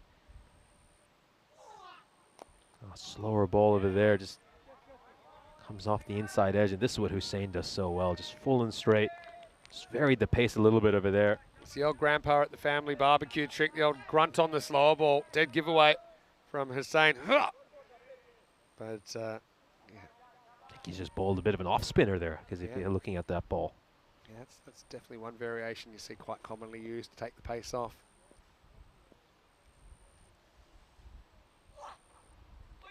This time it's actually on pace, and it beats Desfontaine. It's a quicker one. It's an effort ball. Yeah, uses his pace well. I think I like Ijaz in the second half of the innings. Probably keep him there, if I could. 3 for 15, good figures. 150's up, though, for Hungary. How high can they climb here? They've used 7 bowlers so far, Romania. And as soon as this ball's done, the captain's going to have to put on his thinking cap. This one's come off the outside edge of Desfontaine, and, well, misfortune there for Hussain. He's very unlucky. That one goes away for a 4. Great over. Just 5 runs off that over. Could easily have been a 1-run over if it wasn't for that outside edge. Yeah, just a superb display of death over bowling. Took 2 wickets in that over as well. Yeah, he's done a stunning job, and here's a look at the bowling card. So who does he turn to for the second over? You can see a bunch of bowlers who bowled just 1 over and gone for over 20 runs. Gerasim and Petre going for 18 and 19 respectively. Or does he maybe even consider putting in an 8th bowler? He's still got Sunderwan, who hasn't bowled so far. Or does the captain Zavoyu come in himself instead? Looks like he's just going to go with experience, and he sticks with Irfan Hussain. Yeah, interesting, because Hussain did go for plenty. But he's probably feeling the importance of, you know, playing their part in the series if they can't quite chase this down. And maybe they will. I mean, look at what Irfan did this morning. Look what Moyes has done in the series. Alternate. And remember last time, I think they were chasing 168 for victory. So it was 167 Hungary scored, Romania 160. So they'll feel their top order clicks. They could give this a shake. Desfontaine's batted well so far. Outside edge, and what a hold. What a grab there by Nadi Gotla. Reaction catches, lead, puts out a mitt, and it somehow sticks in. Desfontaine departs because of an absolutely stunning catch. What a catch from Danny Gotlow, who was kind of wrong-footed here. Instinctively just sticks the right glove out. Makes it look pretty cool as well. Good innings, though, from Mark Desfontaine. I thought he was going to get 4 there. He'll probably feel he has no luck when he's bowling. He'll probably feel that always goes to the boundary. But Satwick, with a little bit of the old chewing gum on the glove action. Just watch this. Bang. And it sits nicely in that kind of thumb and forefinger, a kind of extra webbing spot on the glove. That's a great keeper's catch.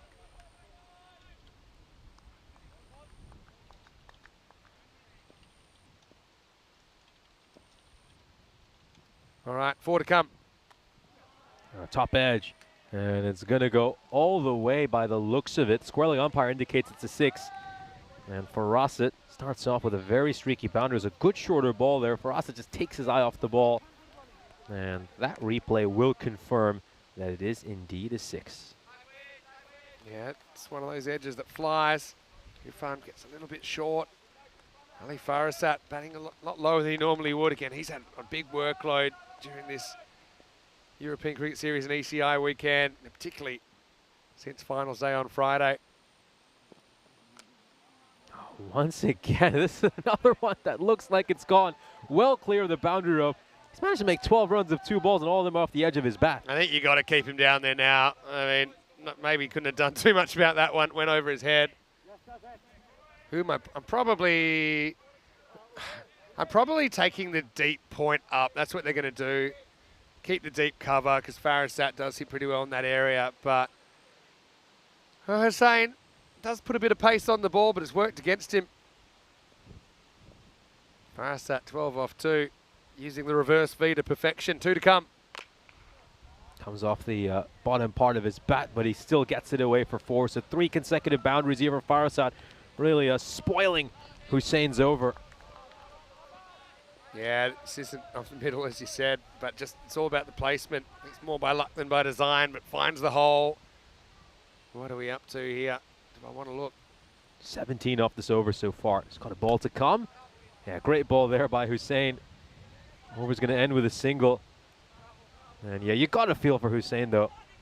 I mean, we saw a couple of 6s in that over coming off edges. I mean, overall, I think he did a pretty good job bowling in that death over. Just luck didn't favor him in the end. And we're going to see 23 runs in the end of the last couple of overs. So they did manage to contain them a little bit at the end, Romania. Yeah, I mean, it's just the same ball, that really good 9th. Started with a couple of wickets and only went for 5. Hussain's over goes for 18. Again, I think Matt's a spot that maybe I would have liked to have seen Gerasim. He only went for 18, and that was in the power play, don't forget. But they went for Irfan, probably feeling that he might be the best chance to keep it down because they feel that they can give this a shake. They had to chase a similar score yesterday, and they took the game right down to the last over. But in this one, it will be one of our biggest chases ever if they are going to do it. They'll need 1-7-3 for victory. Let's go back and recap the highlights of a very entertaining first 10 overs of match number 8. You can see that Irfan came in. The power play did not go well for the Romanians as the first 3 overs all being pretty expensive. 22, 21 and 18. Petre uncharacteristically dropped a chance down there on the boundary. And for Moyes, well, he obviously is a player that is a big player. He's going to have to do some big things with the bat. And so Florin was introduced, and Moyes, he stepped the wrong side of the border there. And then Vinod Ravindran, he was able to get one away, but then very next ball, Sandaru unable to patrol the boundary, and Pavel, that was the first wicket. And guess what? He wasn't done. He was able to double down, getting 2 set batters. Irfan with the catch. And the grenade launcher was in action. I like the teammates giving him lots of space for the celebrations as well, not wanting to interfere. Just giving him his private time. Again, they didn't bring him back straight away. They give him a bit of time before they bring him back. And I thought maybe it was slightly strategically wrong to not bowl him to an over where Prashad was the first one to face. But still, Romania, well, they're going to have to bat out of their skins. But this is a ground where 170s chases are possible in ECI cricket, especially. But Prashar, what about his innings? Sending his first 6 balls out of the ground. And I honestly think it's the first time we've ever seen that on ECN. Yeah, certainly. It was just incredible display of batting. I mean, at one point, the 9-ball 50 looked like it was on. And unfortunately, that streak of 60s he hit was spoiled by the fact that he chased at a wider delivery. Have a look at this misfield there. Very unfortunate. And Powerplay just patting Des Fontaine on the helmet, appreciating some of the good batting that Des Fontaine did in that innings. He, of course, made 23 of just 10 balls, hitting 2 sixes off the bowling of Pavel Florin. This is a good catch taken by Gerasim. See this line of bowling a couple of times in this inning. Bowled Ijaz Hussain, caught by Marian Gerasim. He'd get catches on back-to-back deliveries. Would unfortunately miss out on his hat-trick, Ijaz Hussain, because the batter just came out, played spoiler, and blocked one out. That was, of course, Waqar Mahmood, who was more than content to just spoil the hat-trick. He saw a great catch there by Satwik Nadigotla off the bowling of Irfan Hussain to get rid of Des Fontaine, and then got a feel for the final bowler, Irfan Hussain. I mean, there were 2 consecutive sixes off top edges in his over, and then the batter was early through one of the shots, and the toe end of his bat was enough to lead 1-4. So very, very unfortunate for Irfan Hussain in that final over. But Ali Farasat will take those runs however they come. Here's a look at the scorecard, of course, for Hungary. Prashar top scoring with 56 of 15. Another quick fire half century for him. That's a strike rate of 373. A few good starts in there as well. You can see the likes of Abbas Gandhi and Ravindran got off to a good start. Pavel Florin got both of their wickets and just dragged Romania back into the game when at one point it felt like maybe Hungary could get to something 180 or 190 plus. Most of the bowlers were quite expensive. You can see the pick of the bowlers there. Ijaz Hussain figures of 3 for 19. Florin bowled superbly in that first, so it was a little bit expensive in the second. I think Des Fontaine really fancied the matchup against him. Have to feel for Irfan Hussain though. I mean, he went for 18 runs in that final over, but as I mentioned, there are 3 boundaries in that over, and none of them came off the middle of the bat.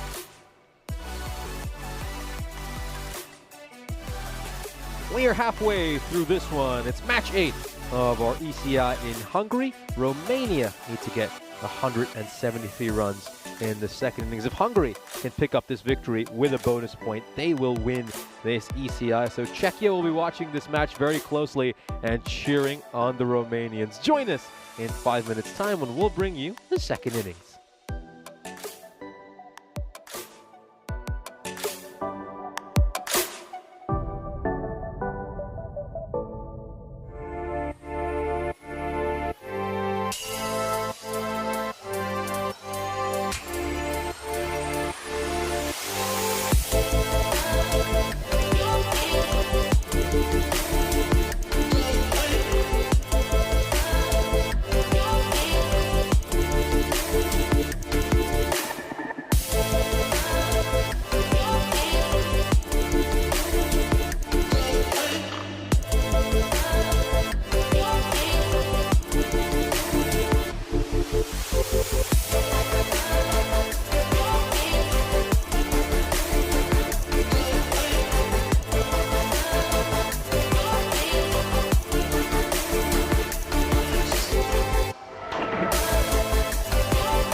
This European Cricket Network event is proudly brought to you by HCL Software and Paramatch. Hello cricket lovers and welcome back to Hungary, and well, we're really in the home straight now, aren't we, of this ECI, and of course our 2 weeks here in Budapest. Right now we're watching match number 8 and it's Hungary with a big score on the board, 172, thanks to a lightning 56 from Prashar, who looks like he's going to open the bowling. Ghani, who is basically being held together by, I don't know what at this stage. He scored 35 off 10. He was the second top scorer. Now, this is quite relevant because Romania, they are going to need to exceed 120 if they're to take a point off Hungary. And well, Czechia certainly will be big Romanian fans for this 10 overs at least before they take them on in the last game of the day. Let's see if that series is alive. Basically, if Hungary can keep Romania to 120 or less, they will definitely take the trophy. If Romania can exceed 120 in one way or another, the series will remain alive into the final match, match number 9. A few gusts of wind at the moment, mostly favouring the batter, hitting over the bowler's head. Anyway, let's shake, rattle and roll. Irfan Hussain in the power play again. He's going to start by lifting one up over the leg side. Going, one bounce and 4. Well, Irfan set a record earlier in the day by scoring 66 in the power play. This is lifted up, and I'm sure this bounces early before the line. Yep. So yeah, 4 runs to get us started.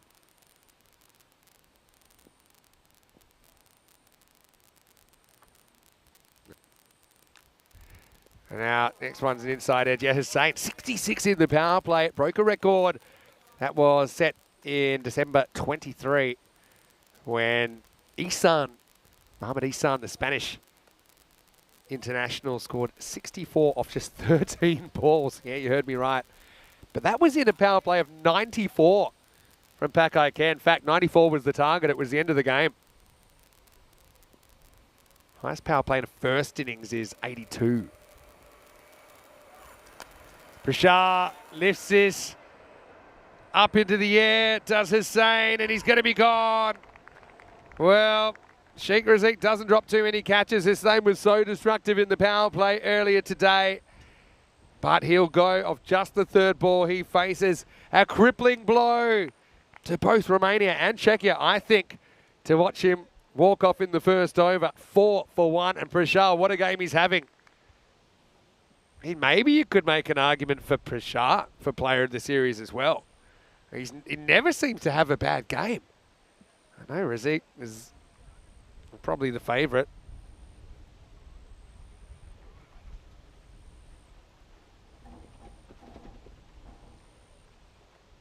So here's Nadegotla coming at number 3. Kind of stuck with the same top 3 throughout this tournament. David South, I love your little Hulk Hogan references, of course.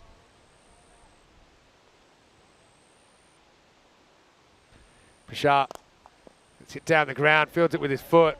Maybe regrets it, but he does make a good stop.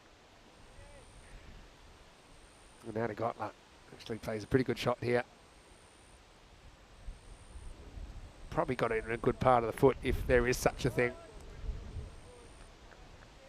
Yeah, big moustache news overnight. You can see umpire Steve in the background shaving it off. Still not quite sure what to make of it. The internet's been reacting over the first 2.5 games. Well, there's the shoes that just pulled off the fielding. Prashar. Good cut shot. Good shot selection from Nadegotla. If you can cut well, you're going to have success in ECN cricket because it's rarely a part of the ground. There's Robbie Ainsworth doing the fielding. Well, Robbie, I see ya. But a lot of balls get bowled at this kind of line, and there's rarely protection in that area, especially in the outfield. 4 runs the result. Robbie's a guy, I'm sure, that he has aspirations to play plenty of international cricket for Hungary over the next decade or 2. Really good looking shot. Rasek comes around, he can't make the stop. It's going to be very technically correct straight drive that brings Nadegotla his 2nd boundary, end of the first over. Pretty good recovery from Romania after the disappointing loss of Irfan. But yeah, high elbow. Just a good shot all round, Nadegotla. Good to see him striking them pretty well. I know he's had his ups and downs with the bat over the last 2 or 3 years. But he is the number 1 choice for Romania behind the stumps. And I think he's shown a lot of improvement in that area as well since I've been watching him on ECN. 233 matches since a golden ball. That is quite a lot. In fact, it is the 6th highest streak we've ever had. Are we heading 250 plus? We've only got this game and 1 more to try and break the streak. Otherwise, Well, that'll be, what? It'll be 3 series in a row. In fact, these 3 countries you're seeing this weekend have all had the last 3 European Cricket Series fortnights. We haven't seen one in any of them. Moyes faced up for the first time. High. And feel like he might reach it. He might not, though. He's going to run out of real estate. We'll have to check this one. I think it's bounced just inside. Farasat was after it. Where does this bounce? Just inside the line. Yeah, just inside. 4 runs the result. But thought for a second Russick might be able to reach that. Bit of a nervous moment for Moyes. Knew he didn't get all of that. Don't forget Moyes. He does have an ECN 100 now. What a knock it was, though. It was against Hungary, don't forget. Hampshire getting the second over. For Romania to have any chance, they need Moyes to go big.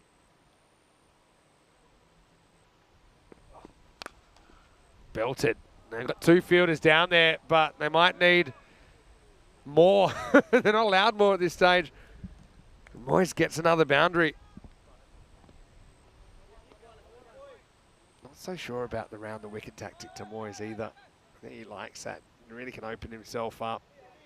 LBW's out of the equation, really.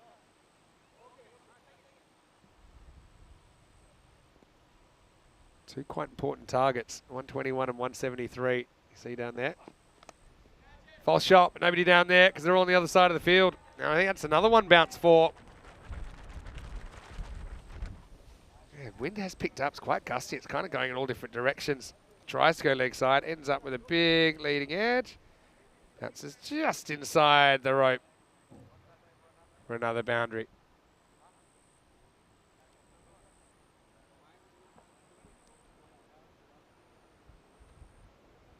All right, Moyes.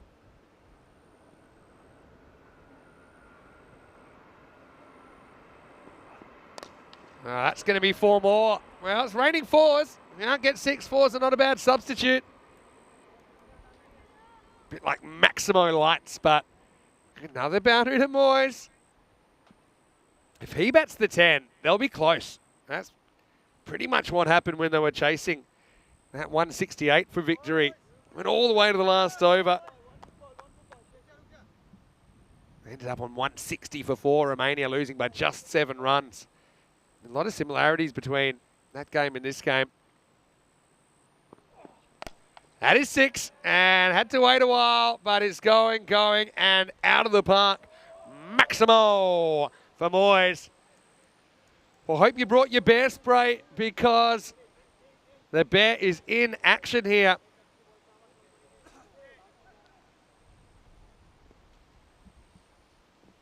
Mohamed Moyes.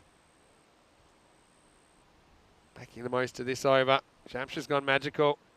Does get a win last ball of the over. Moyes just loses his shape a little bit, but the damage was done. 22 all off the bat of Moyes in the over. 34 for 1 after 2. So let me show you the table and you can see exactly what the situation is because Hungary, with a normal win, they go to 16 points, 4 points clear of Czechia. If they do get the bonus point win by keeping Romania 120 or less, they go 5 points clear. And that means you can pretty much bet that that trophy is staying in Hungary. So Czechia are hoping that, obviously, primarily Romania can get the win, but if not, they at least get over that 120. These are some of the highest chases. This would come in as the 9th highest chase, target of 173 here. Actually, look at Hungary on there, 174 in 8 overs against Portugal. That was in the ECI here last year on the 16th of July. What a day of cricket that was. Prashar is going to get the 3rd over, and it starts well for Romania. Nadegotla just kind of stands, holds his ground. Maneuvers that one. It was an attempted Yorker, but ended up being a slight full toss. Nadegotla kind of holds his position nicely. Habatesh thinking about changing the field. I don't know, you don't see Nadegotla going much to deep square leg, but they've got the deep square leg as one of their outfielders, and they've got a long on. But you don't really associate Nadegotla as a puller unless it's begging for it. Habatesh maybe thinks because he's bowling in swing, he likes that man there just in case. With a fine leg at the moment actually as well. down the ground. Let's play some pretty good cricket shots so far. Yeah, with absolutely no fine leg and with Prashant bowling in swingers, it's got to be in Nadagotla's mind maybe to try and ramp. But I suppose he's playing pretty well in an orthodox fashion. Probably doesn't want to risk an egg on your face moment. Goes up and over the top. This will be a chase, but it'll be an unsuccessful chase. That's kind of a good example of in the power play. You know, you don't have to drastically change your plans because, yeah, okay, you got a packed offside, but they're on the infield. So if you hit it over them, and what are they going to do? Basically, chase the ball. It's pretty smart from Satvik there. Hello to all of our Romanian viewers, by the way. And sorry I didn't get to Romania for the ECS this year, but it's nice to see a lot of friendly faces here. And I know there's plenty watching on in the YouTube as well. Wow, he's going to get lucky here, Nadagotla. That's going to run away for another 4. And if you're going to have a crack at 173, if you're going to get close, you're going to need your share of luck on the way. Prashant, really, to be honest, doesn't do too much wrong here. Gets a moral victory, but has to wear the 4 runs. And that could have gone anywhere. Could have easily just popped up, straight up in the air. Happened to find its way to the boundary. Prashant having a good think about the meaning of life, I think. 2 balls to go on the power play.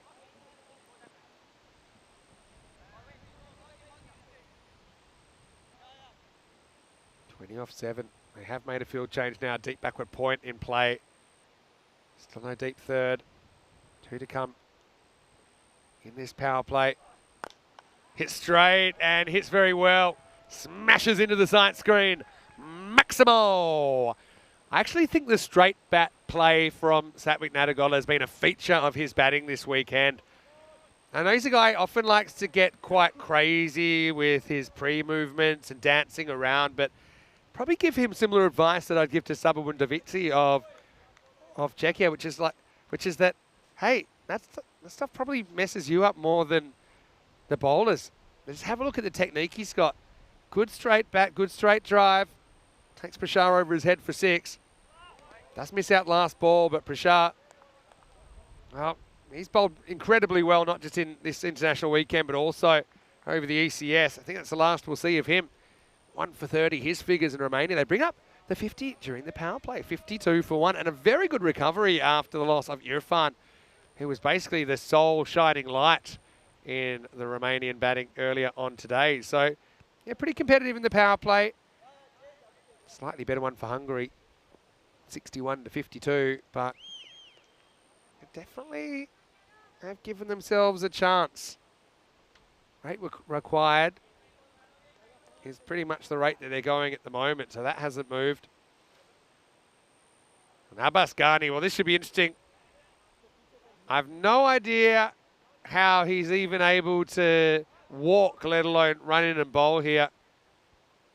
But, you know, you contrast Abbas Ghani, who he looks pretty banged up, against someone like Prashant, who looks like he could probably play another 20 games without breaking a sweat. I suppose different people are built differently. Abbas has been very courageous. Just can't keep him off the park. Also suffering from illness during the week, but got himself up for finals day on Friday, where his club, Budapest Blinders, went back-to-back in ECS cricket. Here's Moyes, the Bear. Just faced the 1 over so far. Able to drive this one, but won't beat Shamshire at long off. Just a single. Nadagotla. Now we're out of the power play. I suppose it closes a few avenues for him. But I'd like to see him just batting the same way. Short and wide outside, off you cut. There's no outfielder there. Pitched up, you drive. You're going to drive powerfully. Drive under it if you can. Otherwise, drive hard.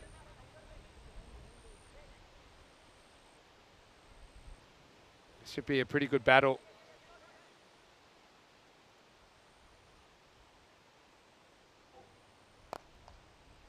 This is going to be a single. Nadagotla gets the other end.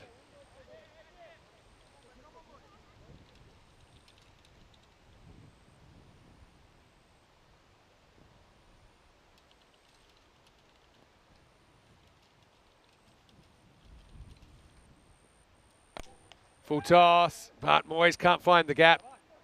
He'll be annoyed there, I think, that he's not able to do more with that. Garney, well, they'll just be thinking, 2 overs. I mean, 2 overs. Now it's only 1.5.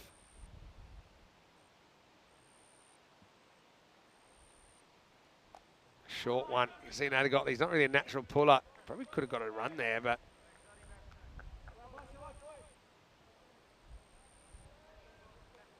didn't really identify it. 12th man on, by the way, Amal Jacob. Remember, he was left out of the side. He was suffering some dehydration himself. He's on for Prashar, but I mean, Garney, he might be saying, hey, why are you on for him? I need somebody on for me. We'll see. That's the one that Sutwick, I don't mind him doing it sometimes. I will say he used to overdo it. I wouldn't say that anymore. He's doing it less and a bit more selectively. There probably is a time to get a bit creative with your pre-movements. But I'd say less than more, if in doubt. It's always difficult to work out the balance because when it goes wrong, you always get the blame. Nicely worked away off the back foot, but this has been a great over for Hungary, especially after some of the hitting we saw last over. We saw Prashar go for 18, 22 before that over. Moyes, he'll really want to get a Maximo here to get out of jail. And he will provide it. Bears alive, and Romania 63 for 1. After 4, Maximo time for big Mohamed Moyes.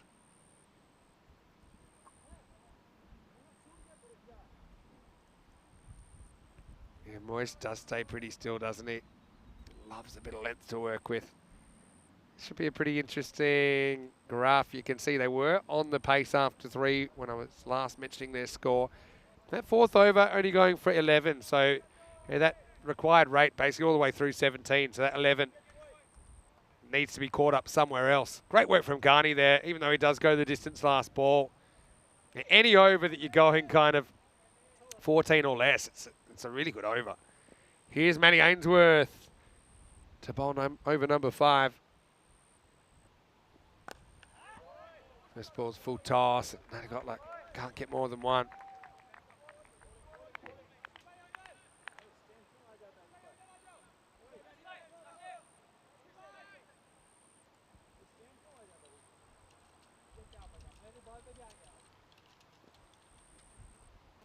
Matty bowled well in the last game, picking up a couple of wickets. I've got a feeling that's high. It's called straight away. I'm always getting a bit annoyed he can't baseball this out of the ground, Matty. I think attempting a Yorker there, but yeah, it's a good call. Called on the field. Is this a time for Nadigotla to get a bit funkalicious? I keep thinking that you could deflect, but I suppose if you stand and deliver, you might get 6. Otherwise, you're probably limiting yourself to 4 if you want to just tap to find leg. Oh, he's going to try it. He's going to get 4. And that was smart batting, really. You can do that knowing that if your stumps get castled, doesn't matter. In fact, sometimes it creates more runs that bounce off the stumps. I just like where Satwick's head's at with his cricket at the moment. That one was going to hit the stumps if he'd missed it. He did 4 runs. Vinny Sander here, Mr. Maximo, joining me for the exciting conclusion of match 8. Here's Nishay Bhatt. Romania fighting hard, battling hard in this game. They're hanging in there. Oh, good ball there by Ainsworth.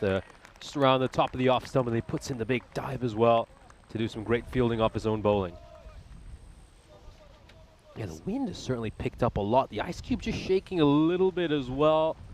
Oh yeah, the cube might go, but hey, we've gotten this far. Oh, plays this away beautifully. He knew that Ainsworth was going to go for that wide Yorker, so he just stepped across, anticipated it, and has driven this away towards cover for a 4.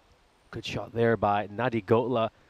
11 runs off this over so far. They're going along at a really nice rate. They're just keeping it under 19 here, Romania, meaning that if they can get to the last 2 or 3 overs with the required somewhere between 18 to 20, they'll back themselves and pull off something special. It's tall order, but hey, it's been done before. Great ball there by Ainsworth. Terrific length. 12 runs coming off this over so far. Still a ball to go. Yeah, this next ball is going to be so important. If he can prevent this from going to the boundary, it'll be an excellent over for Hungary.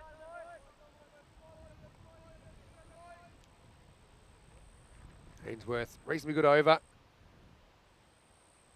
Last ball coming up. It's going to go big over here, and it's going to go for 6, so they do get 18 runs from the over. And that's just what Romania needed. Big shot, terrific hit, and that will take Romania into the drinks break on a positive note. Yeah, well, they kind of get a par over then, don't they, in the end with that Maximo? Let's have a look at the groupings of the ECC, and we're 57 days away at the moment from the ECC. We'll probably start the countdown pretty shortly. Maybe we'll start at 50. But you can see Czechia have got Greece, Luxembourg, Cyprus and Serbia in there. Greece, Czechia played fairly recently and actually played pretty well against them. So Greece are a danger team. Luxembourg, I think a lot depends on their squad. But I think Luxembourg, they punch above their size a lot when it comes to cricket. Cyprus, of course, we've been there fairly recently. We've had 2 ECS tournaments this year in Cyprus. Of course, Nish, you know Cyprus very, very well. That's where you reside. And Serbia. Okay, we haven't been to Serbia. We have seen a Serbian team, Belgrade, in European Cricket Series cricket, and we have seen them on the network before as a national side. So I think it'll be a pretty interesting group for Czechia. For Romania and Hungary, you can see they're in Group B in the main draw with Germany, Hungary, and Germany, Denmark, and Austria.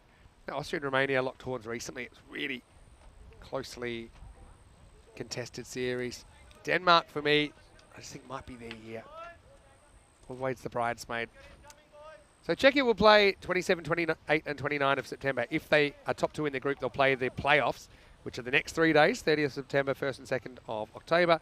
For Group B teams, they play 6, 7, 8 of October, which is Sunday, Monday, Tuesday. If they win their group, they come back on the 15th for Championship Week. Here we go with a new over. Sheikh Razik quite cleverly starts with a slower ball. I've noticed he does that sometimes. Again, it's always just about giving the batter what they don't expect. It's a good move here to bring in Sheikh Razik. We know sort of bowler who just keeps it very simple. Is always bowling stump to stump. Doesn't bowl with too much pace. And Romania will obviously be looking to attack now, and he'll have an opportunity to get some wickets. Hasn't quite admitted that. It's come off the inside edge of the bat, but looks like it's got enough to go for a 4, unless Waqar Mahmood gets in the way and pulls off a great bit of fielding. Great dive by him at the end. Looked destined to go for a boundary, and he's put in a stellar fielding effort. Waqar's another guy that's played a lot of cricket, especially over the last 3 days. And I think, yeah, no problem there. He knocks it away before he crosses the rope. Excellent commitment. 19 and over required. This is hit straight to the fielder at cover. Just a quick update. Of course, Abhitesh Prashar just left the field a few minutes ago, and he's been replaced by Jacob. Amal Jacob coming on to field in his place. Ooh, that was so close to the stumps. The stumps, well, it felt the breeze of the ball. Very, very close. Gets away with one there, Moyes. Beats a Hooger as well to his inside. You see it just probably came back a little bit away from the gloves of a Hooger. Kind of inside edge. Was beaten. Almost took out the stumps.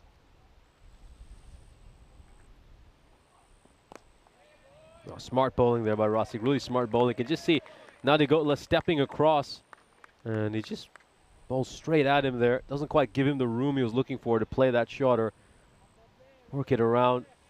Fine leg. Just follows the batter. Once again, he steps across and he follows the batter again, even though that was a full toss. He just didn't have the room to swing his arms, Nadigotla. Arasic once again delivering, this time with the ball. Only 4 runs of that one, 4 and a bye. Still, 5 is a very good over for Hungary. And 6 overs in, 86 for 1. Well, take a look at the scorecard here. Nadi Gotla with 40 runs of 20 deliveries, but Mohamed Moises' innings is the one that's keeping Romania in this game. It's going at the strike rate that Romania need, 279. I mean, it's not often you say this, Nadi Gotla on 40 of 20. Nadi Gotla needs to speed up at this rate, considering the required. After that over, has crept up to almost 22, so yeah, one good over is all it takes to take the game away from Romania. Ghani, last over of the tournament for him. Oh, is this carried straight to Desfontaine? Yes, it has. Superb low catch for the UCB player. Holds on to that one, gives his chest a rub. I think he's just corralled that one on his chest. You can see he was just making some room to cut that one away. Nadi Gotla, he departs having made 40 of 21. Well, when you are playing for your country, you want to play with your heart. And Mark Desfontaine actually captures this one with his heart, I think. Clutches it. Again, that's the strength of Nadi Gotla to cut away. But, yeah, well, it keeps his composure. Just escapes, I think, through the hands. But, yeah, good recovery from MDF. He's certainly going from strength to strength, I think. Really coming of age in the last 12 months. Ricky Gill comes out to bat. Certainly going down the leg side there. Was a great ball first up to the new batter, though. Nailed the length. I wonder whether he maybe got a little bit of bat in that as well. But anyway, it was a good ball first up from Ghani. Yeah, definitely going down the leg side anyway.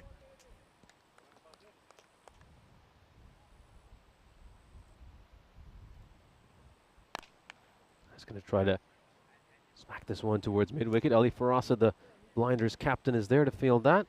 Just a single. Reasonably high, you know. Oh, yeah, I think that's going to be a no ball. For me, that's hitting him in the... Yeah, it's hitting him in the belt. I think you got to call that. That's exactly the kind of ball... Wow. Kind of lost the plot on those. Should have been a free hit. Yeah, once again, goes to the same area for just the one run. Remember, if it's waist or higher, he's definitely hit that at the waist. He's standing at the crease. So anyway, a bit of an unlucky break for Romania. You kind of need those going your way. Would have been an extra ball as well as the extra run and a free hit. This is going to go out to Shamsher, who's of course fielding in Ghani's position now that Ghani's bowling. Yeah, these last two overs, though, I think they probably iced this game for Hungary. I mean, when you're trying to chase something north of 180, one or two good overs is all it takes for the bowling side to take the game away from you. And a great length again over there by Ghani. I think both him and Rosic have just done such a superb job. And we've seen just 9 runs off these last 2 overs. 9 runs off 1 over is not good enough for Romania. And in the end, it looks like Hungary have taken a huge step towards taking this win. Well, now let's see if they can grab the bonus point as well. It's certainly not unattainable. If they can, last one becomes academic. Czechia won't be able to catch up, but Romania still can grab that point. 31 off 3 overs required. Great effort from Ghani throughout this tournament. What a way to finish. Just 4 runs off that over and picking up a wicket. Czechia, Romania, regardless, will play in match number 9, which is going to start in around about 25 minutes right here from the GB Oval. It'll be our game to sign off after 2 weeks in Hungary. Pavel Florin retains his spot. I'd love to see him get a pole again.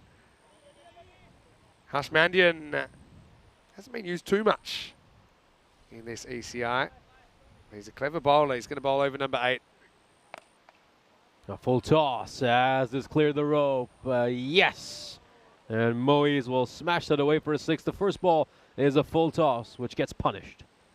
Yeah, that one certainly dropping below. And easy put away for Moise.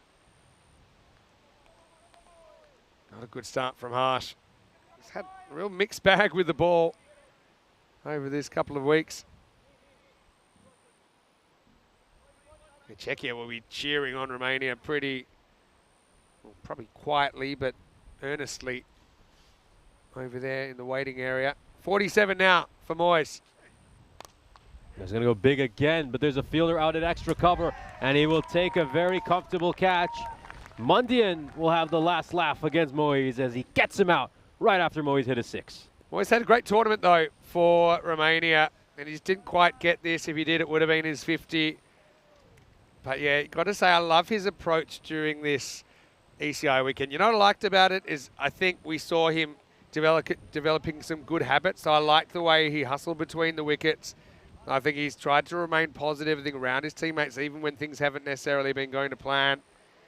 And obviously, he's taken down that Hungary attack yesterday with 100. He almost scores 50 here today. So I know he'll be frustrated to get it that way, but he has put his team in a pretty good situation to get a point. But Czechia won't be too happy with Moise departing at this stage. 96 for 3. Still some work to do for Romania to get that point and keep the series alive. Hit towards a long on. And it's going to be a single, so Sunderland will get off the mark on the very first ball. Oh, here comes the sandstorm. Well, this will be, I don't know if we can get a replay. Watches that one. Wide. Harsh doesn't like the call. I actually think it might have got a tiny bit of the line. But, yeah, look at this. Just pick up. Whoa, whoa, whoa. Don't see that very often. Well fielded out in the deep by Ravindran. Ravindran handled that well. We've seen Ravindran keeping a bit when Sanahuja hasn't been available this weekend, but yeah, Ravindran looked to get to it on the full, realised quickly that he wasn't going to be able to, and he backed off, took it on the bounce. 22 or 14 for a point. Full toss, and this is going to be drilled away towards the rope as Sunderland hits his first boundary of the innings.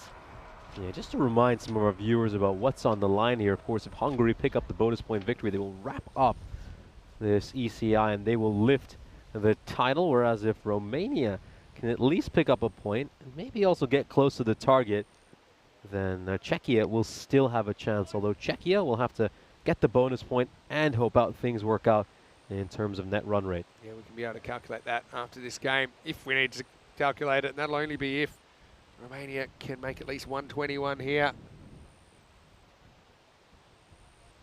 I mean, they should do it. 17 off 13, you know, a couple of wickets. Could change it. This is played away very nicely there by Sunderland. Good looking shot. It's just turning into the right-hander. And he's played that away behind square leg for a 4. Good end to the over as they will pick up 18 runs of this one. Still motoring along nicely, Romania. Sandro's actually been a pretty good inclusion for me. I know he's probably thinking he's coming in more as a placement maybe for the Fernandos with his spin bowling, and I haven't seen too much of him bowling in this bowled series. 1 over so far this weekend. But, you know, with the bat, I think he's fought. It's what you want to see from someone in international cricket, is to fight in tough situations. You know, obviously the result's the result, but I think he's more than capable, kind of back up and maybe he can forge his way into the squad. Starts out with a Yorker length delivery here, Rasic, I think. Rasic and Abbas Ghani, their overs have been crucial in just taking this game away from Romania. Look at all the other bowlers. Everyone's gone for runs except these two. Yeah, Rasic. Is there anyone else that can realistically take the player of the series away from him? I just don't think so. I think he's so important in so many different ways. Genuine triple threat. Yes, it's played away towards fine leg. It's going to be single. Yeah, it looks like Sheikh Rasic is going to make the player of the tournament decision easy again. I mean, that's exactly what he did during the ECS. There wasn't much thought about giving it to anyone else. But just, he's so intelligent. The more he bowls in this format, the better he gets. Look at the lengths he bowls. He's always trying to hit that crease, and he's good enough to actually do it a fair bit. There. He's just running in. He's in the zone. Yes, he's got slower balls that he can go to. He's got things he can go to, but his plan A is to basically bowl minimum 4 Yorkers and over.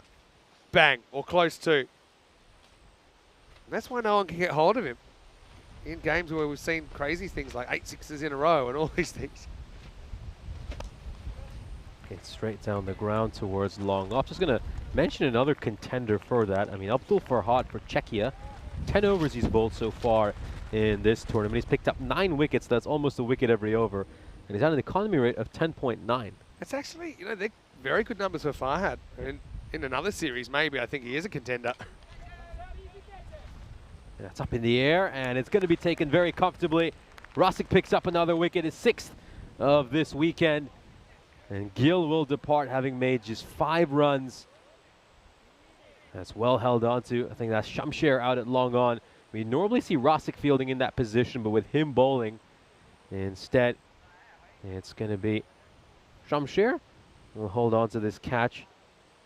Let's have another look at this. You can see he's just backing away, trying to make the room to free his arms, but he's unable to do that.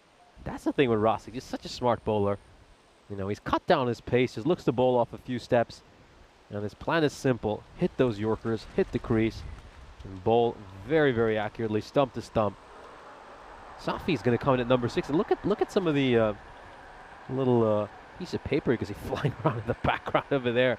Just to emphasize how windy it's been. The wind's really picked up. We're certainly feeling it here in our commentary position as well. Yeah, and it's different directions depending on where you look. Oh, well, great ball again by Rosick. Just ends what's been a spectacular spell by him with another Yorker. He's unable to get that one away, Safi. Well, give him the trophy. I just think he's been so good. But he actually shows you the cheat code, I think, for bowling in ECN cricket. A lot of people oh, it's impossible. It's not. If you're good enough, just bowl Yorkers. And he does. He hits them. Okay, he's got a few other things he can go to if that doesn't work. But 1 for 8 in these conditions, quite amazing. And we've got a BP thriller here. Hungary, if they can keep this to 8 or less, they win. Finish. Doesn't even matter what happens in the last game. So they need to defend 8 or less. Romania need 121 to help out the Czechs and make match 9 live. Safi's been pretty good in this series. He's come out to bat. Sorry, have to eat a dot. Have to be honest with you, though. I think even if Romania do knock off these 9 runs, I think that net run rate advantage for Hungary is going to be so large that it's going to be some ridiculous ask for Czechia in the next game. Yeah, well, this is going to be 4. Well, they put him back there, Marc Desfontaine, exactly for that. That's a real slice of luck for Romania. I mean, yes, that's true, but by definition, Czechia, if they get a 4-pointer, that's going to be a big win. Yeah. Okay, so actually, kind of almost by definition, if Hungary only win with 3 points here and Czechia win with 4 points, they will close the gap to an extent with that net run rate. I suppose time will tell. Right now, 5 off 5 for a point. Sandaruwan with the bat. Probably wasn't the smart play, when you score off every ball, you take the point. He goes for glory and misses. 5 off 4 now. Hungary know that they can close this out with 4 top-notch deliveries. Shamsher is coming off an incredible ECS. He's had a mixed performance during this weekend. Can he win his side the tournament here with 4 terrific deliveries? Oh, that's a big shot, and it looks like it's a flat 6. It's gone all the way, and there is the point for Romania. So Czechia, well, I wonder if the information is passed over to their camp. They're just watching the game from the side, and they can breathe a sigh of relief now. They're still alive in this tournament, and they'll be hoping Romania can just hit a few more boundaries and get closer to this target. Why try and get a few singles when you can just do that? Romania achieve a point. Now, how close can they get? 3 to come. Oof. Smoked down the ground. Ghani's going to chase that, sticks a boot out, but he won't be able to get to it. Every run from here is going to be cheered on in that Czechia camp. Sandaruwan, didn't we say his high score was 17 on the network before this tournament? Geez, he can hit a cricket ball. That was belted. But there were several people and 3 stumps that were pretty scared there at the non-striker's end. 47 off 2 isn't going to happen, but Romania doing a good job at least securing that point. A slower ball there. Takes some pace off that one. Shamsher Sundarwan was through the shot a little bit early, so Safi will come in to face the final ball. We've seen him hit a couple of long balls so far this weekend. If he hits one, it's going to be cheered all the way back in Prague as well. Many of our viewers who were tuning in from Czechia. Safi continues to impress me with where his cricket's going. Last ball to 10. Ends with a dot ball. Great delivery there by Shamsher. Nails the Yorker. And Hungary take a big step towards picking up this ECI crown, but they've not won it just yet. Czechia still have some hope. They're mathematically still alive. Well, they obviously need a huge performance in the final match of the day. Romania, though, wonder what kind of state they'll be in. They'll, of course, be looking to win their first match of this tournament as they're still seeking their first win. Handshakes all around. And, well, these Hungarian boys, they're going to get a well-deserved rest. It's been a couple of long weeks for them. They've been involved in some grueling ECS action. And now they've come here and done a terrific job with the Hungarian green and red on. They've made their country proud. They've made themselves proud. And we're just going to see all of them giving each other some good pats on the backs. Well played to Hungary, of course. I think would have been such a physical challenge for them after coming off playing 2 weeks of cricket in some very testing and hot conditions. They'll just have a big team talk out in the middle. And so, they just had a big cheer. So well played, of course, to Hungary. Romania, though, be a little bit disappointed. They'll be gutted. And they'll be looking to get their first win of this weekend against Czechia in what will be our final match of our fortnight here in Hungary. Czechia, as we mentioned, are mathematically still alive in this tournament, but they're going to need to get a bonus point here against Romania, and they're going to have to do it with enough runs to spare, of course, since they'll be winning. They'll be batting first, and Romania, meanwhile, they'll be seeking their first victory of this tournament. Powerplay playing for Romania, so hopefully he gets a chance to bowl in that match. He's always very entertaining to watch, provided us plenty of entertainment in the first innings of this match. We'll now turn our attention to the highlights of this innings. Romania lost an early wicket when Irfan Hussain was dismissed. He struck a 4, but was out shortly afterwards. Good bowling by Prashar, and Sheikh Rasik taking a nice catch out at long on. We then saw a good partnership between Mohamed Moiz and Satwik Nadigotla. Their partnership was worth 82 runs and just gave Romania a chance. They kept them alive in the game. Keep in mind that required was hovering around 18 and 19 for much of the middle stage of that innings, but the game really went away from them in overs 6 and 7 when Sheikh Rasik and Abbas Ghani came on, bowled us superbly in those 2 overs. Just 9 runs went in those 2 overs, and they picked up a wicket. And from there, the innings kind of just unraveled for Romania. Again, when you're trying to chase down a score north of 170, just takes 1 or 2 bad overs for you as a batting side to lose the game. We did see some good shots played by the likes of Nadigotla, as we mentioned. He's stepping across over there and working that one away towards fine leg. Moiz, well, he's had a superb campaign, and, you know, if results really favored Romania, I would have loved to mention him as a potential contender for player of the tournament. Unfortunately, his side has failed to win any games in this tournament. Nice catch there by Mark Desfontaine, corralling that with his chest. And I get to see some hugs all around. Good respect between these two teams. All these matches have been played with great spirit.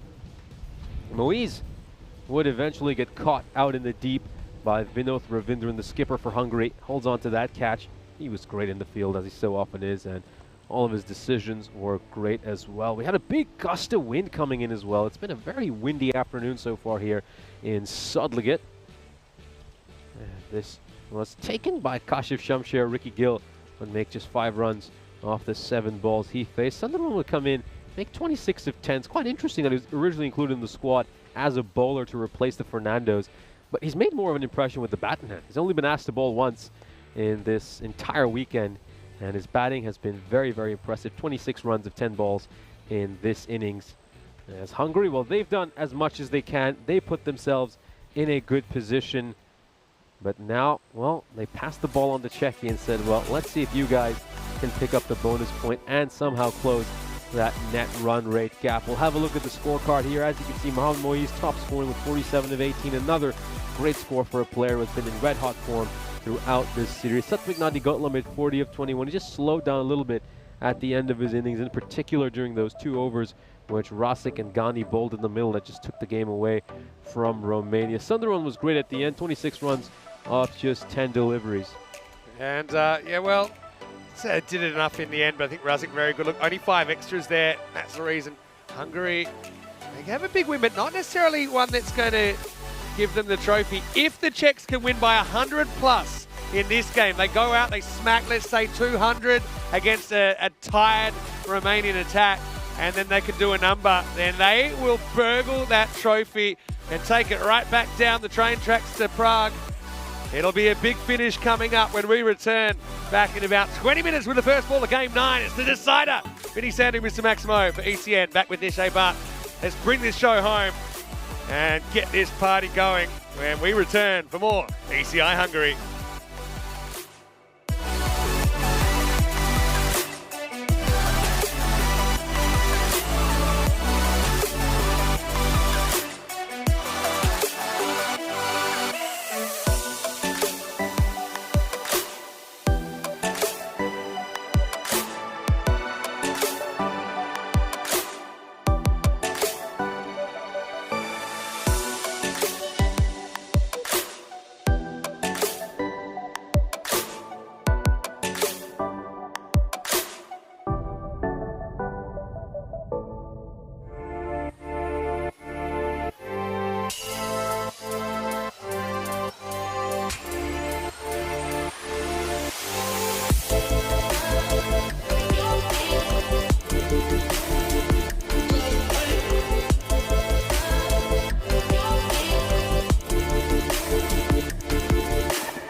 This European Cricket Network event is proudly brought to you by HCL Software and Paramatch.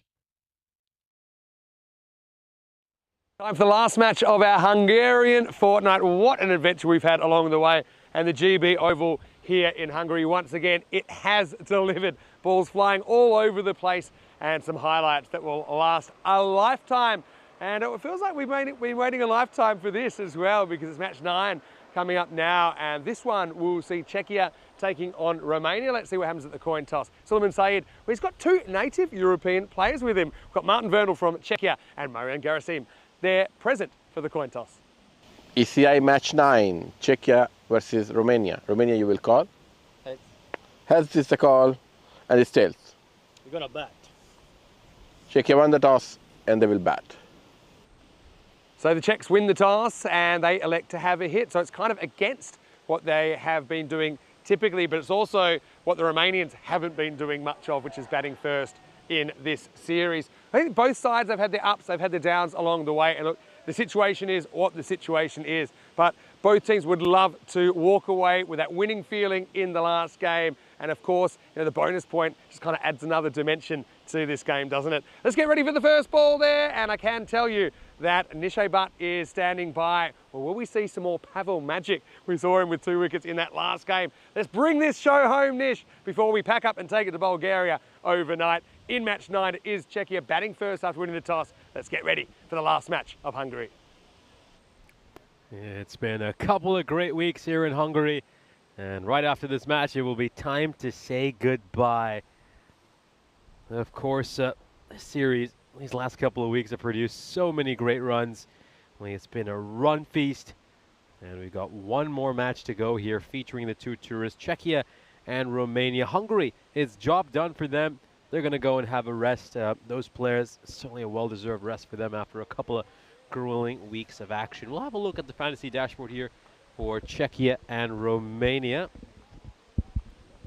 As we can see, of course, Samuel Davici, the top point getter for Czechia. He's batted superbly, the left-hander, very classy player to watch. Meanwhile, for Romania, Mohamed Moise has been terrific. He's somebody you might even have mentioned potentially for a player of the tournament. But I think just the fact that Romania haven't quite been able to get the results. They're 0-5. That just needs to be updated. He's probably not going to be him. But yeah, just been a superb couple of weeks here. We obviously had a thrilling ECS, which culminated in a dramatic finale on Friday. Now we've come here to the final match of the ECI. Czechia are 68% favorites against Romania. Of course, for Czechia, they have a big task at hand. Realistically, we're looking at them having to beat Romania by about 100 runs. Of course, that would get them the bonus point, and they would get enough of a net run rate advantage to get past Hungary. They're going to have to bat out of their skins in this one. Saze Buyan and Martin Werndl are opening the batting. And can Czechia do the impossible over here? Can they climb Everest?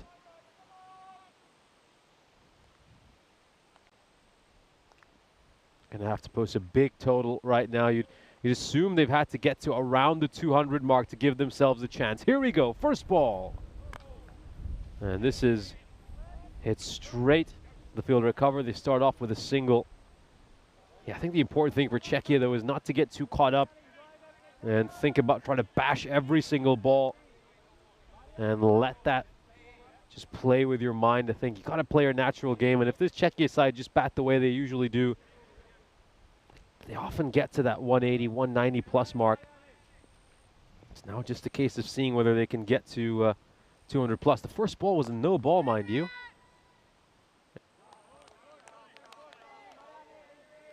And Werndl will get off the mark with a single as well.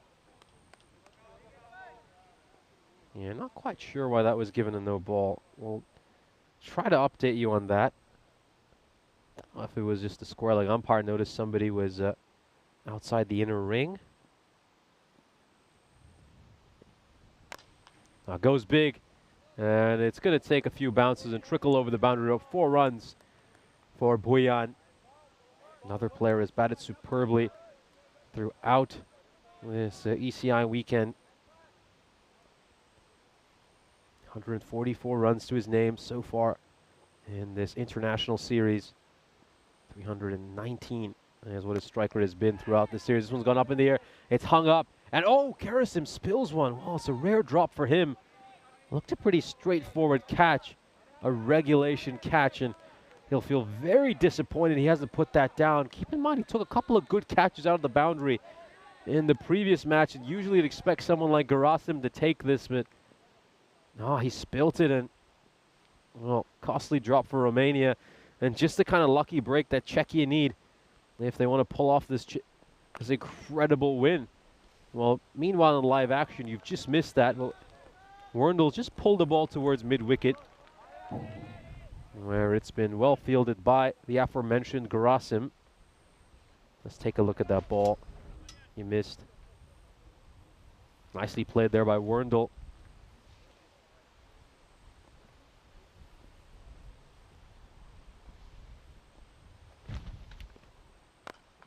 No, digs that one out.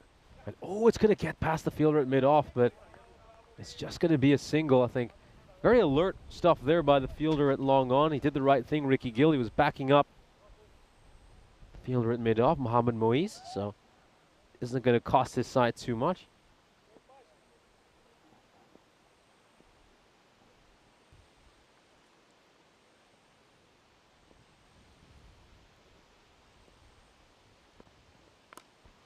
Oh, beautifully played by Werndl. He's absolutely belted that, but he's hit it straight at the fielder, and then Petre decides to have a shot at the stumps. Rather unnecessary. He's going to end up costing his side an overthrow. He gets a little pat on the back there from Pavel Florin, who I'd love to see bowl later. Darts that throw in. And 11 runs off the first over. It's probably a good over for Romania. Anytime you can, I think, keep the opposition below 12 to 13 runs in international cricket, you've done a stellar job. Here's a look at the calendar for this year's ECS. It's just been an incredible year on the European Cricket Network. The ECS this year has been a rich tapestry of cultures and cricket. We've had the joy of going to so many beautiful countries, and it's going to be tough to say goodbye to Hungary after the end of this match, but we're moving on to Bulgaria tomorrow for another chapter in our European cricketing adventure.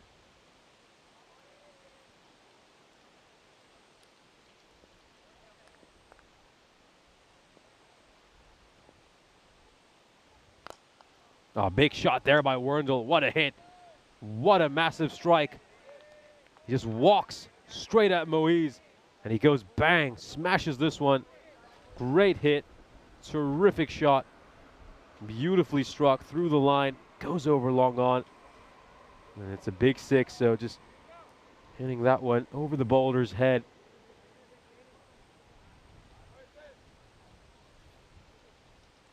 Yeah, great to have a number of you joining us. Chris Smith has come in as well. Monica Ramos Acosta joining us from Colombia. Of course, it must be a morning for you out there, so a very good morning to you. This one's going to go over long off. It's going to go over the scorer's 10 and strike the fence. 6 more runs for Werndl. Back-to-back sixes. And yeah, this is the kind of hitting we're going to have to see from Czechia if they want to pull off this incredible result. As we mentioned, they'll probably have to win this one by just over 100 runs if they want to go off and pull off something miraculous. Struck away again towards long off. Just going to be a single.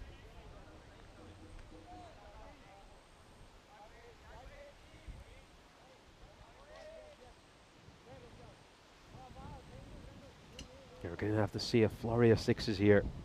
Now, realistically, we're thinking that Czechia might have to get to that 200-ish mark and then try to restrict Romania to into double digits. It's a big ask for Czechia.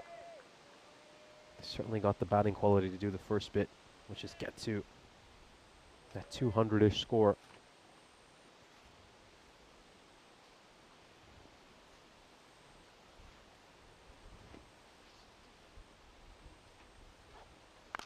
Oh, goes big. That's a tennis forehand. Look at how he struck that.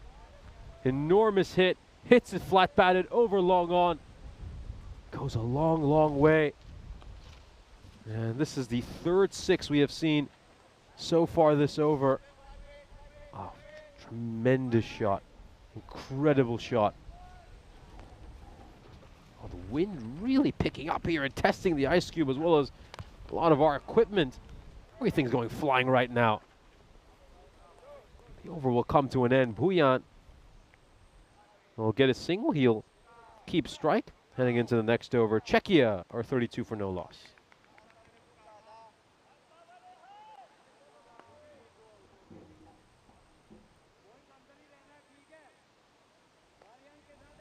We'll have a look at the standings. As you can see, Hungary 4 points clear of Czechia. Got that big net run rate advantage as well. So Czechia will have to get the bonus point to tie Hungary on points. And then they'll also have to hope net run rate works out, which based on our calculations means they need a roughly 100-run win. Of course, we'll be able to give you an exact number at the end of the first innings. But realistically, you think they'd have to get to about 200. This is a great hit. Terrific strike.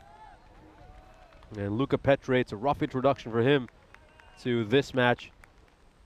Gets smoked for a 6 off his very first ball. Frees his arms. Batters that away. Brilliant shot.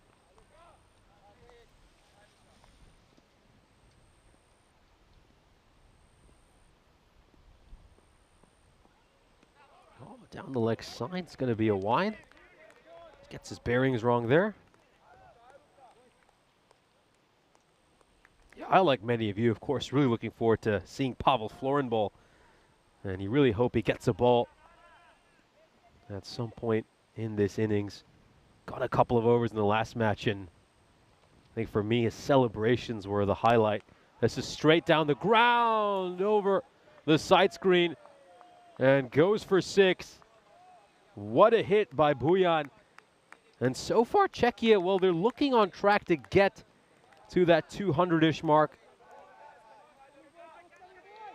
And can they sustain this run rate? That's the big question mark. The expected score currently listed at 172. Obviously, you'd expect them to maybe slow down a bit after the end of the power play. It goes big again. Well, if you could smoke 6s, it doesn't matter where you set the field. Another great hit for Bujan. And Bujan moves to 172 runs in this tournament. It's going to reach almost 200 for this weekend. Just incredible. And you look at his strike rate so far in this series, it's been almost 320. What a player. And the way Czechia are going here, I think a lot of their opponents over in Group 2 in the ECC are looking at this team thinking, well, it's going to be a big task to try to beat them. At Kardama. Goes long. Doesn't have enough on it. Yes, he does. It's another 6. Third consecutive 6. It's a 4th consecutive 6, of course, because he had that wide in the middle. 4 in a row. Bujan just takes a little bit of pace off this one, Petre, and Bujan had to wait, but he just muscles it over the rope. Can he make it 5 consecutive 6s? Oh, it's wider. He's cut it away. And he will make it 5 consecutive 6s. 31 from the over. It's gone supersonic, and we've still got a ball to come. Are we going to see 6 6s in a single over? Oh, you got to feel for young Petre. He's just come up against a bowler in red-hot form.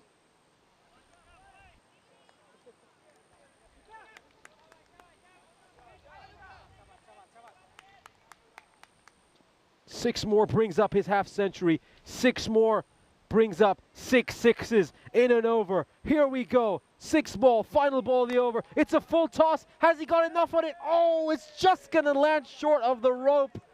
It's just going to land short of the rope. Bujan, he got the ball he wanted. It's going to be a no ball, though. However, we're not going to see 6 consecutive 6s as we were hoping to see.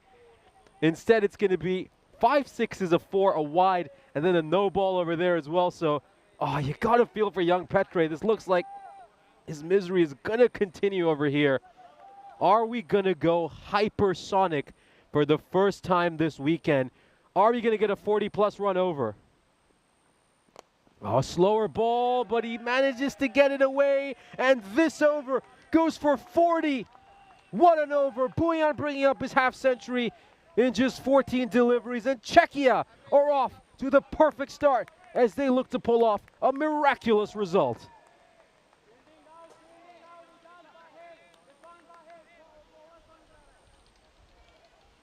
Wow, just wow. Have you managed to catch your breath after that over? Petre, it just for a moment you wondered if he'd be able to deceive the batter, but it was just too far down the leg side, a little bit over pitched, and he was able to help it away towards square leg. Have a look at that humongous skyscraper. He's built the Empire State Building in the third over. 40 runs coming off that over. And this is just the start that they needed in this enormous game. As we mentioned, Czechia, realistically, they probably need to reach at least 200 and then try to dismiss Romania for something under 100 in the second innings. They started the right way here. They started the perfect way. Mind you, Bujan, the way he's batting, he might even get past Sheikh Rasic in the top run getters tally for this tournament. This is a huge hit there by Martin Werndl. Zavoyu, the captain, coming into ball. He hasn't bowled much this weekend. Drags one a little bit too short, and Werndl so effortlessly hits it away for 6. Werndl had the best seat in the house in the previous over, watching Bujan going off. And now he comes in here and hits a 6 off his very first ball.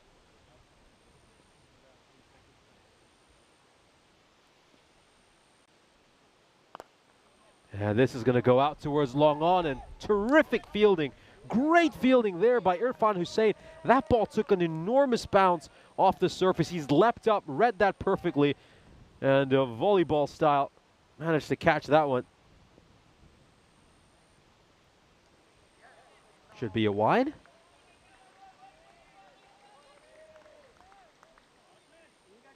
Very, very entertaining inning so far. Czechia going at the rate of knots. Making a little fielding change here. They're moving Gerasim across. He was previously stationed at point inside the ring. They're now sending a fielder to deep backward square leg, and they're bringing deep point in. So point comes in, and they're sending square leg back. Well, it's a good idea there by Werndl. Hasn't quite been able to execute it. I mean, of course, if he'd got some bat on that, it would have gone away for 4. There's just one fielder in that area, and he's a rather square third man inside the ring. It's, of course, Safi, who's stationed there.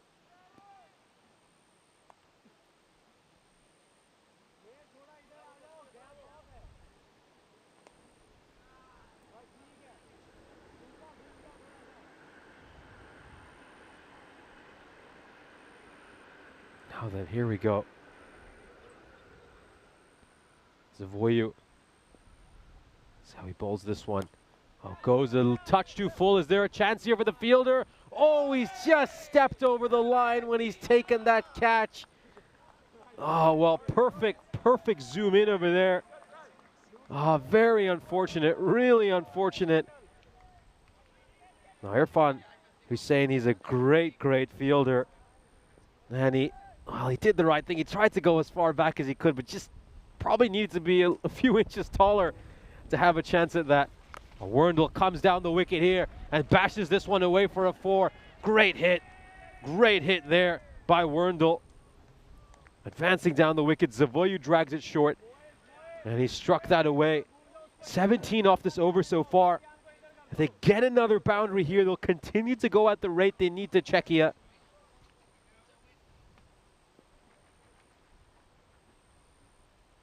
One more ball to come in the 4th. Werndl has going to hit that one to the fielder at cow corner. So 18 runs come off that over. A great one for Czechia, who honestly need to go at about 20 and over here. That's asking a lot. That's asking a lot. But if any team can do it, this Czechia side certainly can. I just wonder if we're going to see Pavel Florin coming in at any point, I think this is just the ideal scenario to bring him in. You know, you've got a big partnership blossoming here, a 90-run opening stand. Be a good chance just to bring him here where he could maybe just deceive a batter or two with his lack of pace, his flighted deliveries. And I think everybody, including all of you in the chat, would just love to see him pull out another one of his WWE celebrations. Yeah, I think looking at Florin, though, I mean, he's just the kind of guy, I think, if he wasn't a cricketer, he'd make an incredible pro wrestler. You know, I think here's a challenge for everyone in the chat. If Florin was a wrestler, what would his wrestling name be? I think you can get a bit creative about that.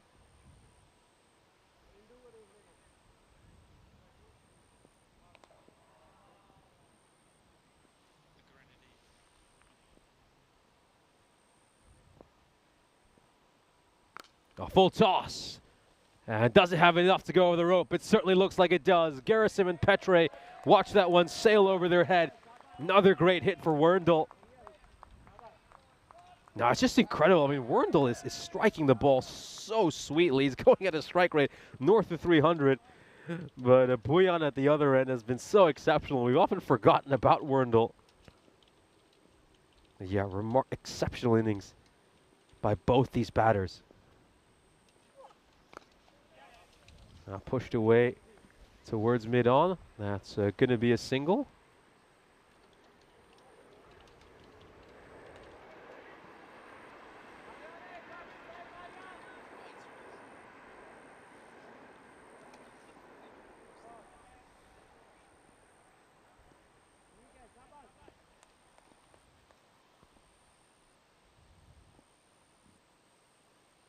Here we go then. Buyan set to face the third ball. Oh, great delivery there by Hussein. Now Hussein getting this guy away is a big, big challenge. I mean, he's an exceptional bowler. He's so good in these situations when the opposition is looking to attack. And you just know that he can come in there. This kind of bowler is going to mix up his pace a little bit. Bowl good length. Let's see if Buyan can take him to the cleaners. Oh, Buyan has to wait and age for that, but he still manages to get it away. Read that slower ball to perfection, and they brought up their 100 with 2 balls to spare in the 5th over. They're going at the rate they need to. I think if they keep going at this, you could see them going above that 220, 210 mark, which would give us a very exciting second innings. No, this has been incredible for Czechia, and you knew this side. They were going to go for it in this first innings. And they've come out firing.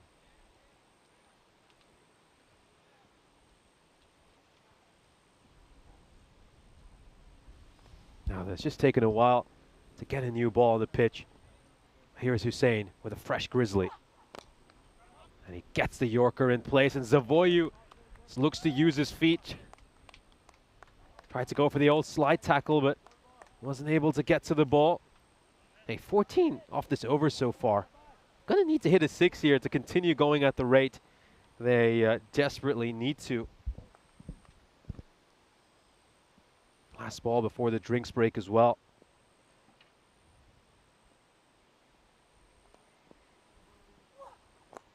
Oh, great ball there by Hussein. And it's not often you say that a 15-run over is a bad one for the batting side, but it is over here. Czechia, though, are still at 105 at the halfway stage of the innings. They look set to potentially go over 200. A good chance to welcome you into the commentary position, of course. Nishay Bhatt over here alongside Mr. Maximo, Vinny, Sandhu, and we, of course, have the Parry match in-game analysis for you. Czechia off to a flying start. Yeah, that's the analysis I was going to go with. And Hungary, they'd be a bit nervous, actually. They were a bit surprised, actually, when I mentioned to them as I was having a bit of a chat and I was congratulating them on job well done. And they, when they said, well, that's it, we win, right? I said, well, probably. But if Czechia win by 100 or more, they take 4 points and they'd make up the run rate. So that's basically what it is. Actually, the more that Czechia make, the less they have to win by margin-wise, but it only moves a run or two. But for example, if they score 200, then I think they need to keep Romania to 101 or less. So basically, it's a good kind of guide. So basically, start 100 behind Czechia. So I think of them as kind of 5 runs after 5 overs. That's kind of what I look at. And and let's see if they can basically pull off a miracle. Is it possible? Yes. Is it likely? No. But to be honest, it's kind of going according to form. Buyan's been brilliant. I like Verndl at the top getting an opportunity. I think that he's got a good technique, handles the new ball well. And, wow, if this continues, they're on 2:10 pace. And, okay, even if they do that, I still think you've got, you've only done half the job. You're going to have to bowl and field really well. It looks like Pav is getting a bowl here in over number 6. Remember, he took 2 wickets earlier on in the day. And, well, I'm loving this because Verndl is actually a huge Pavel Florin fan, but he's going to have to face him. So, I think we've got a kind of butterflies. They were taking selfies together the other night, but right now it's war at 22 yards. Verndl on 41 off 15. He's going to go over the wicket, which is what he likes to do to left-handers. And also, what's Martin's approach? Is he scared to get out to him? This should be good. And Pavel had to wait a long time to see him get involved at the bowling crease. But he was brilliant earlier on in just changing the rhythm of the game. Here we go, over number 6. Oh, the first one's a big filthy full toss and it gets horned out of the ground. Maximo! That's probably been where Pavel has let himself down when he has gone wrong today. He's gone too full. I know he's trying to get the batter to come forward, but that one is really asking for trouble, and he finds it. So round 1 to Martin. 2 native European cricketers going toe-to-toe here. That's also well played. Martin uses his feet, turns that into a full toss, and it's 50 for Martin Verndl. It's a big moment for him. The first time he's brought up a half century for his country. Playing for Czechia. It's a real proud moment for him, and I wonder if it's a little bit of serendipity that it brings up off a fellow European cricket hero, Pavel Florin. And a great moment there for Verndl. No nerves going up against his idol on these first couple of balls. Take another look at this. Comes down the wicket. He's given a full toss and smashes it for 6. Makes him reach this time. Hit low and gets past the fielder. Despairing time from Luca Petre. And this is quickly spiraling even further out of control for Romania. Now the computer believes the 200, even though they're actually going at 220 pace. Verndl with 57. And he's played Florin pretty well. I mean, that's one thing if you can get to him on the full. We see when Pavel took his wickets earlier, it's when batters couldn't quite get him on the full and they mistimed shots down the ground. Now rocks back and looks to hit this one towards Petre. Yeah, I think it's just been an incredible batting performance. They've come out here with no fear, just playing their natural game, and things have gone really well for them. I think the way to look at this for Czechia is this is 25% of the job done. Yeah, that's the way to look at it. Yeah. Look, this will be interesting as well. Buyan versus Florin. I don't think Buyan would have faced anything like this before. He loves the pace coming on to him, but he won't get it. Let's see if Pavel gets it right. I think he does kind of prefer bowling to right-handers. Likes to have that ball sneaking across them. Look at the stance by Buyan. What an open stance. Love something short here, Suzzy. Will he get it? Well bowled. Oh, it's great TV. And Pavel saying, yeah, I beat you there. This is a guy with 100 in the series. He's 59 off 18. He beats him outside the off stump with the powder puff. He's 17 off the over. We've seen worse. Last ball, the 6th. Oh, well, says he wasn't going to take any risks. Just knocks a 1. So another fantastic contest in the 6th over. 18 from Florin. And it's 123 without loss after 6. Incredible that Verndl played him more fearlessly than much of the Czechia lineup. I mean, that was a full toss on his pad. Suzzy Buyan, more often than not, smacks that away. But I think, again, it's just Pavel Florin is a different challenge for many of these batters. They do seem to fear him. He just gets a fist bump now from Florin. And Buyan will take the single, keep the strike. 18 runs come off that over. And based on how this innings is going, that's actually a pretty decent over. Yeah, it's just a different thing when you're facing Pav. And Suzzy, he probably says, look, I don't want to get involved in this. I just want to take 1 run. I want the strike back. And Let's get on with it. I wonder if Sazib's on strike next over after this. I'd love to see Pavel come in again. But anyway, we'll see what happens. Here's Safi, good youngster from Romania, bowling over number 7. First one is in the slot and disappears. Maximo. 1-2-9 now. Safi, again, doesn't quite hit the Yorker. It's kind of step, hit, bomb, length, and it disappears for 6.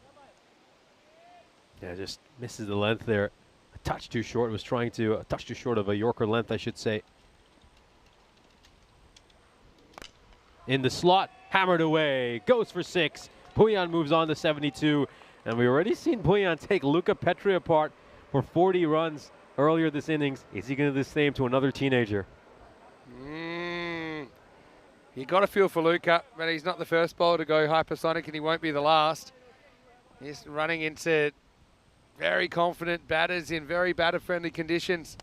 And that's going to be 6 more. Well, I hope we've brought enough balls, because this is getting cray-cray here at the GB Oval. Puyan to 78. There's still 3.5 overs left in this innings. I'll leave the Zoomers alone. Puyan, it's another big 6, third consecutive one. And they're going to go have a word with Safi over here. I mean, you've got a feel for him. He's going up against one of the finest batters in Czechia, who's in incredible form right now. I think that shot also means that Puyan is now the top run getter in this ECI. I'll just confirm that after this over. Well, this is going to be hit hard. It's going to sneak away from Ricky Gill, where he got the body behind it, did everything right, really, but it can be a slightly unpredictable surface at times. Puyan sends himself into the 80s.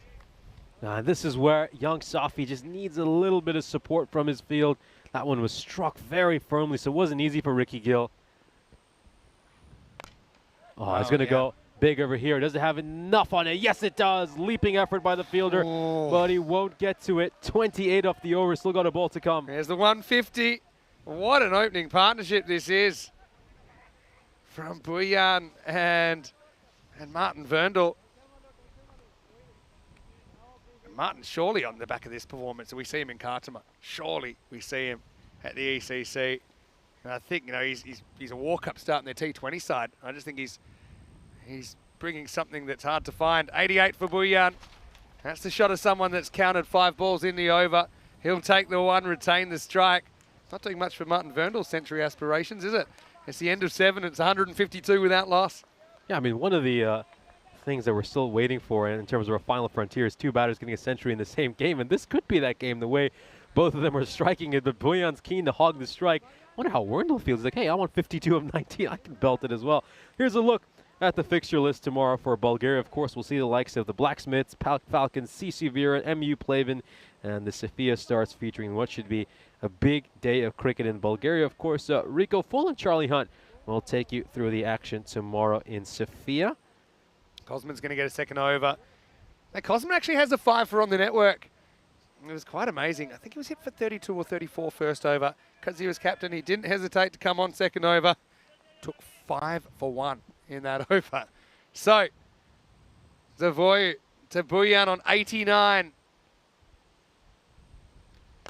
Make that 95. Oh, Sazi Puyan.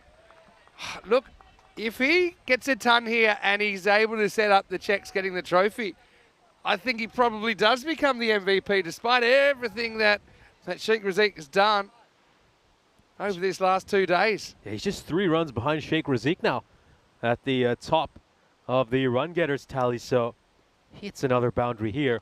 He's going to go right to the top of that list. Puyan for his 2nd century in the series. Have to wait. Wide down the leg side from Cosman Zavoy.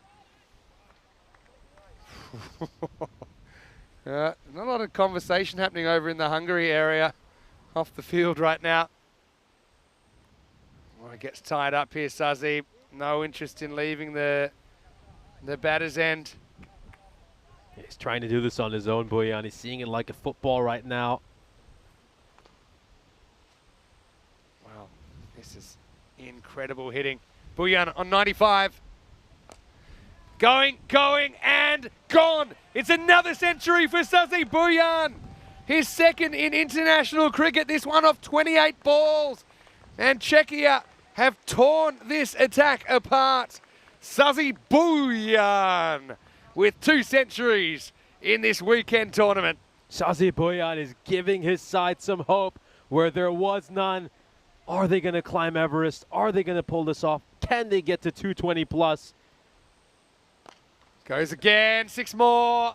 Wow, this is crazy cricket. I'd run out of synonyms, really. It was it wasn't the worst ball, but on this surface, I mean, the scientists will come in. It might be the flattest place on earth. Bojan to 107 off 29. Zavoy's gone for 37 off 10 balls now. There's still 2 to come in the over. Bojan probably thinking 6 and 1. The job is done. Leaves that one. They will get an extra, so that will give Vernal a crack at Cosmin Zavoyu. And I've really liked Martin's footwork and organisation in this innings. He's actually shown a lot of skill in taking on the slower bowlers and kind of moving around, changing up the length, but keeping his balance and keeping his head in a good position. Zavoyu wants to go round the wicket to him. So I think if it's tossed up above the eyes, Martin with those big strides wants to come down, get it on the full and send it out of here. Still 2 to come in this over. Well, in the air, it should be gone. Will be gone. Zavoyu with a wicket, but it was a long time coming. Credit to the Romanian skipper. Gets a breakthrough when nobody else was able. And that opening partnership, destructive is an understatement. Czechia 173 for 1 and still 13 balls left in the innings. Yeah, the first wicket falls. What an opening stand. 173 runs, certainly up there with one of the bigger opening stands we've seen on the European Cricket Network. Really happy for Martin. No, I think his performances this weekend locks down his spot in both forms of cricket that they'll play, 10 over and 20 over. And I just think, and it's also just great for Czech cricket to have a homegrown talent in the side and contributing in a meaningful way. Zavoyu, another homegrown European cricketer, has a wicket to show. Nicely taken by Moyes, didn't have to move. Ritik Tomar has had a brilliant weekend as well. Nice ball, the 8th. Or not, as that'll make it 174. It's hard to imagine a scenario now where they don't get 200. First half century in international cricket for Martin Vernal. Tag, whacks it. Safi able to make the stop.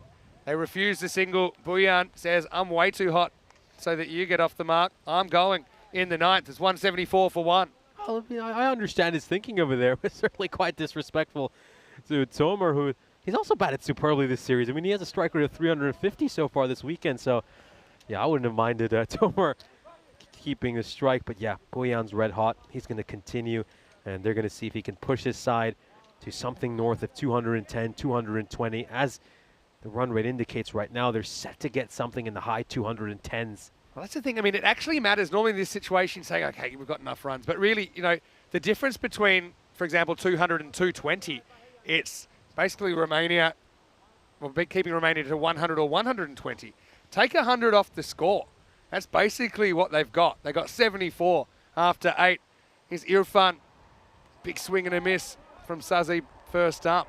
So, yeah, actually, these are critical 2 overs, and you don't normally say that when a team's 174 after 8. Yeah, you could just see Bojan there, just a wild swing by him. Just needs to reset himself and return to what worked for him so well earlier in the innings. That's more like it. .6. And, well, go fetchies. Oh, it looks like Jan's after that. He doesn't want the momentum to slow. Jan Hoffman, the Czech coach. That's a very good turn of speed from Jan. We've seen him playing in the European Cricket Series for Brno before. Check out the form, and you'll see some Olympic sprinting over the next couple of weeks. But Jan Hoffman, that is good quality athleticism from the gaffer. Right now, he might get a catch because that's coming his way. It's going to go bang. And maybe even disrespectfully, I think that one hit the Romanian flag. 186, Bojan to 119. And now we're talking potential kind of highest or top 10 scores of all time for an individual. Yeah, could see something really, really special here. There you go. This guy has just been in the form of his life. There's no help in the pitch for these bowlers. Like I said, we'll probably have a flat earth convention here. Bullion to 125 not out, 8 balls left. He's greedy, and it's working for Czechia for him to be that greedy, because if he can get another, let's say, 30 runs, it could be huge. There we go, another 6. Oh boy, 131 now. And 198 for Czechia. 7 balls left in the innings. Are we going to see a boil over? Czechia, they were molten lava in the first when they chased down 151 in 6.5. And their last match, we're seeing a similar rate. 2-2-2 predicted now. Oh, I'm running out of words to describe this. Someone get us a thesaurus. Bang! That's another 6. There's the 200. 204 for 1 after 9. Bullion gets brutal in that 9th over, and Czechia doing the unthinkable. A supersonic 9th goes for 30. Don't forget it started with a dot, but then 5 Maximos. 204 for 1 after 9. Well, Bullion is 137, and he's just 6 behind being in the top 10 scores of all time on ECN. You can see there, Asjad Butt in 10th place for his 143 not out for Sohail Hospitalet. That was in February earlier this year in Spain. Akila Kulagala from Cyprus also on there in 9th spot. Yeah, that's Cyprus was incredible, the amount of centuries that we're seeing over there. Of course, it is a bit of a batter's paradise, Cyprus. Probably even more so than here in Hungary, because you got shorter straight boundaries. There's pretty much no outfield, very little grass covering. So anytime you pierce the inner ring, it's going to go away for a 4. But, you know, Czechia can now even dream of getting into the 230s. Maybe. Tomar. Yeah, it's actually really intelligent and unselfish from Ritik. He had a run turned down. It's pretty uncomfortable also when you're on the 0 and you have a run refused. But I actually think, I know it's crazy, but I don't know if you even run anymore. I think you say, all right, Sazib, you're doing some unspeakable things. Just go. Just take every single ball. 205. 5 to come. Bullion wants to go 140s. Well bowled, though, from Hussain. They will take the single in the end. Credit to Hussain, who bowled the 10th over when these two sides met yesterday. It kind of went off the rails as they went down last ball. Hard to believe these teams played a last ball game yesterday, but that's ECN cricket. Can change really quickly. Well, Tomar has a big hack at it. He'll just get one. This has already been a great over for Romania, especially when you consider the fact that the last 3 overs have given us 30, 22, and 29. I think Ijaz Hussain, I was really surprised he was held back as long as he was. He's been the most consistent bowler for Romania throughout this series. Yeah, well, Bullion. Bang, full toss, mistake, belted, balls lost again, 144, and Sazib will enter the Hall of Fame. The top 10 individual scores on ECN. He goes past Asjad Butt. And Asjad Butt, by the way, he's the holder of a 21-ball century, the fastest on ECN. He could be going 150, which is super rare. He will get 150. What a knock from Sazib Bullion. 150 off 38 balls. I don't think they even realise that it's 150 on the network. And obviously it's his highest score. And he's saying, yeah, how about it? This is incredible stuff. Who's he gone past now? He's gone up past Kalugala, past Green Shields. There's still 1 ball to go. He could actually get to equal 4th of all time with a 6 here. 219, last ball to come. No, it's not the last ball. It's 7 up time. Well, that's insane. It cannot get any worse at the moment for both Romania and Hungary. That's 2-2-6, and he's still going to get another crack. He's now tied Gurvinder Singh Bajwa in 4th spot, and he can have a crack at 160, which has only ever been achieved 3 times before. He won't quite make the 163 of Lance Deploy of Hungary in the ECC. Oh, this has been incredible. It's one of the greatest innings we have seen in innings for the ages. Free hit as well, don't forget. Last ball. Oh! And that's going to go for 6. Maximo. There's a nervous check here because they're going to have to check this as well for height. Is this coming down or not? Let's check it out. Oh, probably just below, or is it? Oh, yeah. That's hits it around waist, but he's slightly bent. I think it's probably just all right, but what a knock. I mean, any higher, that's probably another 7 up and another chance, but take a bow. I mean, even in bad friendly conditions, to go that big, it is something else, isn't it? 162 not out to Buyan, and the Czechs have put on, count them up, 232 on the board. And I'm going to tell you right now what they need to keep Hungary to, or keep Romania to, sorry, to basically take it away from Hungary. They need to keep Romania 100, wait for it, 100, jeez, it's a lot. 130, wait, still going. 138, they still win. 139, oh geez, going up. I tell you what, I'll work it out pretty quickly. It's going to be, I think, something like 150 or something. I'll come back to you in a second, but right now, I mean, Czechia, let's just have a look at this hitting. A ridiculous 10 overs of cricket, and Sazi Buyan plays an innings that'll be an ECN all-timer. Well, this was an absolute mauling by Czechia in the first innings. We witnessed something that you so rarely see, an incredible display of power hitting by Sazi Buyan. He hit 23 sixes during that innings. What a display of power, brutality. It was a real pleasure and honor to be here and cover this incredible display of batting. No bowler was spared during what was an absolute onslaught. He ripped apart this attack. Of course, Martin Werndl at the other end, he batted superbly as well. He made 58 of 20, but we're never going to remember that innings because of how well Sazi Buyan batted in this match. You could just see that moment over there. Hussein just stepping over the rope when he took that catch, so Martin Werndl would live to fight another day. He had some great shots as well. I mean, Werndl, keep in mind, hit 7 sixes, batted with a strike rate of 290. A superb innings by him, and he was an able partner to Sazi Buyan. He brought up his half-century with a big shot off the bowling of Cosmin Zavoiu, but Zavoiu would get rid of him shortly afterwards. Mohamed Moise taking the catch to get rid of Werndl. Buyan, though, well, as I mentioned, he was the highlight of this inning.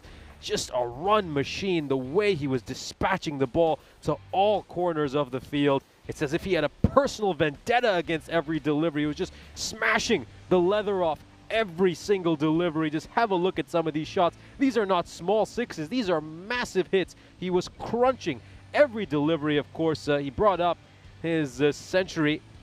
And is worth keeping in mind as well, he is now 65 runs clear at the top of the table. For me, Buyan might just have taken a big step towards becoming the player of the tournament. He might just have stolen this from Rasic. Then, of course, you just saw Werndl getting dismissed over there. That was Mohamed Moise taking that catch. Ritik Tomar would come out to bat, and he'd just say, you know what, I'm going to take a single. You have a go at this, Sazib. You're the better batter over here.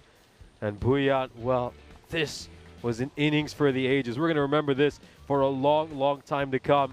I mean, at one stage, we thought Czechia were certainly not going to have a chance at winning this trophy. We thought Hungary had one hand on the trophy. They had the champagne on ice, but now they will be sitting very, very nervously at home. There's still a few Hungarian players around at the ground, and they'll be watching the second innings with great anxiety as this spellbinding innings by Sazi Buyan has given hope to the hopeless. Czechia are still fighting, and they are still alive. Are you ready? So if Czechia keep Romania 135 or less, they win. It's more or less, I won't say a pass score, but almost. They're 135 or less. And that would, because they scored so many, the margin actually, it's only 97 or less, or 97 or more, and they win. 162 or 40, that's how you potentially take down 2 countries with 1 innings. As Bujan absolutely goes to town on Romania, and he just was so thirsty for it as well. Didn't really care about Werndel's ambitions. He ended up falling for 58. Didn't really care about Tomar either. But he hit 23 sixes in that innings and 4 fours. The bowling figures will make your eyes water. If you've got a weak stomach, look away now. 1 for 40. Zavoyu, the only one to break through with a wicket. Poor Petre went hypersonic. I actually think, Ijaz, he was on the right track in the last over. In the end, that one went for 28. And 25 of them came off the last half of the over. We have a series that is very much alive. Romania probably know the feeling. They only had to defend 60 in the last 2 overs in their home series 2 weeks ago. That couldn't, as Austria pinched it off them. Is it going to be another pickpocket job for the hosts? We'll find out when we return. It's 136 for Romania to basically give the trophy to Hungary. Otherwise, Czechia 135 or less will be the ECI champions this weekend. Don't go anywhere. Back soon with the exciting conclusion of this ECI Hungary.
This European Cricket Network event is proudly brought to you by HCL Software and Paramatch.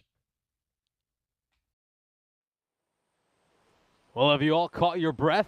That was an incredible first innings. We witnessed one of the greatest display of power hitting you will ever see by Sazib Bhuiyan. An innings for the ages. An incredible display of power, precision, and unparalleled brutality. Every shot he hit was just sailing over the boundary rope, well clear. He was crunching the ball to all parts, and that wasn't just batting. That was an absolute masterclass. It was a real joy to watch. And Czechia now have some hope where there was none. Hungary, though, we've just had some words from them. They're quite nervously watching this game. And they're hoping that the Romanians can put on a good batting performance. So the equation here is that Czechia need to restrict Romania to 135 or less. You could forget about all of that. The bonus point alone is not going to be enough for Czechia. They also need to make sure they make some ground in terms of net run rate. They, of course, need to get all 4 points, and they will if they restrict the opposition to 135 or less. So big challenge up here for Czechia. But they've done half the job. They've probably done the hard bit, which is getting to that enormous score of 232, one of the highest scores we have seen on the network. And now let's see if they can restrict Romania to 135 or less. Of course, you could basically say the target is for Romania here is 136 if they just want to play spoiler and rain on Czechia's party. Yeah, massive challenge coming up.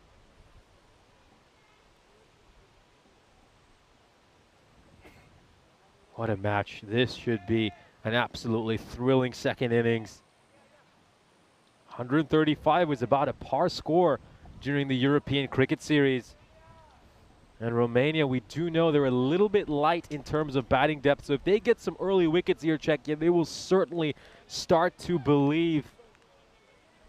I mean, they came out, they batted fearlessly, all thanks to Sazib Bhuiyan, who has certainly etched his names in European cricket forever. And there he is, 2024, the Hall of Fame for centuries, and Sazib Bhuiyan's name is there, the 97th 100 we have seen so far this year. And he's also now the top run getter in this ECS, a good 65 runs clear of Sheikh Rasik. I mean, I remember during the previous game we said that, oh, this is Sheikh Rasik's MVP to lose. He'll certainly go on to win MVP for the second time.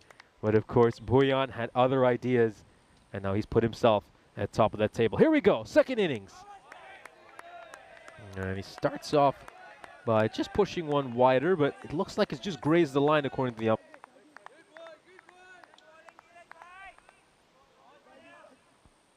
Let's have another look at this. Yep, good call there by the umpire.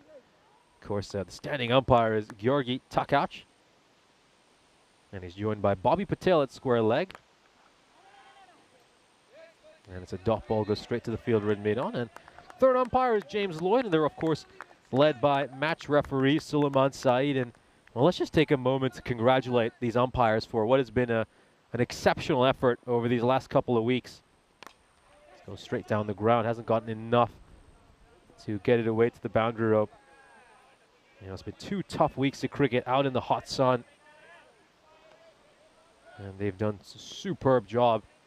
And the incredible thing is, it just seems like they're getting better and better as the days roll on. I mean, this weekend, pretty much been bang on with every decision.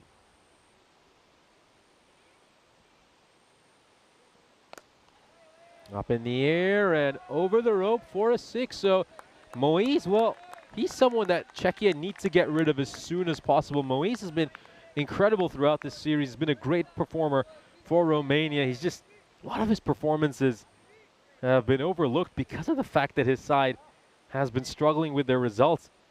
I mean, he has 190 runs to his name so far this weekend, and he's done it with a strike rate of 270.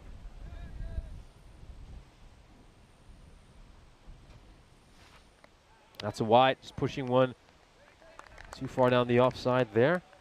Usually you'd see Chaudhry bowling the first over for Czechia, but he's not playing this match, so they go with Tyagi instead.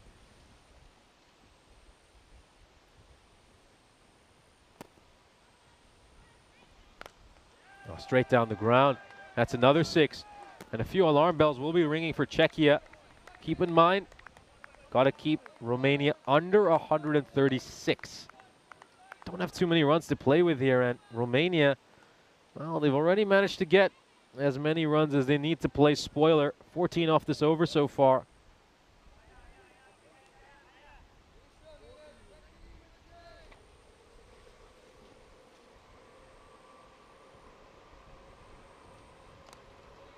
Now played away, goes away behind square leg for a 4.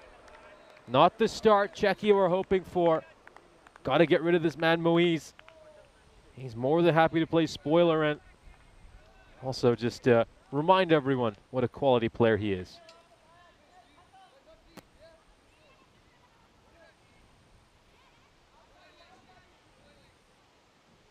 Here's a look at the Hall of Fame for the highest team totals we have seen, and there is Czechia right down there in 5th place, in 6th place. And of course, taking part here in this ECI. It's incredible they managed to get to 232. Of course, we saw an incredible team total earlier as well, where Cobra CC tied Catalunya Jaguar. Just week 1 of the ECS we've had. So it's just been an incredible run feast here in Hungary. So many big team totals, so many great individual performances. It's a flat batting friendly wicket. It's certainly been a challenge for the bowlers, and the umpire, well, he gives this one a wide. Bobby Patel is the standing umpire.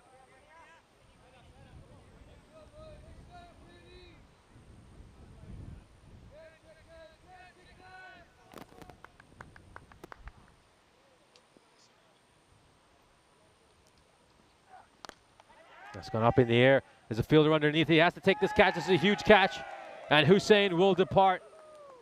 Irfan Hussein, who obviously was very expensive in the first innings, was taken apart by incredible innings we saw from Buyan. He's not going to last for long over here. He departs, and Romania lose their first wicket. Just he's getting a little bit of movement over there. He's got that to swing away a touch, and comes off the bottom part of Hussein's bat. And it just popped up for a simple catch at mid-off. So Romania lose their first. A new batter coming in here is Satvik Nadigotla.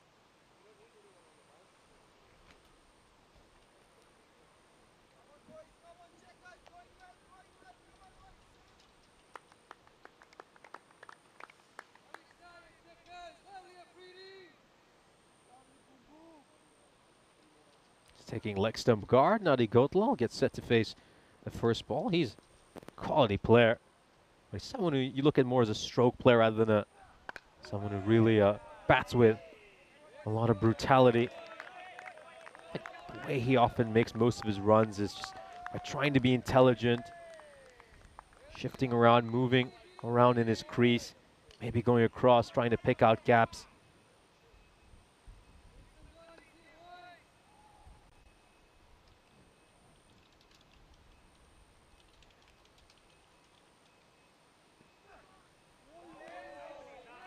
Just backing away a little bit. Nadigotla won't get close to that. It's been given the 1 for the over. We'll take a look at this to confirm. Oh, well, really shouldn't have been the 1 for the over looking at that.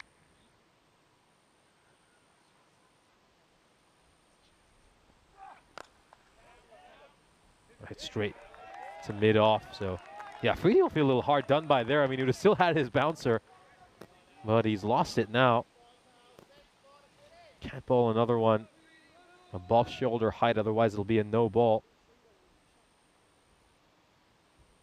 Yeah, Daniela in the chat, I have to ask, I mean, what was it like watching that first innings from a Romanian perspective? I mean, it certainly would have been very grim viewing. And I'm sure it's something where, I mean, it's probably just one of those instances where you're going to have a goldfish memory and pretend like that never happened or forget it as soon as you can.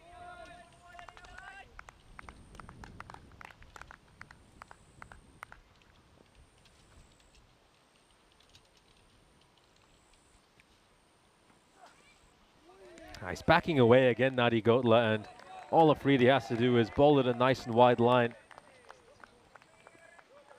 I mean, look how far he backs away. And he's done it so early that it's kind of obvious to Afridi as well. He can easily make the adjustment.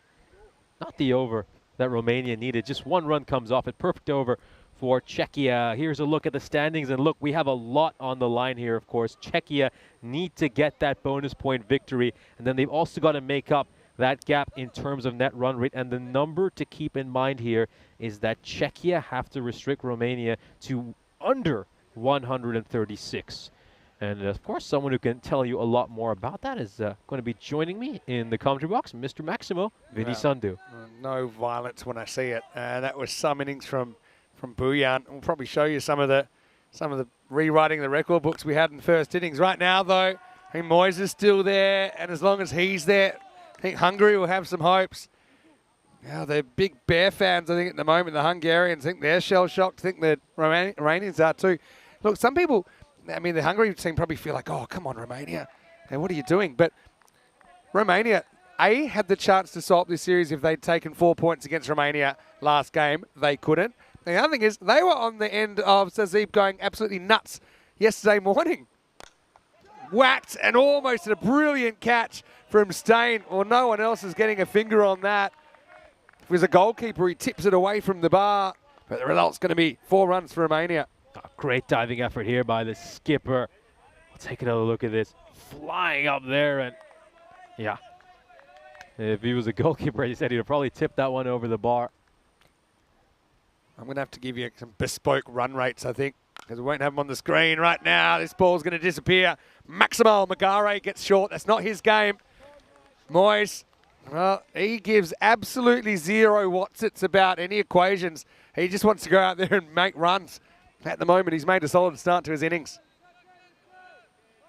Yeah, solid start, and he's really starting to dent chances for Czechia. I mean, as long as Moise is out there, Romania could still play spoiler and rain on Czechia's party.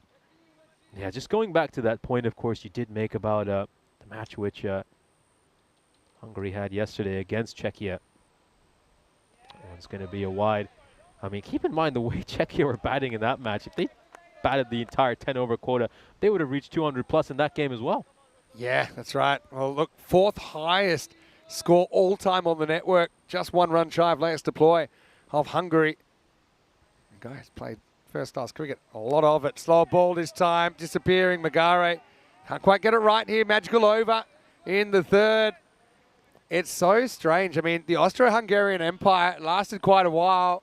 At the moment, they're kind of, I don't know, they're strange bedfellows. This is a classic case of your enemy's my enemy. I don't know, Moyes, like I said, he only cares about one thing, and that's belting cricket balls out of the ground. He's 36 off 7.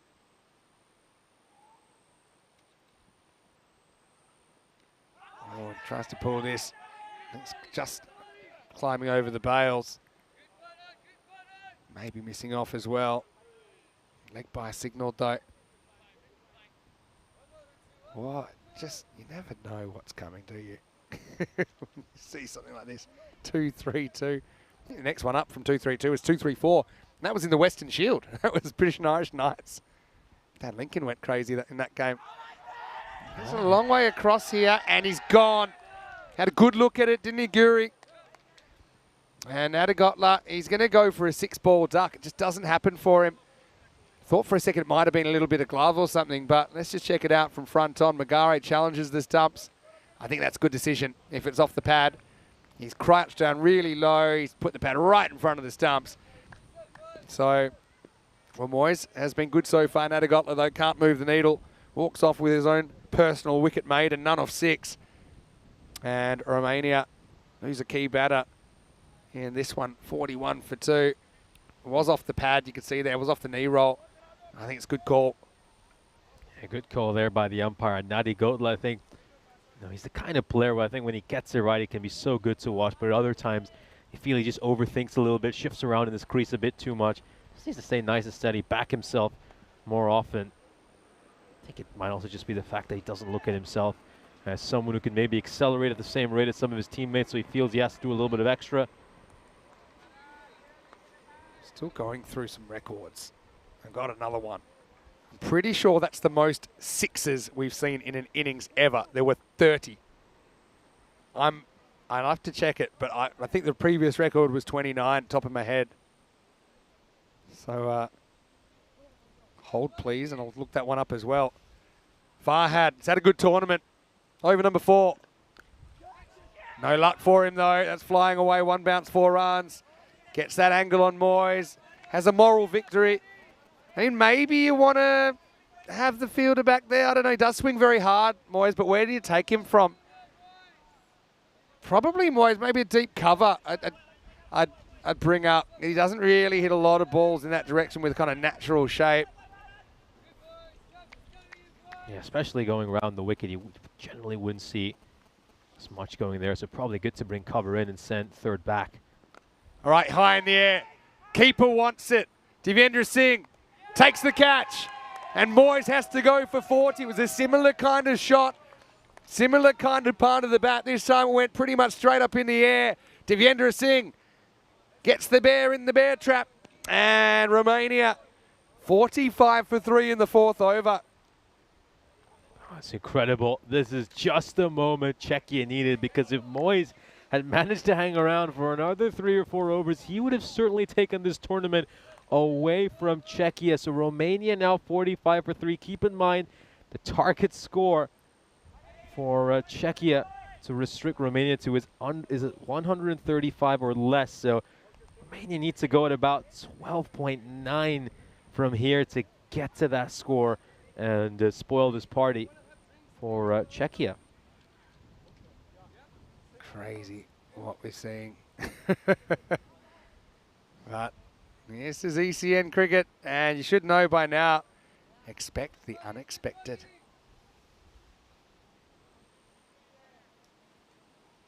So Gill is coming into bat. Gill has had a pretty difficult tournament so far with the bat in hand. He's really struggled with the runs.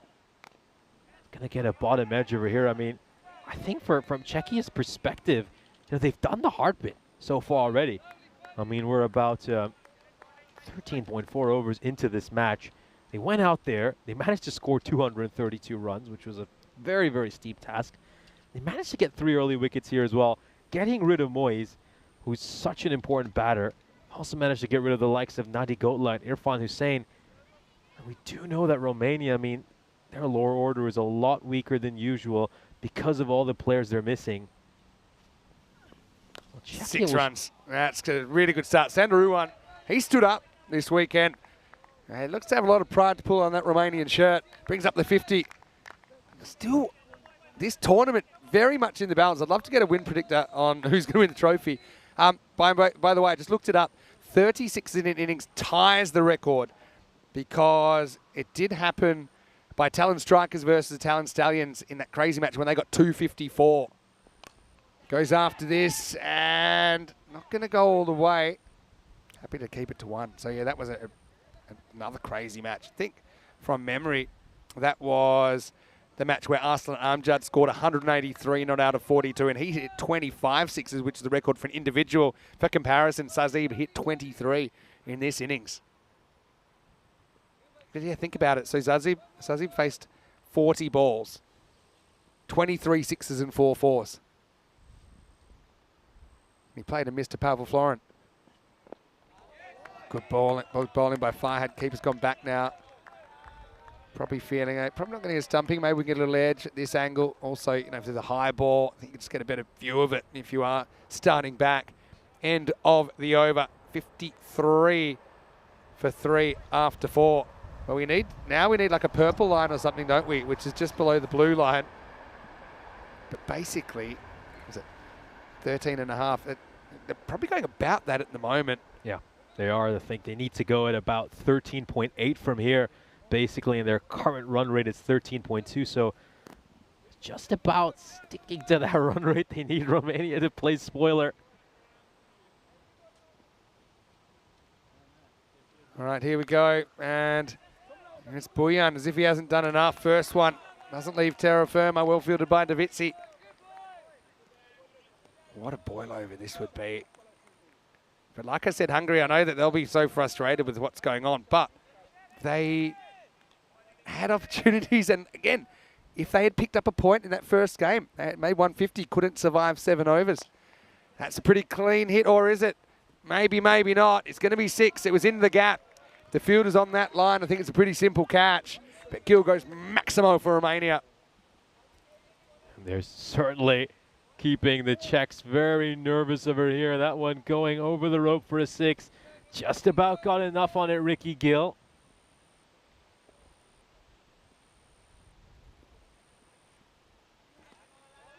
Now just sneaks that one inside the tram line. Good ball there by Bojan. So Bojan, I mean, he certainly did an incredible job with the bat in hand. Now, can he replicate that with his bowling?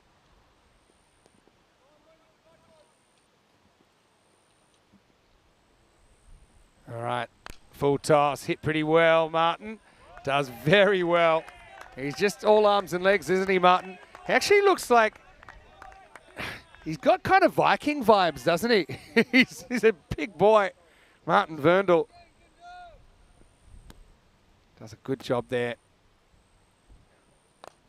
Got more work to do here. This should be a fairly simple one to keep under control.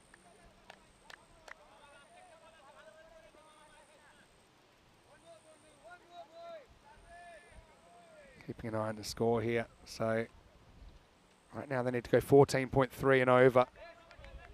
Oh, it's just a wide over there. They'll give them an extra ball. Oh, these extra balls so often can cost a side. I mean, if this goes to the boundary, then Romania get exactly what they need out of this over. Or I should say, get exactly what they need to spoil Czechia's party.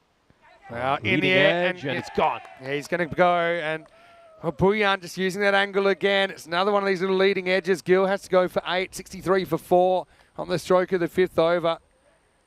And yeah, plenty of action here at the GB Oval after 5 overs, 63 for 4. Gil, well, I'll be a bit disappointed that he goes in that fashion.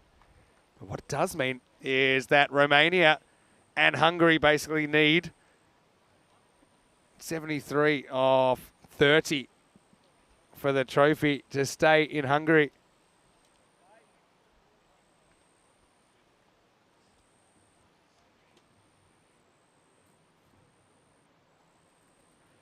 And the players will, of course, have a quick drinks break. Chance for them to just rest and recuperate after what has been an absolutely thrilling 5 overs.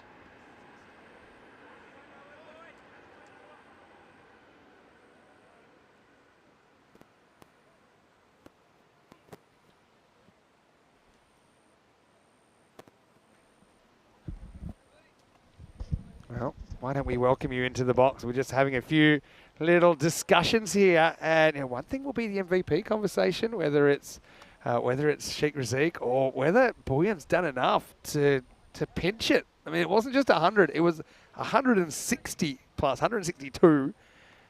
You also kind of think about what he's done with the ball and bowling that 10th over. Maybe let's know your vote. Do you think it would have to be something remarkable for Sheikh Razik not to get it? But that's pretty remarkable. Just the 8th 150 score on the network of all time. And amazingly, you've actually got kind of 4 of the 8 coming in the last, 3 months. So it's been an explosion, hasn't it? Bowling out of Freedy pretty early here. Over number 6. It's a perfect ball first up. Yeah, over these last 3 months, we've been to some really batting-friendly countries as well, which has helped. And also, it's just the fact that it's a summer. I mean, the conditions are getting hotter. It makes it that much more challenging for bowlers and fielders.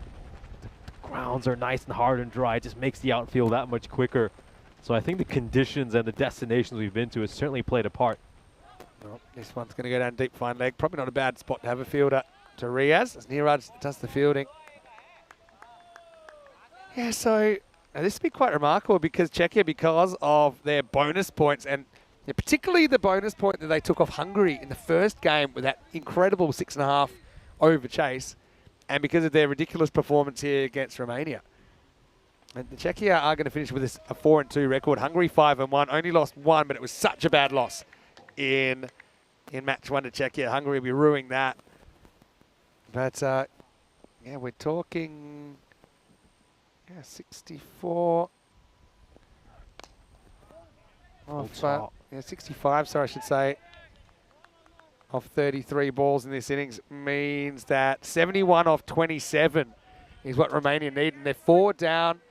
Sandaruan's batted well in the series. Safi's there. Look, they're decent hitters. We've seen that. But I mean, that rate has crept up to about 16 and over required for the Czechs to not win the trophy.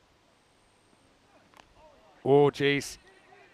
I think it is a no ball. And Riaz, he is quick, and that's actually come off the bat, and it's struck Sandaruan in the chest.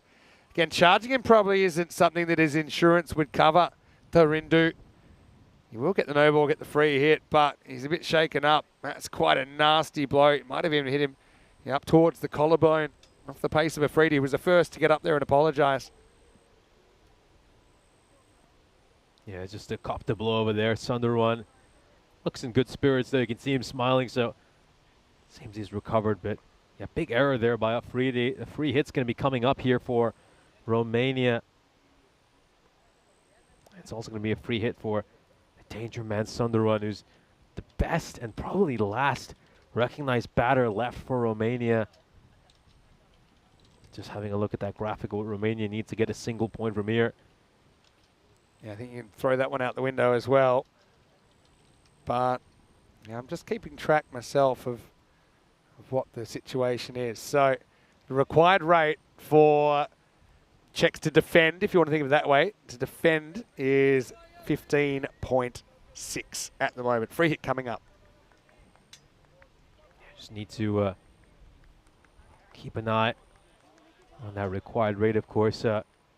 Under 136. That's the important thing for Czechia. Let's see how Sandaruan plays this. I bet he doesn't charge it.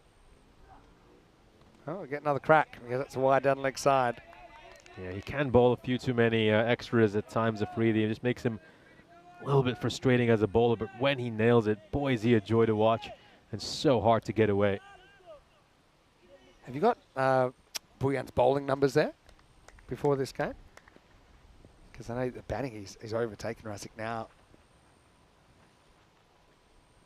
Afridi, another free hit. Slower ball. Good idea, but it's going to float for a wide. Yeah, Rasic, he's amongst the top 3 wicket takers. He managed to pick up 5 wickets. But a little bit expensive with an economy rate of 14, but that's to be expected in this also format. known as normal. Normal, yeah. I think for Buyan, though, he's gone at 16 and over, just a couple of wickets. So certainly you have to say that Rasic has been the better in the bowling department. I think Rasic's fielding's been very, very good. Yeah, it's tough. It's kind of consistency versus, what would you call it? Just explosivity. that's the debate. Yeah, Kushi is watching from Czechia, saying if Czech win the trophy, then maybe Sazib, otherwise Rasic. Yeah. I think it's going to come down to that, yeah. Could be. Dug out by Safi. They only get one here. Yeah, of course, so it was Chris just talking about the bonus point. So, yeah, the bonus point and the fact that they also have to make that, close out that net run rate gap. I mean, we're going to keep repeating under 136 until we're hoarse for the rest of this broadcast. Yeah, I need to tell you why that is. Because normally, obviously, we focus on the bonus point at this stage, but we don't really have a facility. We don't kind of foresee these situations. That airmailed throw from Vernal is just too strong for his own body. End of the 6th over, 71 for 4. So, yeah, what we're talking about, it's not just enough for Czech to win with the bonus point, which would be 70% of the score, because that ties them if they can do that 16 points with Hungary. But they need to make up net run rate. And that's why we said it was important, remember, when they were playing, even though Czechia lost when they last played Hungary, to try and get as many as they could. So they need to not only take the 4 points, they need to take 4 points and get a net run rate boost. So, yeah, essentially they need to keep Romania to 135 or less. And to give you an idea of what that is as a percentage, get that in a second. Anyway, here we go with a shy that's going to almost give away an overthrow, but well backed up. And I like that, you know, good teams, they throw the ball around, they back their other fielders to back it up, and that would have been out if it had hit, so fair enough. Magare getting a second over, does hit his Yorker. Just jammed out by Safi, and only get a single. Yeah, so just to make that clear, so if Romania score between 136 to 163 runs, Czechia still pick up the bonus point, but then Hungary would win this tournament on their net run rate. Yeah, exactly. So actually they need to keep them to 58% of the score, not 70. That's how it's worked out. Another throw comes in, but only a single. And at the moment, Magare delivering a pretty good over. And that rate for Romania to get to 136 is now 15.5. That will certainly help them. Big six there by Safi. I mean, we've been talking a lot about how Safi just improved his six hitting ability. There's him flexing his muscles and hitting a long ball. I don't know if he's just kind of just eating protein powder morning, noon and night, Safi, but he's come along so much with the bat. He's not intimidated in any situation. Pretty breezy conditions at the moment here in Budapest. 2 to come in the 7th. Jammed up. Basically yorked himself there, Safi. Good comeback from Magare. So here we go now. Last ball of the over. Magare. So it's gone for 9 runs so far, which is good enough for Czechia. Can he close it out strong? He will. Yeah, well, it's a lowish full toss. Safi not quite able to get to it, and it ends with a dot ball. 80 for 4 after 7, then it makes it 80 off 7 overs means 56 off 18. So we're up over 3 a ball now. That's Czechs only have to defend 3 a ball in the last 3 overs. So coming up tomorrow, we have Bulgaria getting underway. I know that Rico's already there. I'm sure Charlie has arrived as well in Sofia, which is the capital. Blacksmiths take on Pac Valk and CC Viran. Tune in tomorrow. You're going to see a lot of entertainment. I tell you, the Blacksmiths are always a great team to watch. A lot of native Bulgarians in there.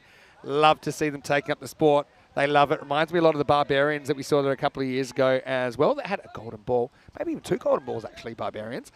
You also see a VTU MU Pleven. I call them the Pleven 11 in match 2. And also we'll see a Sofia Stars in the final match of the day. Slightly earlier, 5:30 a.m. GMT, 7:30 in Central Europe, and 11 a.m. in India. Here's Farhad, pretty good bowler to bring back. Big swing and a miss first up from Sandaruwan. Thing with Farhad, you know he's going to try and bowl outside off stump. So I think you have to make an effort to get your feet over there. You can see Sandaruwan actually jumped outside leg there, which was just making it even more difficult to grab onto that and kind of whack it the way he wanted to whack it. Yeah, Farhad, he's just so good at this format. He's got one of the hardest slower balls to read. He, of course, did a great technical analysis of that earlier today. It's a big second over here. And Sundarwan, who's batted superbly throughout this weekend, isn't able to get close to any of these. Maybe he should look to open up the offside on some of these balls. There it is again, the slight variation. Yeah, you don't need to read the tea leaves too difficult in too much of a difficult fashion to work out where this ball's going. It's going to be wide of the off stump. Sandaruwan has to get closer to it. Slipping away here for Romania. The dot ball. And well, with these 3 dots to start the over, the equation of what they need now, 56 off 15. That's what Romania would need for Hungary to basically take the trophy. Incredible. You just run out of words to describe how well Czechia have played in this match. That's now required of 18.7 for Romania. Now the top ball, very good bowling. Farhad has his radar spot on. He's had such a good series for Czechia. And look, he's had some troubles, to be honest. Bit out of form in the last few months. Been taken to a bit. He came back pretty well. Took a hat-trick, actually, in the ECI in Czechia. That was against Greece. Right now, he's just delivering very difficult balls to hit. for a player like Sandaruan. It's another dot ball, and this is just starting to remind me of Grover yesterday when we saw that innings which he played against Romania when he managed to make just one run of 11 balls. Oh, this is really tough here for Sunderland. 5 straight dot balls.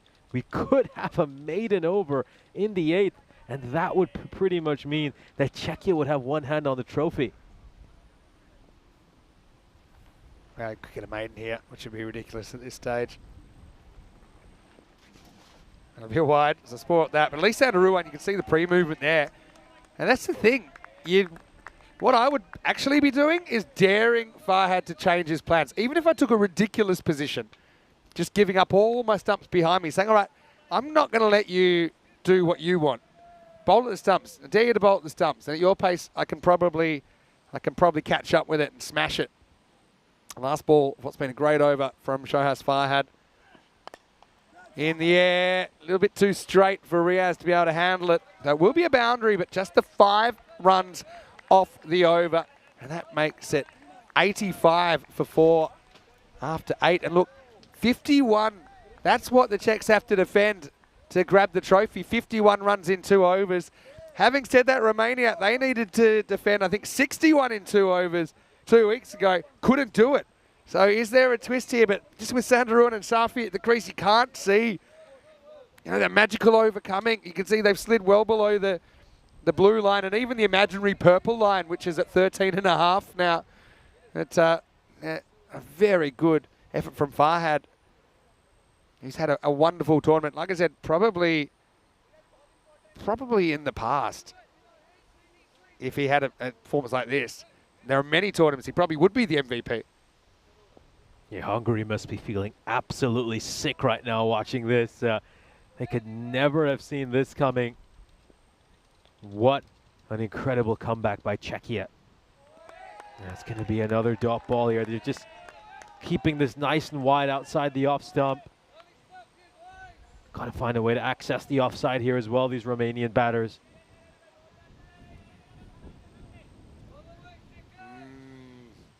Unbelievable. Swing and a miss this time. It's rinse and repeat. To be honest, Chagi is the best Farhad impressioner that you could get. Doesn't really have the same slow ball, but Chagi, he was born around the wicket. He loves to just get that really acute angle going on.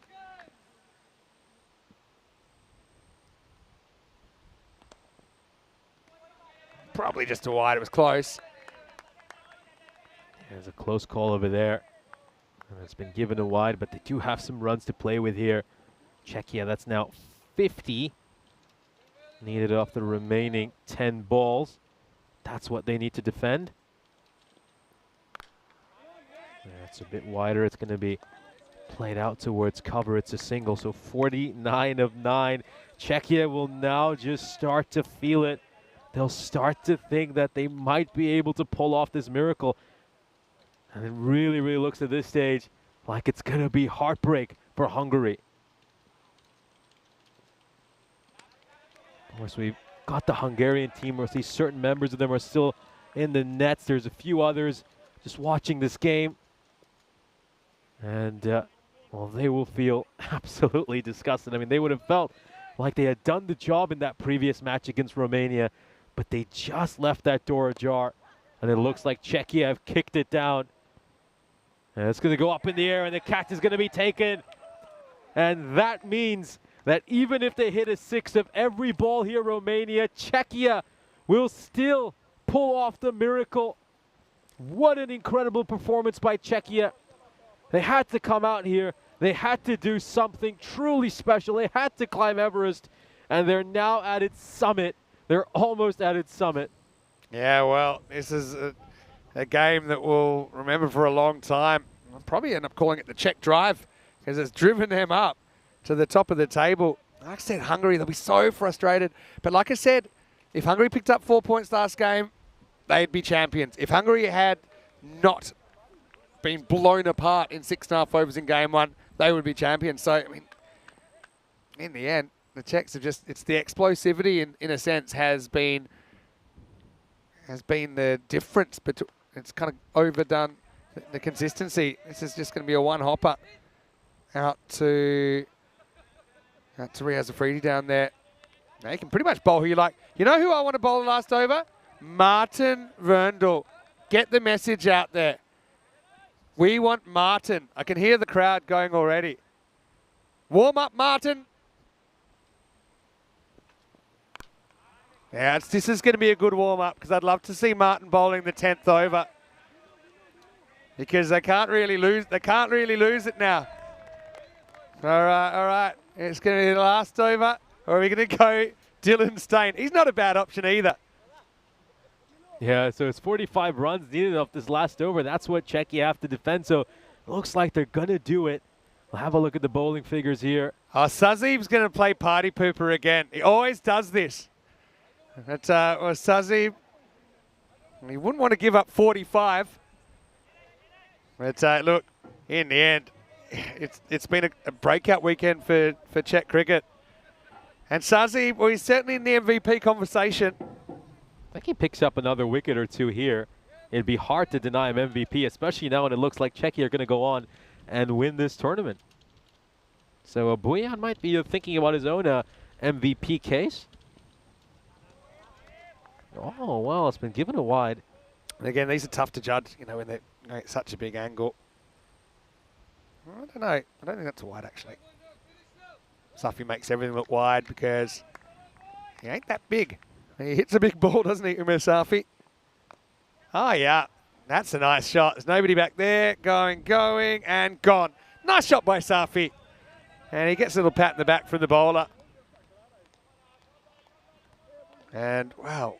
Yeah, the Czech drive here in match 9.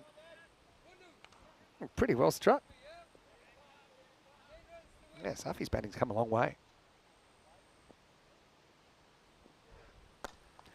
Down the ground and just a single. What a game. And a lot of people say, you know, oh, the Romanians, what's happened here? But you got to remember, they're playing their last game as well, and they've had a hard, tough program. There wasn't really anything they could do to stop Buyan. And the Hungarians should probably know exactly what that feels like because they were on the other end of it yesterday. We'll say we can do the trophy presentation right here in the commentary box as well, just after the end of day highlights. So that should be a big moment for all concerned. Big swing and a miss this time. Umpire says it's fine. No, it's been incredible here. It's just hard to believe that they're actually going to pull this off. I think when we heard that figure, what you said was, oh, they probably have to beat them by about 100 runs. We all thought, well, this last match is going to be a bit of a formality. But it's been anything but that. It's been anything but that. And Hungary will be looking back at so many moments over this weekend. If they could have avoided that bonus point defeat yesterday against Czechia, if they'd been able to get the bonus point against Romania. And in the end, it looks by the finest of margins, Czechia are going to tie Hungary at the top of the table and then take this match by net run rate. This is taken hit away for 6 by Hussein, a really good shot. Nicely played towards cow corner, but just one ball is all Czechia have to go through. It's definitely one time we're glad we brought the calculators, put it that way, as we get ready for the last ball of our Hungarian adventure. The 100 comes up for Romania. What can they do last ball? They'll probably hit a 6. It goes Maximo, and fittingly it finishes with a 6. But Czechia, with a margin of 122 runs, are the champions of this ECI. An incredible effort. In the end, their net run rate 2.552 and Hungary 2.112. So by 0.44 a net run rate, both teams were tied on 16 points. And Czechia, well, it's the first and the last games, basically. The manner of their victories are the reason that they are this weekend's ECI champions. And pretty remarkable when you consider that they are in the Challenger division. They're not in the Premier division for the ECC, but they can go through, I think, with favouritism on their backs when they do hit the Khartoum Oval next time they play the format in September. And something tells me that they're going to have a good night out here in Budapest as well. No, they certainly will. They'll be heading back first thing tomorrow morning on the plane to Prague. But before they do that, they will celebrate what has been an incredible performance. A performance for the ages.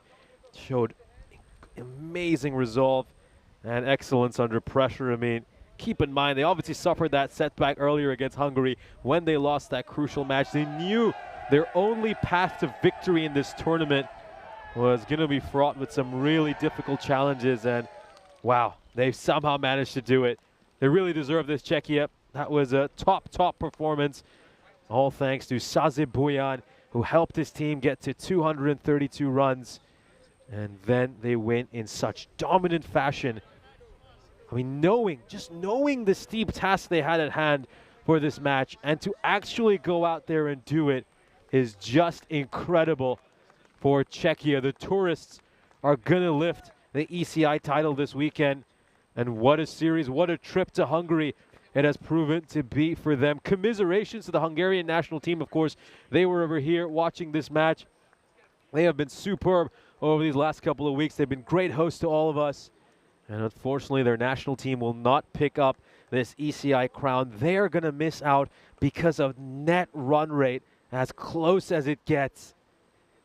I mean, keep in mind as well, they've beaten Czechia in 2 of the 3 matches they played. But Czechia, of course, picking up that bonus point victory against Hungary in the first match. Those 2 teams played against each other, and then they get this bonus point victory right at the end of the tournament. Romania, unfortunately for them, we'll have a quick word about them. They'll go back home with no victories to their name. They obviously came into this series with a lot of challenges, missing many key players. They started off the series well. I mean, they had a couple of close matches, a couple of real nail-biters, but things just unraveled for them right at the end. But the positive from their point of view is a few new players got a chance to play at the European cricket level and just demonstrate what they have for us. This is the next bit of cricket we are going to have on ECN. It's coming for you tomorrow. We'll be heading over to Bulgaria.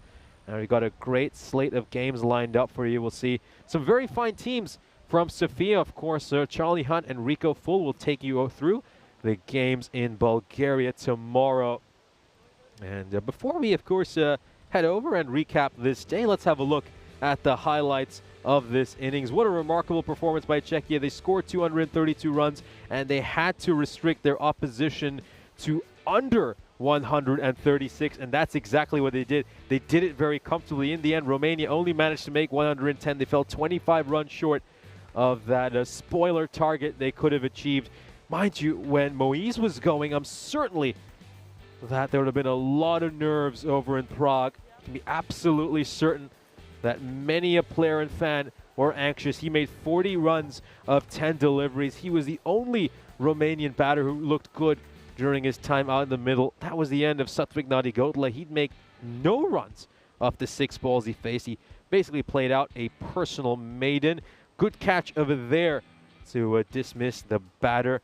Of course, once Moise departed, it really all fell apart for Romania, and at that point it looked like Czechia were gonna pull off the impossible and take an unlikely victory. They're facing a monumental task. And of course, they've managed to secure the bonus point victory, and they've also managed to get a significant boost to their net run rate. Czechia batters, of course, took the challenge head on in the first innings. Bojan in particular, getting them to 232, and then the bowlers will close it out here. Amazing, absolutely amazing. It was a real joy to watch. And the Czechia bowlers, knowing what they had to do, went out there with laser focus, and they pulled off this task. Czechia pull off a near impossible feat thanks to some incredible batting by one individual, Bojan, and then a sensational performance in the field in the second innings. And they certainly have the right to cheer that. What a great moment for them. And this victory is a real testament to their spirit and exceptional talent. We'll have a look at the scorecard of this innings. And of course, the only real score of note is from Mohamed Moise, who had an incredible campaign. He did really well during this weekend. You have to feel for him. He was one of the finer batters we saw during this weekend. Will end up in the top 3 run getters, but unfortunately for him, his side just couldn't quite back up his performances.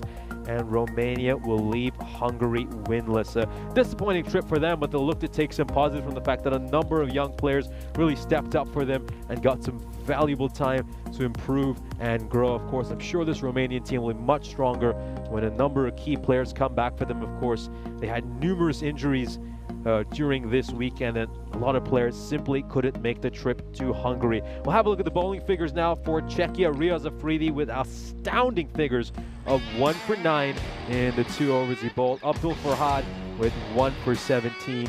And you can see Ninas Tiagi as well, bowling around the wicket with 1 for 23. Czechia managed to get it done somehow to keep Romania to under 136 after they achieved 232 runs in the first innings. We witnessed something incredible, something you will very rarely see in your life. Czechia win by 122 runs when they needed a 100-run victory to close the gap in terms of net run rate. Czechia are the ECI Hungary champions by virtue of their net run rate.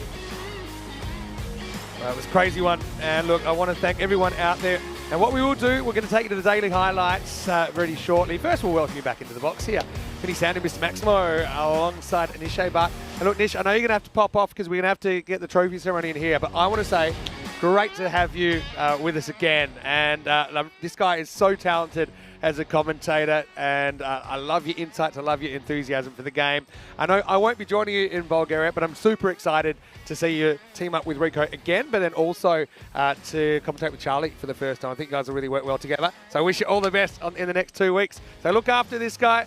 Nish, what a finish to this competition. What an incredible finish. Once again, a great pleasure to commentate alongside you. Of course, you first got to commentate all the way back in Rome last year, and each time I get this privilege, it's always amazing. Yeah, and look, Romania, they're going to obviously take 3rd place in this competition. Their last games of the day kind of let them down. I think that's maybe something to learn from this yesterday and today. They just got blown away. So maybe just working on their conditioning, especially a lot of them are young players. I think also it's kind of mentally they got a bit fatigued towards the end.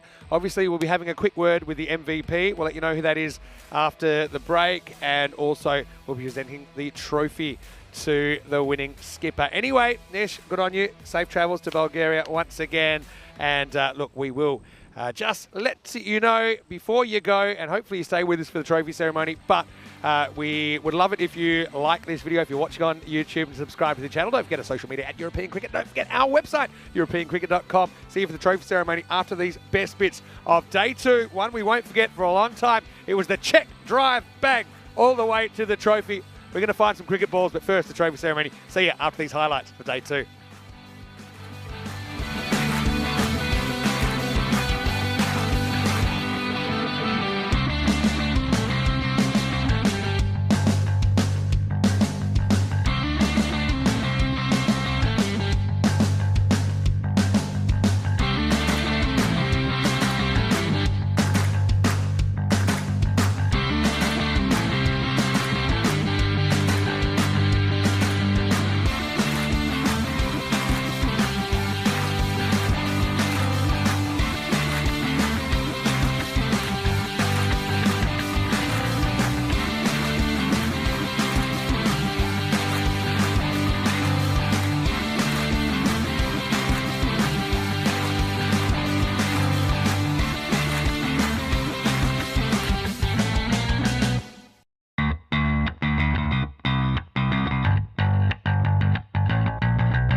This European Cricket Network event is proudly brought to you by HCL Software and Paramatch. Hello, welcome to the wrap-up of ECI Hungary. What a weekend we had here. 9 matches, topsy-turvy action, that's for sure. We saw plenty of big hits, saw plenty of runs. We saw centuries. We saw the record books being rearranged, actually, by the end of it. Firstly, I just want to thank all of our partners all around the world, from Dream 11, Fan Code, to HCL Software, to Local Lifestyle, for providing the trophies that we're about to give away today, to Bizaway, as well Paramatch, and also to Grizzly Bear Sports for providing all of the balls, of which I think plenty are still around here. So I know the Hungarian players, I think you'll be fine in the league for a couple of years to come, because we've got so many of these balls around the GB Oval. I also want to thank Cricket Hungary and the Federation for their support. I know I said a lot of these things at the end of the European Cricket Series. The Blue Crew, to the umpires as well, for doing such a great job, as well as our crew at Spring Production and our Blue Crew, and of course to you, the viewers. Now, of course, we have to wrap things up here because we have to take things on the road, take the show on the road to Bulgaria. I want to invite Mr. Pal Banvari here, who is the facilities manager for Cricket Hungary. And look, this cricket ground is a magnificent cricket ground, so I want to congratulate you. Every time I come, it's got something new, and I've got to say I love the sight screens here, and obviously it's one of our favourite grounds to come to in Europe. So I know that you'll be helping with the trophy ceremony. First, I want to mention Romania, and obviously it's a bit of a developmental team, but I think that Romania held their own for so much of the tournament. Probably a couple of games where it got away, and to be honest, I'm really, really happy to see the youngsters taking more central role in the team. I think that's something that has been discussed for a while now. And to see youngsters like Safi, like Marian Gerasim, like Luka coming to the fore, take confidence out of that. And like I said, never try and get too high or too low. Just concentrate on being in the moment, and you'll have success. And I'm telling you, there's some of the best bowlers I've seen have gone for massive overs. It happens, but it's not how you got knocked down, but it's how you get back up. So wishing Romania all the best. Congratulations, finishing in 3rd place. Just quickly, I want to mention the runners-up and also our hosts, Hungary. I know it's been a big 2 weeks for you guys. I'd always cast my mind back to last year at the ECC and some of the magic that you provided on the park. And to have a professional like Leas Deploy in the lineup and having such a central influence, I think I can see it rubbing off, and you taking those lessons here and trying to improve your cricket here. And I know you got pipped at the post, you got pipped by the mathematics, but I think look at the bigger picture, be proud of what you've achieved over the last 2 weeks. You've got a real challenging group as well, a real even group. I know Romania are in it as well, but see if you can recapture the magic and take it next level in the ECC. So please thank our runners-up of this ECI. It's the hosts, Hungary. Okay, so we are now getting on to the MVP award. So we've got the MVP award that Paul will be presenting to the MVP, and there it is, thanks to Local Lifestyle. And this was a real toughie. It was quite amazing. I want to say congratulations to Mohamed Moyes for scoring his 1st century on the network. So congratulations to the Bear, a very popular player on the network. Obviously, Sasi Bouyan with 2 centuries, including the 4th highest score of all time. I'm going to go Kanye West on you. That was an incredible knock. And it's one of those things that sometimes you don't know how high you can climb until you have a very almost impossible goal. So obviously you guys took that on. We'll talk about you more as a team in a moment.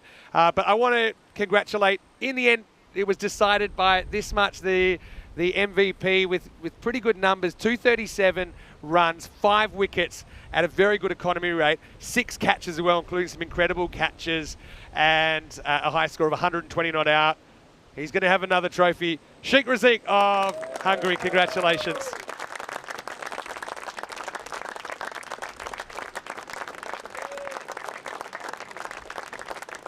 As Paul hands you the trophy. Well, Sheikh, I know you're a man of few words, but I'm going to try and have a chat with you. Come in here with me.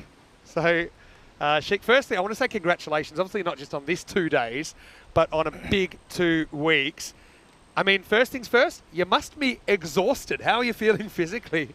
Yeah, it's been long 2 weeks. The body is not coping up anymore with these games. But yeah, it's been a fantastic 2 weeks on a personal behalf, but could have been much better if we have gone all the way through. Yeah, well, I know you're disappointed with how things worked out as far as the table being so close, but my advice to you is bottle it, kind of use it, and use that as motivation, use it as fuel. I mean, you must be really proud of what this team is achieving. I know you had success in Romania in the Intercontinental Cup recently, but in the T10 format, how confident are you going into the ECC in just 3 months' time, 2.5 months' time now? Yeah, absolutely. I think this is how cricket works. A game of very small margins. I think we played an absolute great brand of cricket all through this weekend.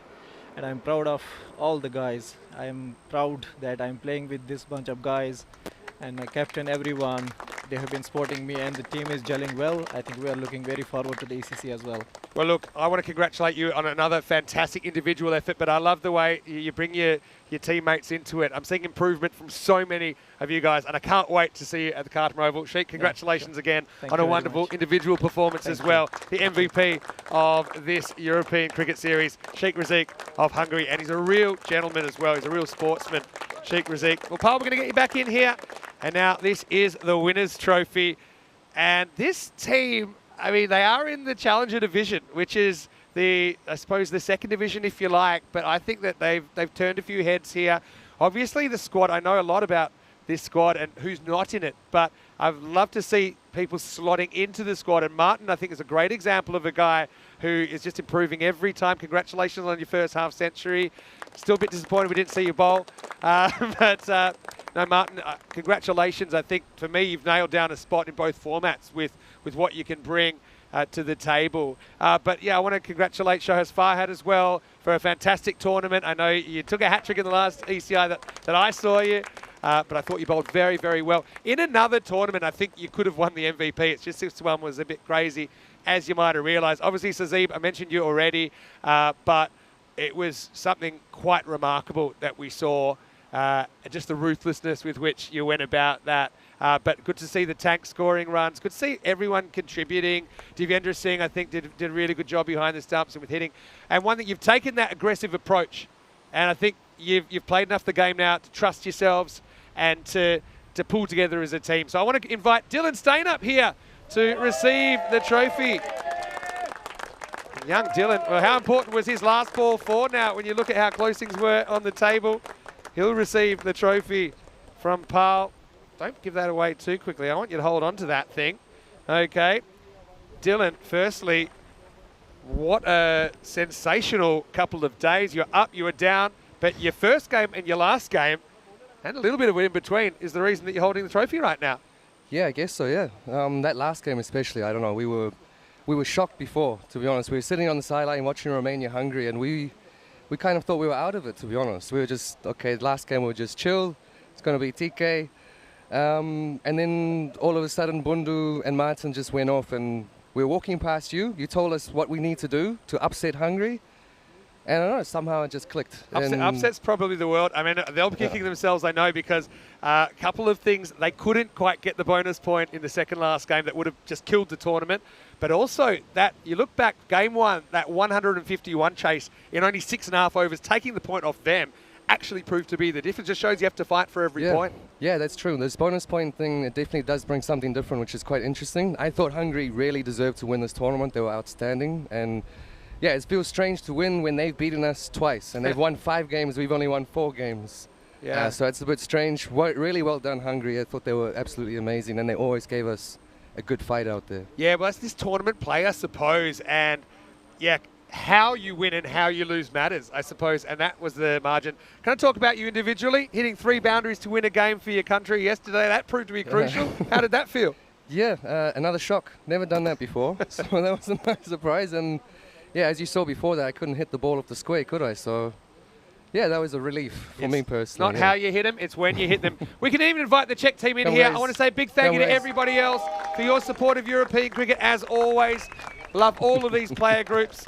But let's hear it one more time for the winning team. We'll get as many of them in here as we can. Your winning team here are Czechia. Why don't you lift the trophy for everyone out there?